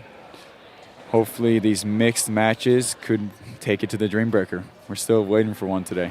I know. I would like to see it myself. Let's see if we can get one of our women's doubles we still have. Sorry. Yeah, we got. That was an interesting one because we started with men's earlier today. We were starting with women's. Do you think that having watched the men play, does that give the women any sort of ease when it comes to the nerves and starting their first game? I mean, Lansing already played earlier today, but this is Detroit's first game. Yep. So April and Mary Kate are feeling it right now. If they don't win this, it's pressure, because then you're going down 0-2. I think the Detroit Vipers can play loose here. If they lose, they lose. They still have a chance to make it back in mixed. But if the Lansing Loons go down here 0-2, kind of what I said earlier, it's really tough to make a comeback. So I would say the Lansing Loons have a lot of pressure to perform here. We'll see if they can do it. All right, so for the Detroit Vipers, on the women's side of things, we have Sophia and Jessica. Are you familiar with either of these two? Yeah. I've seen both of them play a few times. I've played with Sophia and against her in rec games before. Jessica, I recently watched on All In Pickleball Gym's kind of event there. So I'm familiar with both of their games. Really good players, have unique play styles. Sophia Abelson is a lefty, so kind of like Sarita, they have a different play style. Sophia's dangerous with her two-handed backhand as well. All right, Jessica, I got a couple of notes here. Is a mom of two beautiful boys. She likes football. She's got a tennis background and still plays. Sophia lives in Berkeley. She is a big Detroit sports fan. Big racket sport fan as well, just kind of all around with the tennis and the table tennis and that sort of thing. What do you think of the play style of the Vipers in that first game by the men? Do you think that we're going to see something similar here out of the women? It's tricky. I think it really just depends about your individual play style. So Jess and Sophia, I'm not sure if they played together before, so I don't know how they're going to come out. But we have seen April and Mary Kate play earlier today, and they came out firing. So hopefully Sophia and Jess watched that game, seen how they played, and expect that. But watching their men play, unforced errors definitely stood out. So if they come in here and say, hey, how can we keep those down, that'll be the difference maker.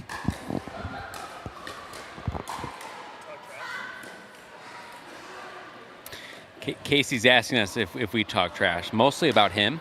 Yeah. Yeah. So we were just telling Casey that, not the best play there, could have done better. Yeah, he was asking us about that out ball still. Yeah. Just making sure. He's like, what was it? It's so funny, too. I mean, pickleball is one of I think maybe one of the only sports where the players themselves call the ball in or out, right? I mean, I can't think of another one. Yeah. That would be I played baseball, and that kind of makes me think of a batter calling his own balls and strikes. A little unfair, right? It is unfair at a certain, especially you think at the amateur level or, where there's not replays, right, where there's not referees, how it can affect the outcome of a game. Because at the end of the day, it's the one side's call. If they call it out, it's out. Getting a little bit philosophical here. I mean, one of the things that you hear time and time again about pickleball is the community and how everybody's super accepting and super nice. I do wonder if the fact that in rec play, and really in all play, they're calling their own in and out balls, and you kind of have to have that, that honor system, and you're going to get stigmatized, or you're going to get the social stigma if you're calling balls out that are in. Does that lend itself towards that whole concept of pickleball being really community based and everybody kind of being on that supportive side of things? Yeah, nobody wants to be the person known for calling out balls, in balls out. or out balls in. Right. You know, you want to be, you know, the best sport you can be. A lot of people, and that's definitely the part of pickleball, social side of it. I think almost everybody wants to be the person that's making the right calls. And it's definitely looked down upon if you don't. What are your thoughts on that? Yeah, I mean, I struggle. I'm one of those players that I will give my opponent the benefit of the doubt, and I'll play an out ball just because I don't want to cause controversy, or, you know, I also am one of those people that if I'm going to win, I want to do it under, you know, tough conditions as opposed to, you know, I'm not going to call it cheating, but, you know, giving myself an advantage by calling a ball that's in out. Yep. So, and I know there's a lot of people that play that way too. How do you feel if you're in a tournament like this or a setting like this? Yeah, I mean, tournament play is definitely different, right? Yeah, I mean, you get a little bit tighter with the line calls, and it's hard. I mean, I still find myself playing out balls, but what I'll try to do is if I play an out ball, then I'll give myself a little bit of leeway on maybe a call later in the game, or vice versa. If I've given myself leeway on a call early in the game, then I'll play an out ball later on. What happens if your opponent's making terrible calls? So you can say in the comments, what do? Do you start, you know, hey, that was out? That's a good question, Lucas. Let's hear it from the live chat out there. What do you guys do? What's the best way to deal with somebody who's making bad calls? Yeah. All right, we're getting started here in the women's doubles.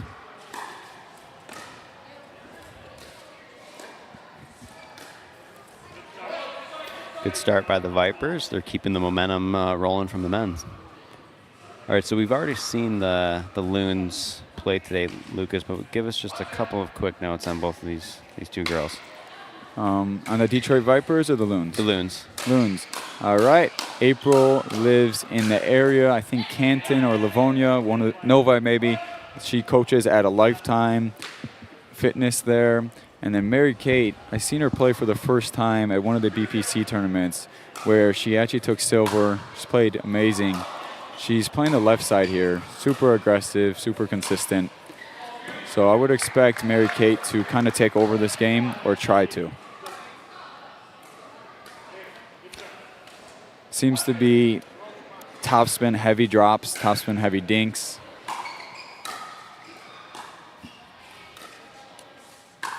We'll get the score for you guys here in just a moment. It's loading.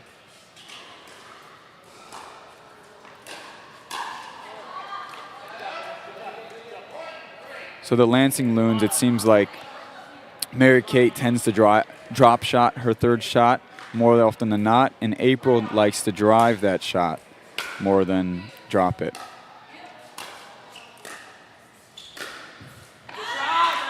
Really nice spot. Why do you think that is? I think it's all personal preference. April realized, hey, I have a strong drive. Let me use that as a tool to get up to the kitchen. And Mary Kate says, I have an awesome third shot drop. That's my best way to get up to the kitchen, and that's how you win these games.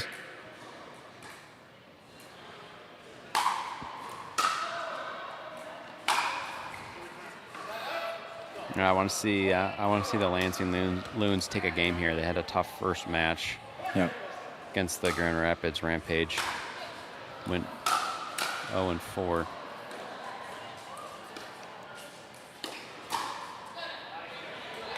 We're just out. It was a good speed up.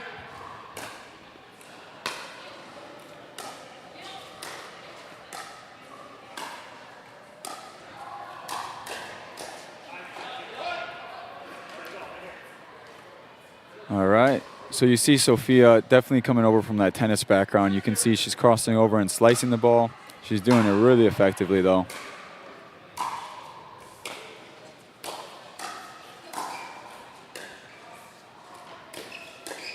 Good job getting back to the kitchen.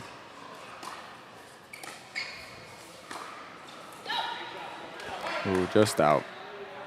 All right, we've got a pretty big run here to start, and I was just about to ask you when we're going to see a timeout, and we have our first one. There we go. go. What do you think the Loons are going to be discussing on their side of things? It's always, what can we do to win? And I think if I were them, I would try to, since I know that this is a new partnership, go down the middle. See if they have it covered, if they've talked about it or not. Speed up down the middle, return down the middle. just work the middle with them and see if they miss a few just based off of miscommunication, new partnership, because that's usually always where these partnerships aren't always rock solid, is whose ball is that?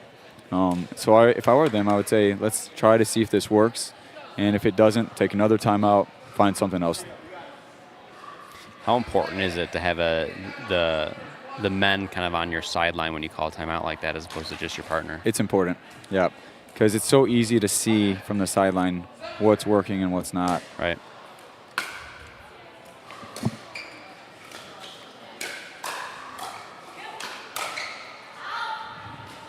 All right, well, that timeout seemed to have done the trick to get the ball back. Yep, there's a good point there. That's what they're looking for.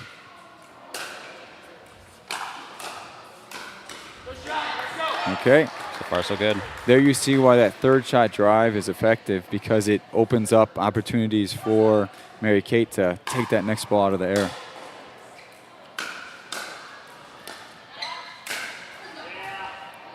Left it up there a little bit. Mm-hmm.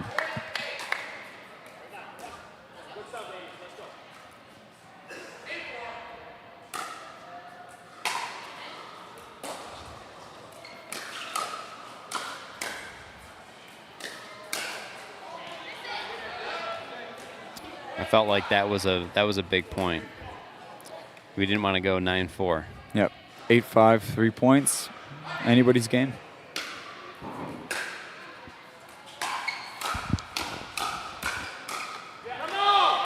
All right. That's the second time that same exact point happened. If I was the Detroit Vipers, let's stay away. Let's go to Mary Kate's drop shot and see if they can get up there.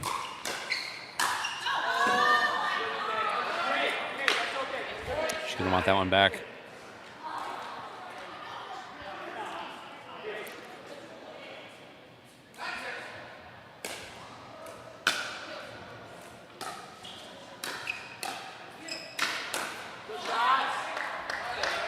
Good put away power there. Mm-hmm. Much better finish here to the first part of the game for the Lansing Loons.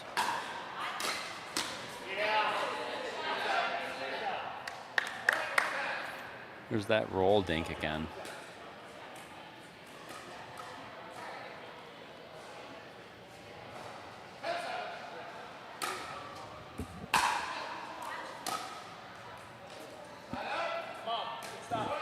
Two-point game here before the end change.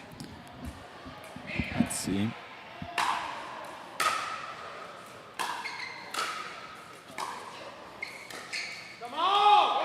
All right. What happened on that one? April made a tough shot. She went down the middle. I think their partnership's newer, and Sophia missed into the net. All right. It's 11-9.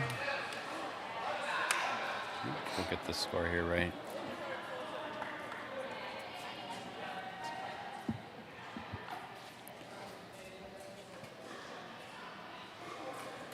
There we can see the Detroit Vipers outfits. Purple's looking sharp. It is. Something about purple is just, it's a good color as a sport uniform. It is. You Yeah. don't have a lot of purple teams in the professional scene. Yeah.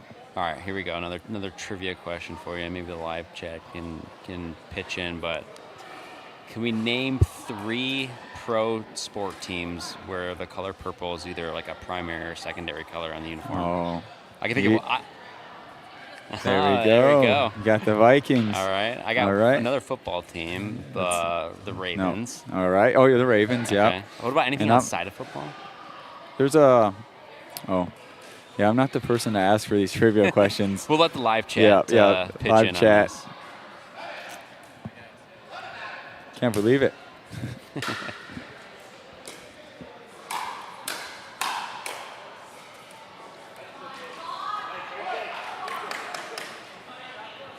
I think it landed in.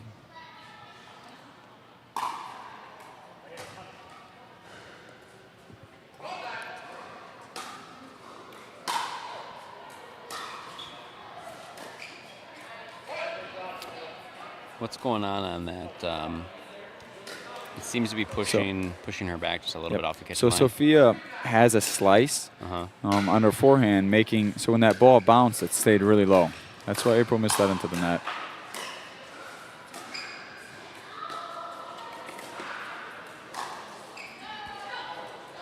Oh, just out. Just out. It was a good Just point out. by April. Nat was a little bit unlucky on that. Was.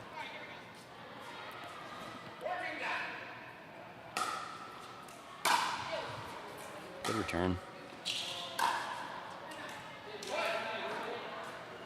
Thinking another timeout here? I wouldn't be against it. It worked for him last time. It did. Oh.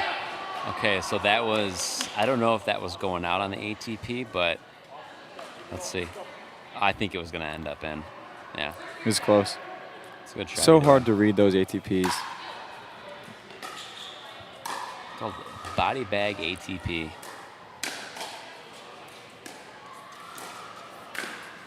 Good gets.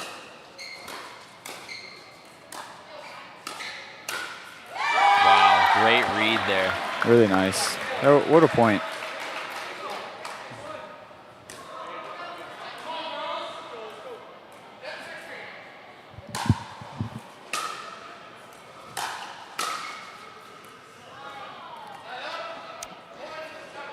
Thank you, Nat. Yeah. That's rough, especially at 10-16, to have that one not go your way. What do you think of the apology or no apology debate on a net cord? I say no apologies. When I'm playing with Sam, I'm like, we just got 3 net courts not go our way. I'm not saying sorry for this one that went our way. How about celebration off a net court? Oh, that's a little bit pushing it, though. Okay, so no apology, but also no celebration. Yeah, I think it's just hate. Okay. This is a part of the game. I don't love it or hate it. Let's play.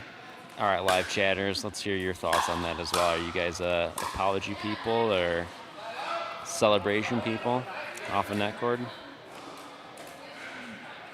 We're at 19 now. And what team here do you think would celebrate off of a net court?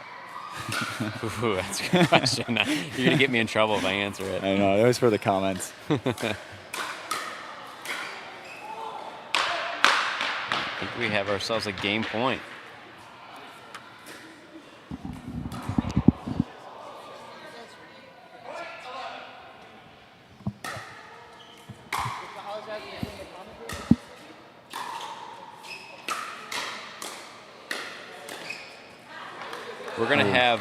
We're gonna have Chris Walker join us, one of the owners and organizers of the league. We need to get him a working headset though. This. All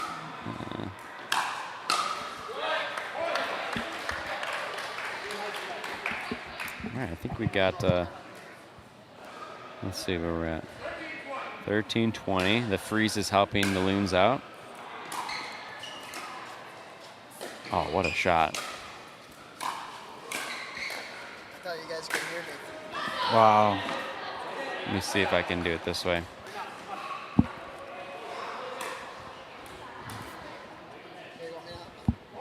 We're gonna get Chris on here. I'm trying to convince him right now. All right. We're at 14-20. Loons are doing a good job of staying in this.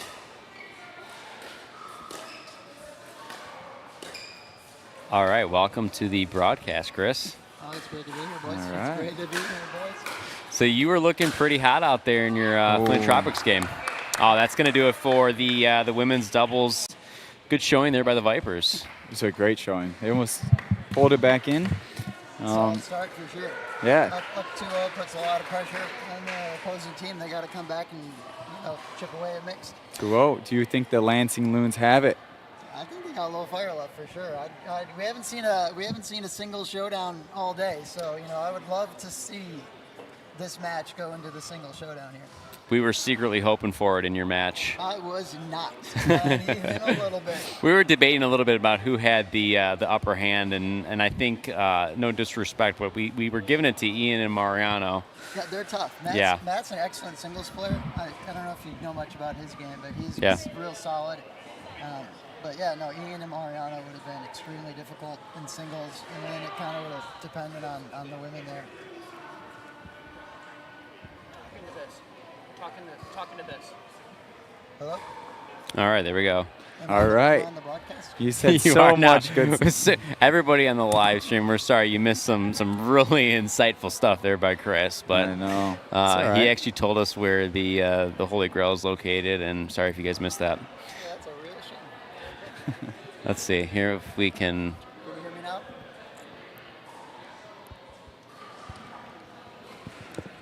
I feel like it was this one. Yep. Maybe just hold both. Yeah. Let's go with that. Good timing. We have a break here. Yeah, we I can hear that. I don't know if the live stream can Yeah, I hear Chris wonder or if not, this- but we're trying to figure out the right microphone for him. So talking to All right, yeah, so we did have him. I think, I think we're live and live in color. Yeah, so we had you on the right one. I thought we did. What are you expecting to see here in the mixed doubles side of things? Who do we got first?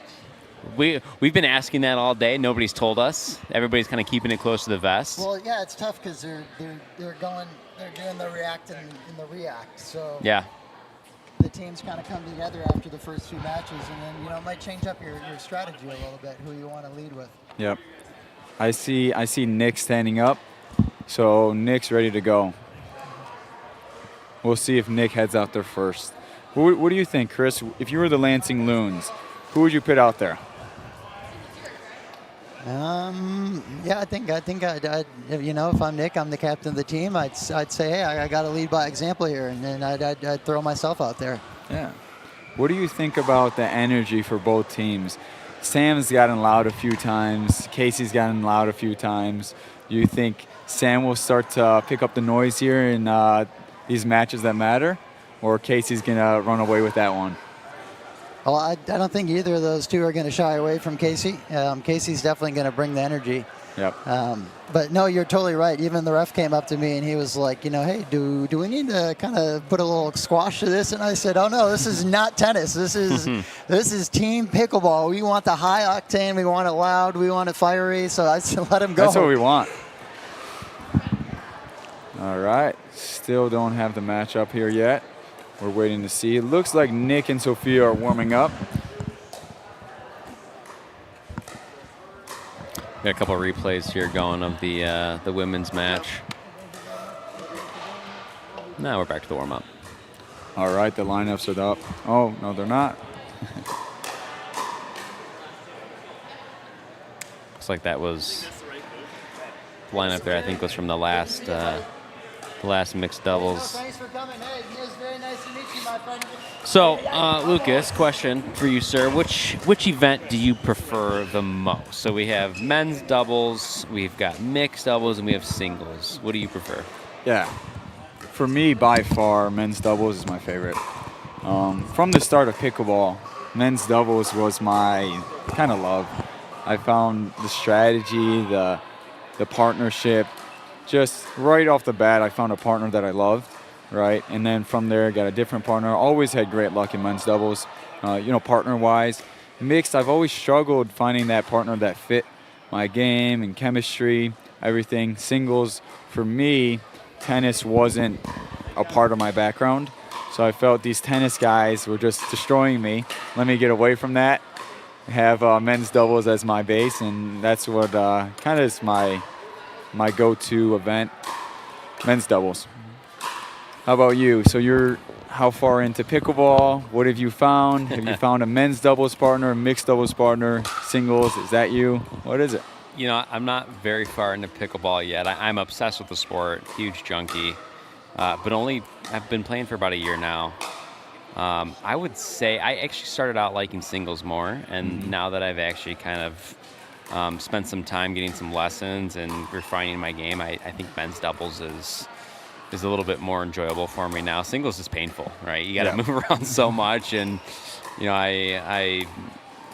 it's just you have to be in really good shape for it. And I got 3 beautiful children at home that sometimes prevent me from being in as good of shape as I want to be in. But one of the things that I found too is, and I have to do this whether they want it or not.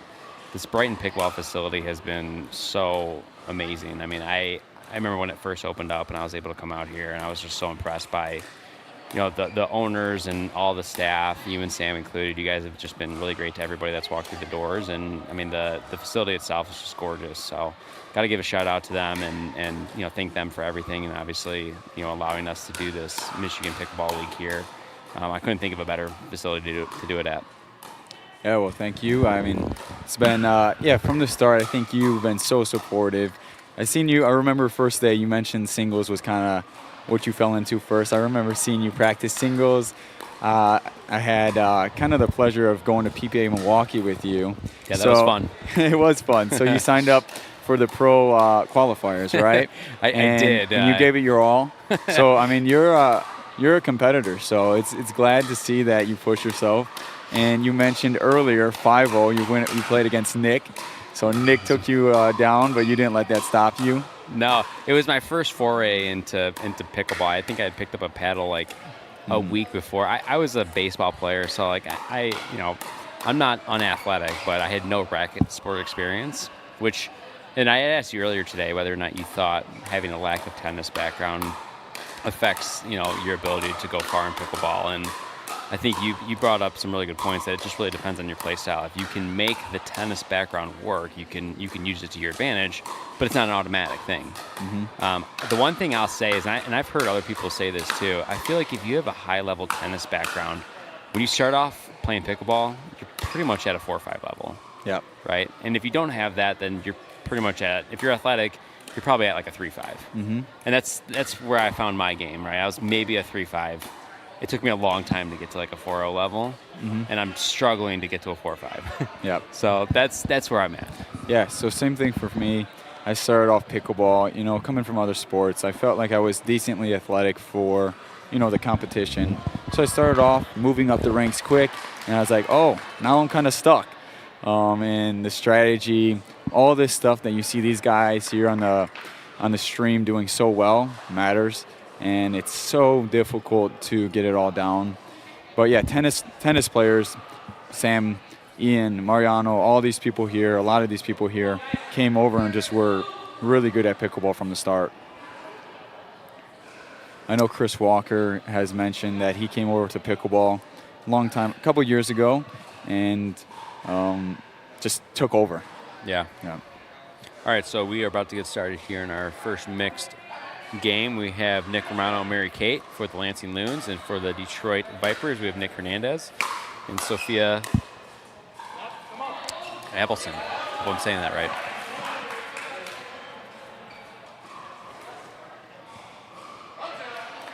All right, it's 1-0. We'll get the score here for you guys in just a moment.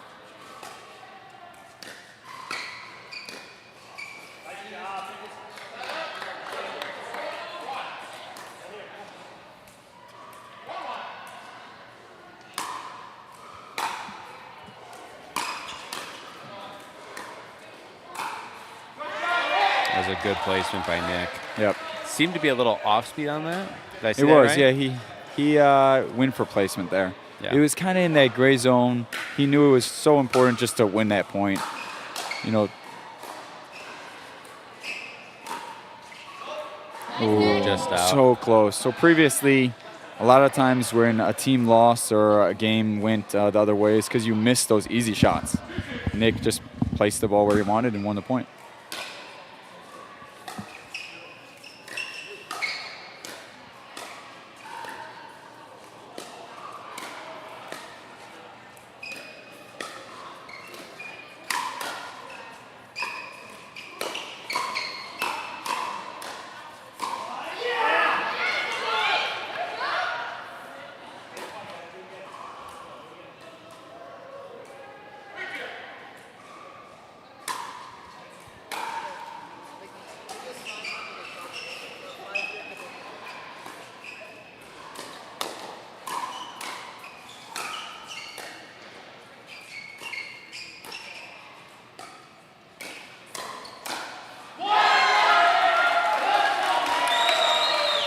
Great shot.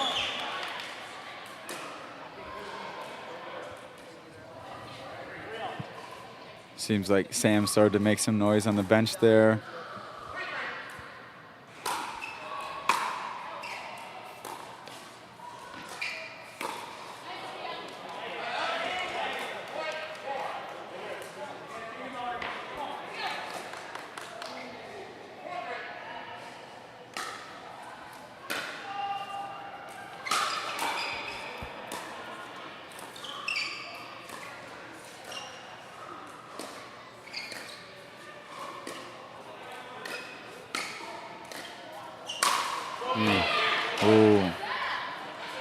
Nick's added to the club. Ian, Mariano, and Nick, all dangerous overheads. Yeah.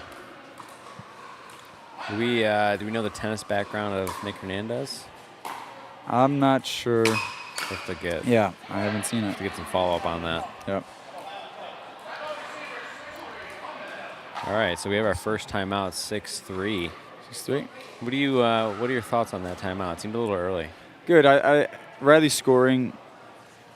It's different. So it's 6-3. Seems so early, but as soon as you see the other team catching fire or getting some momentum, put it out. Nick and Mary Kate are confident with their game. So if they say, let's just stop their fire, why not do it at 6-3 instead of 8-3? All right, so live chatters out there.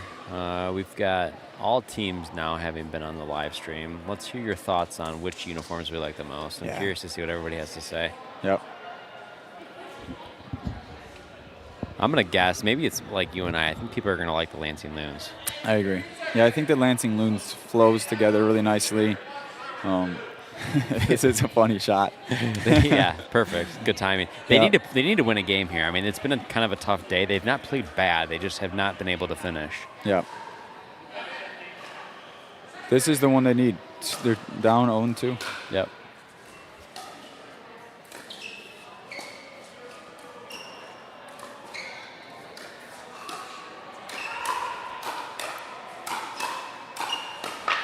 Wow, what a great point. Nick stayed in that, took full control over the court.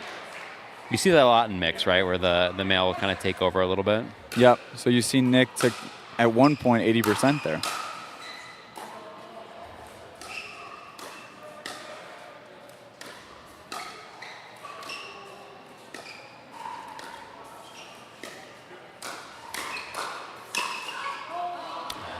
There it is. I mean, again, Nick, other side, Nick Hernandez, kind of the same thing, right? Like took control of the court, was able to put it away. Yeah, this is really high-level games here. Wow. Great shot.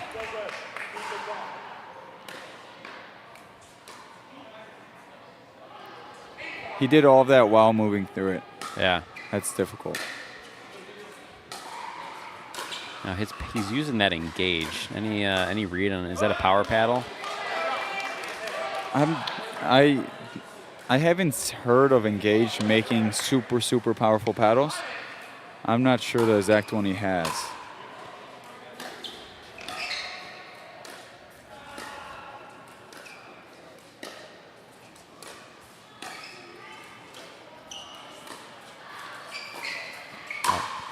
What a get by Nick on that. I mean, that was really impressive, and then it was able to actually get the point, force them, like you said before, play an extra ball.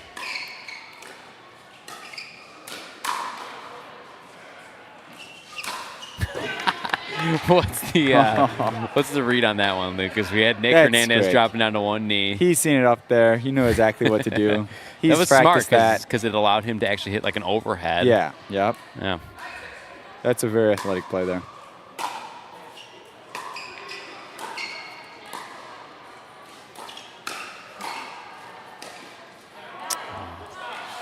Thank you, net, right? Yep. I was playing a rec league game recently. I had somebody kiss the net after a net cord. Yep. You'll see that, and then you'll see teams blowing it over. Yeah. I think the first person I saw do that was Riley Newman. Yep.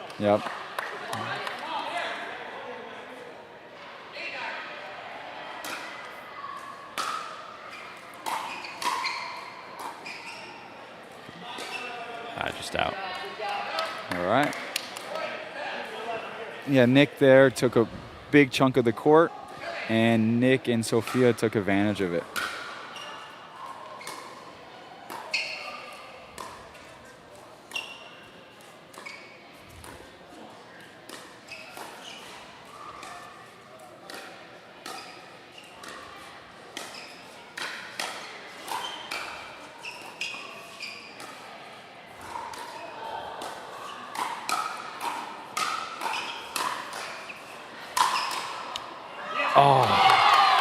That was inches from being one of the best defensive plays of the day. Wow. So we got the Detroit Vipers winning again here at the end change. What's the difference, do you think, that's being made here by the Vipers against the Loons? I mean, Nick Hernandez is playing out of his mind. Almost every shot looks like he's made contact perfect. So quick. You've seen him make that athletic play. He's playing really good right now. Nick's playing good as well. I think it's going to be, hey, who can show up for the second half? Can Nick Hernandez keep it up? If he keeps up, if he keeps playing like that, they're going to take this home. Nick has to just keep doing his thing, keep playing, making the other team play, and I think we all have seen Nick play. Nick's one of the best players in Michigan, and he's got to get it done. I just noticed, too, I can't believe I'm just now noticing this. The Loons also have matching hats. Do they? Oh, they take the cake for the best outfits. Lucas, if I don't get a hat, I'm gonna be one grumpy person. Because I really like the hat.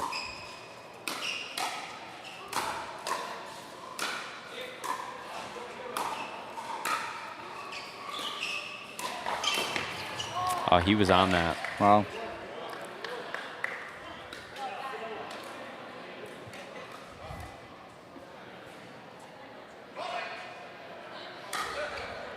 No, we just came off an end change, Lucas, but if they get a couple more points here, are you expecting another timeout?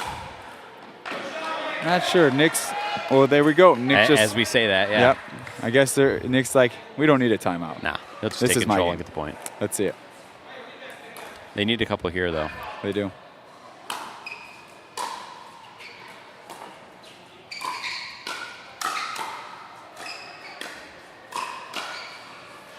That's in. It was in. They needed that. I think they can build off that momentum. This is a 2-point game.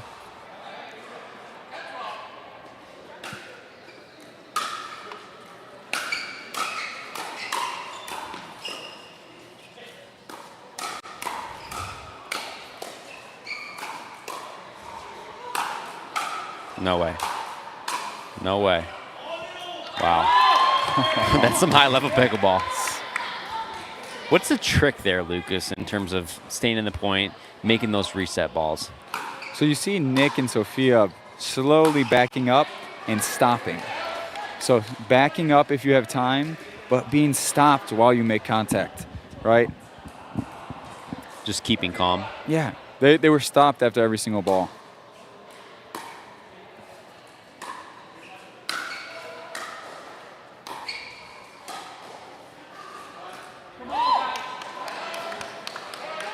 All right.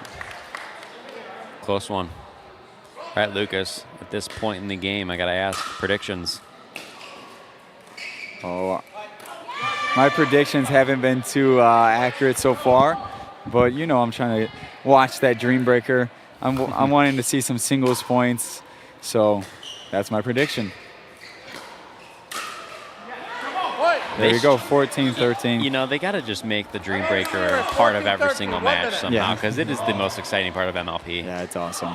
But I think it's fun to root for something. Yeah. When it's 0-2 like it is now, let's see a dream breaker. Yeah, So, I agree. That's a good point. Who do you think here would have the edge in the dream breaker? Ooh, that's a good question. You know what? I know Nick has recently done very well on the PPA. I think he made it to the round of 16 at the Cape Coral PPA, and yeah, I know Sam is he's top-notch singles player as well. I'm gonna have to probably give that advantage to the Lansing team. Okay. Let's go, Loons! Let's go, Loons! We have a "Let's Go Loons" chant going on. All right. 15 seconds. Remaining timeouts, receivers 1, servers 1. Time in. 14-13. Let's see if the Loons can keep it going. Yeah, that's the ball that they needed. Seems like the momentum's changing here. Yeah, I would agree. I mean, when you can get the other team to call a timeout and then get the first point after. Yep. Oh. Let out. I know Nick, so I knew Nick was going for it. Is he a big Ernie guy? Oh, he's tricky. Ernie's, no looks. Yeah. Just don't know how to read them.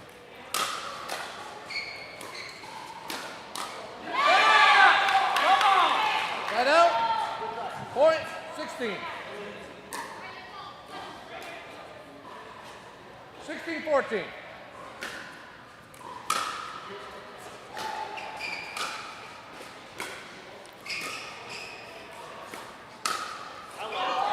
Point. All right, they called it out. Let's see on the replay. What is it? It's close. Oh, just out of frame. We're going to go with that was accurate.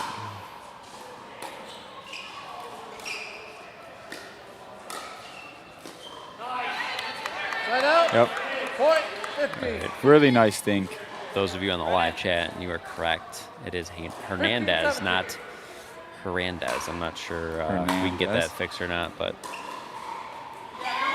Right out. we'll keep a watch. Point 18. All right, Lucas. We're getting close to that dream breaker. It's getting close. We're going to have to win this one and the next one.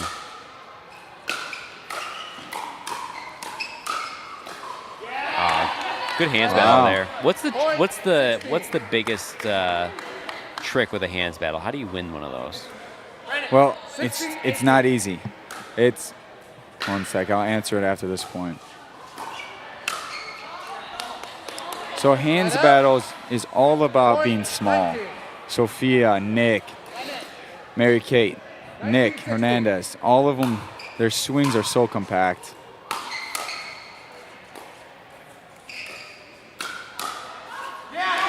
Wow. Great speed up.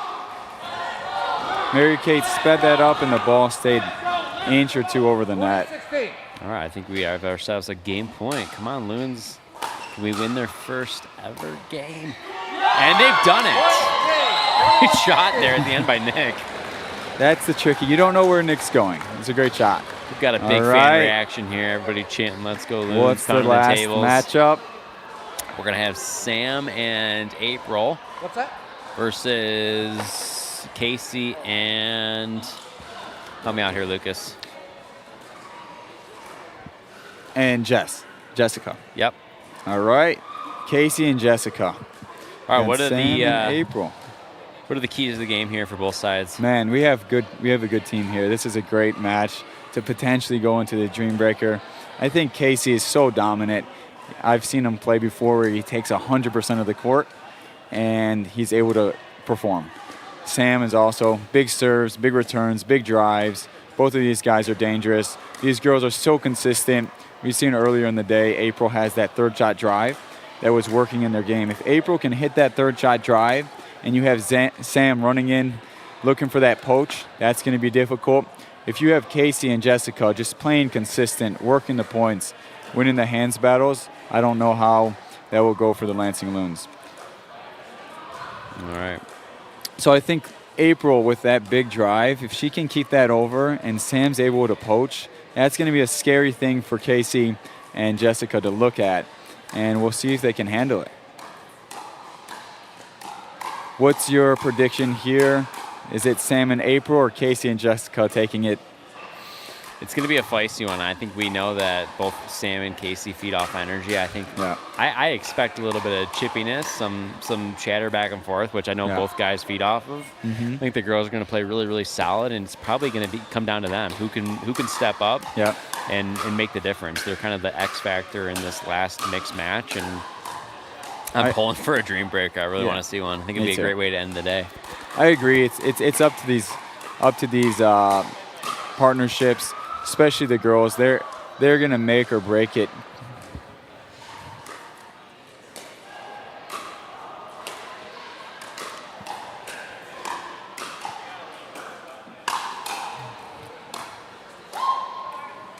So this is our first event of the year for the Michigan Pickleball League. We're going to have several more. We're going to post the schedule if it hasn't already been posted. We have the Instagram account going and a website as well, so you guys can find out all the information there.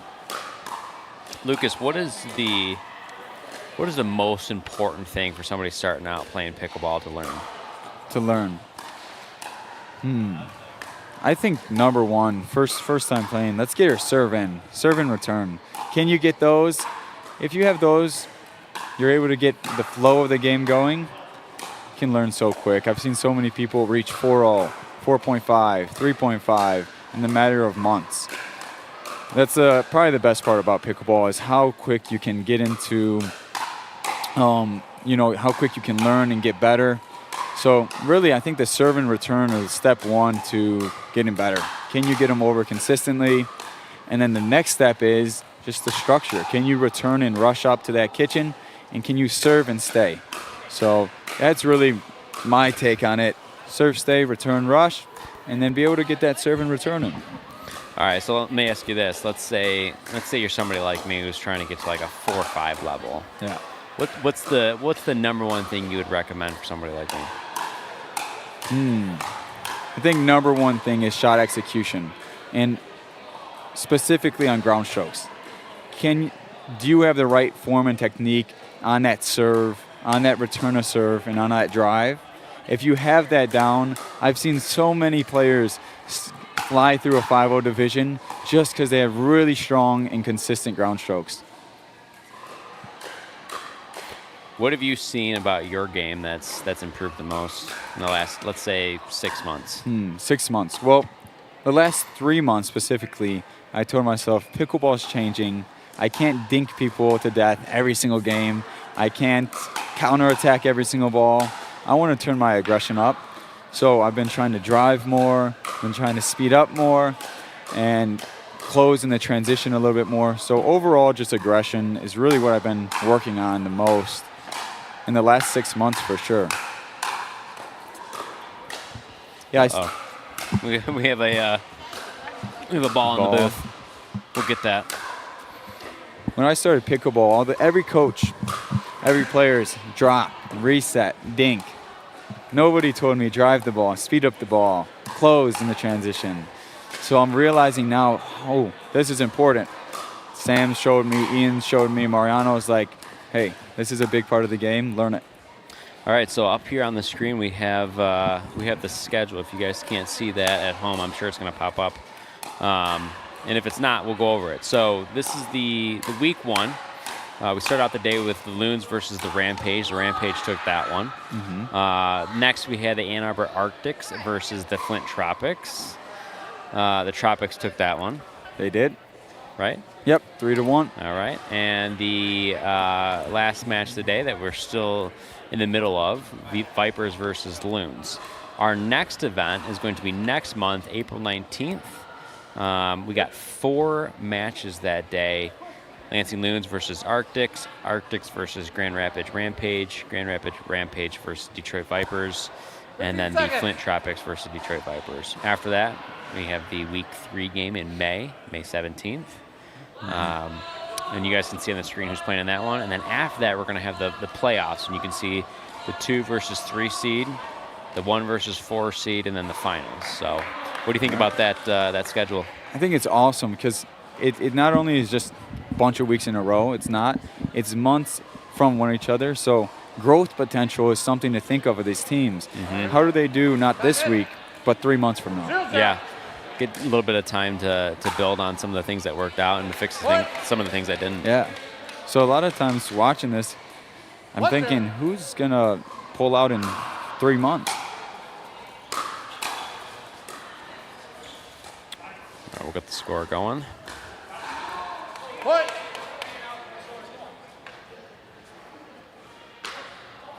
Two-zero.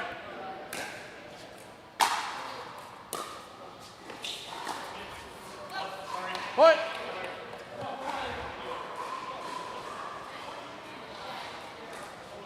Three-zero.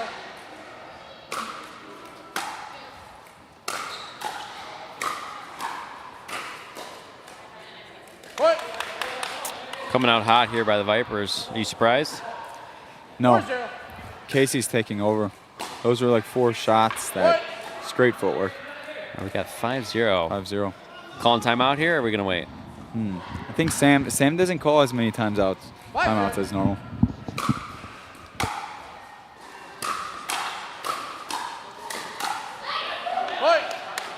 We're at 6. When are we getting one? I think they should. Yeah. There it is. 1 minute. Yeah, Casey came out super hot. I mean, he was taking over the court there. Yep. I think that's a part of his game. I mean, how tall is he? 8 feet tall? He's huge. I don't know. He is big. I mean, he plays like he's 9 feet tall. I know. So I think that's probably one of the things that the Loons are going to have to contend with in this one. They will. Yep. He's anticipating so well, too. He hits a ball knowing where the next ball is going, and that's why he's able to play 8 feet tall, because he knows where the next ball is going. We'll see where Sam and April return here. I'm interested in where they return to kind of slow Casey down. Remaining timeouts, receivers 1, servers 2. All right, anybody in the live chat, let's hear if you guys want to see a dream breaker or who you're rooting for on this last one. 6-0.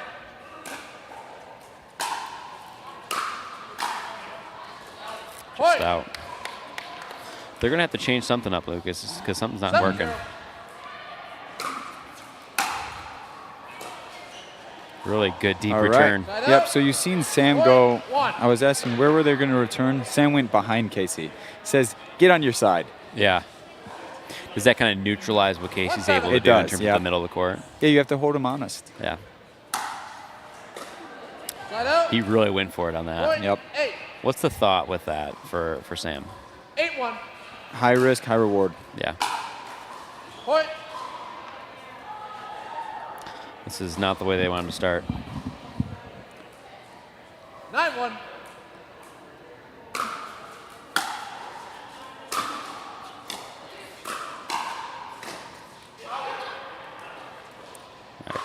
Casey's telling everybody that his ball was out.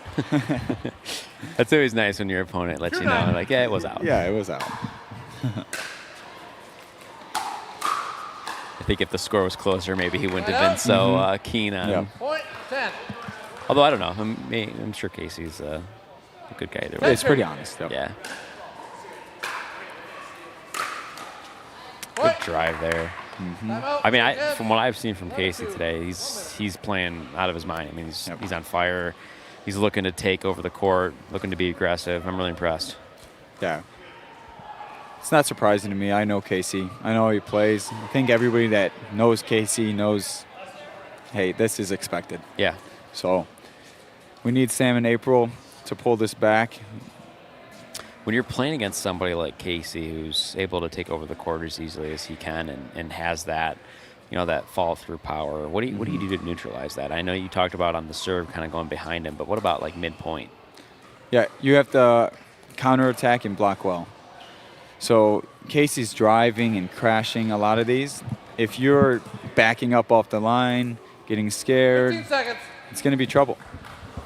So I'm hoping Sam and April can put that ball back to his feet and go to that ball. 11-2.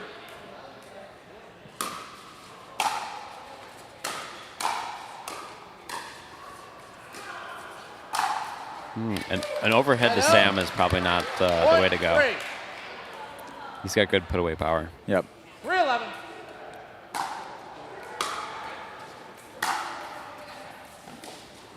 Point. All right, let's see if they can build off that. I think those 2 quick points are important after the tough start that they had. Yep, Sam's making some noise.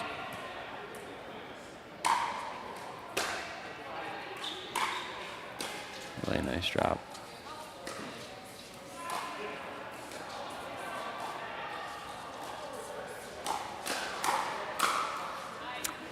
Side out. What do you think of that speed up there? 12. A little premature? So it was definitely early, but Sam expected it to his forehand, so he sped up expecting the next ball to his forehand, and Jessica didn't put it there. Oh, that's the ball he wanted. Super important, yep. 13-4.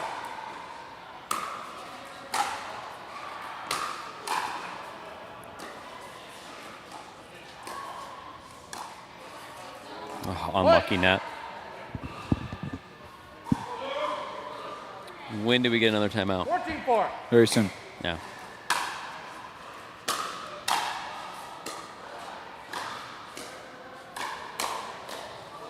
Point.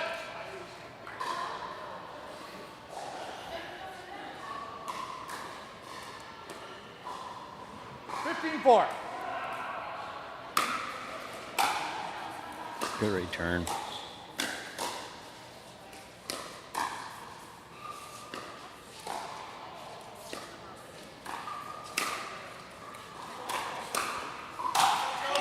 Yeah, great point there. Yep. Good ATP, then Sam finished it. That all was around, impressive. all around, really good.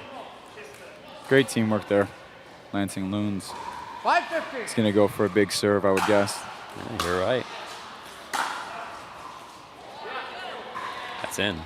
Point. Good shot. Let's see if they come out driving. See if they can come back.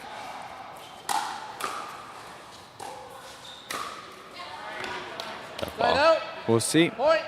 16. It is rally scoring. I mean, we've said it time and again, anything can happen, and you can put up points really quickly. 16-6. Yep. Good return. Point. Just out. If they do come back, it needs to come now. Yeah, I would agree. I mean, we're getting close to that freeze point, and they're down by a pretty large margin. Point. Seems like they're staying in the point okay. It's just finishing it. 18-6. There we go. Timeout. Maybe that's the Okay. spark they need. Point. 7.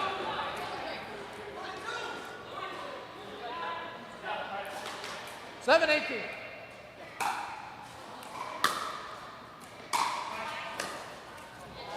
Wow. Timeout. Head is tough. Point. 19. 19-7.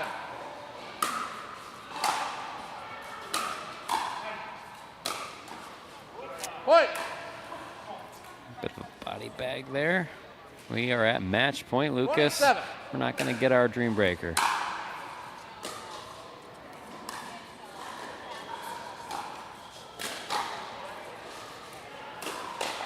Oh, Point game. valiant Great try point. there by Sam, but Yep. just too much pressure being applied, and the Vipers have taken it. All right. I want to hear what the Vipers' thoughts were throughout that match. Let's see who we can get. Let me try and get. I'm trying to get Casey over here.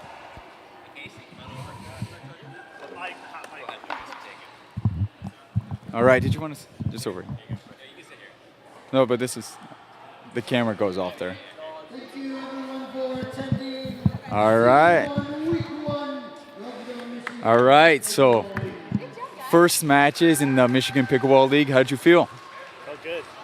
Got my butt kicked. Right. Okay. Okay, now you're working. So yeah, first matches in the Michigan Pickleball League. How is it feeling?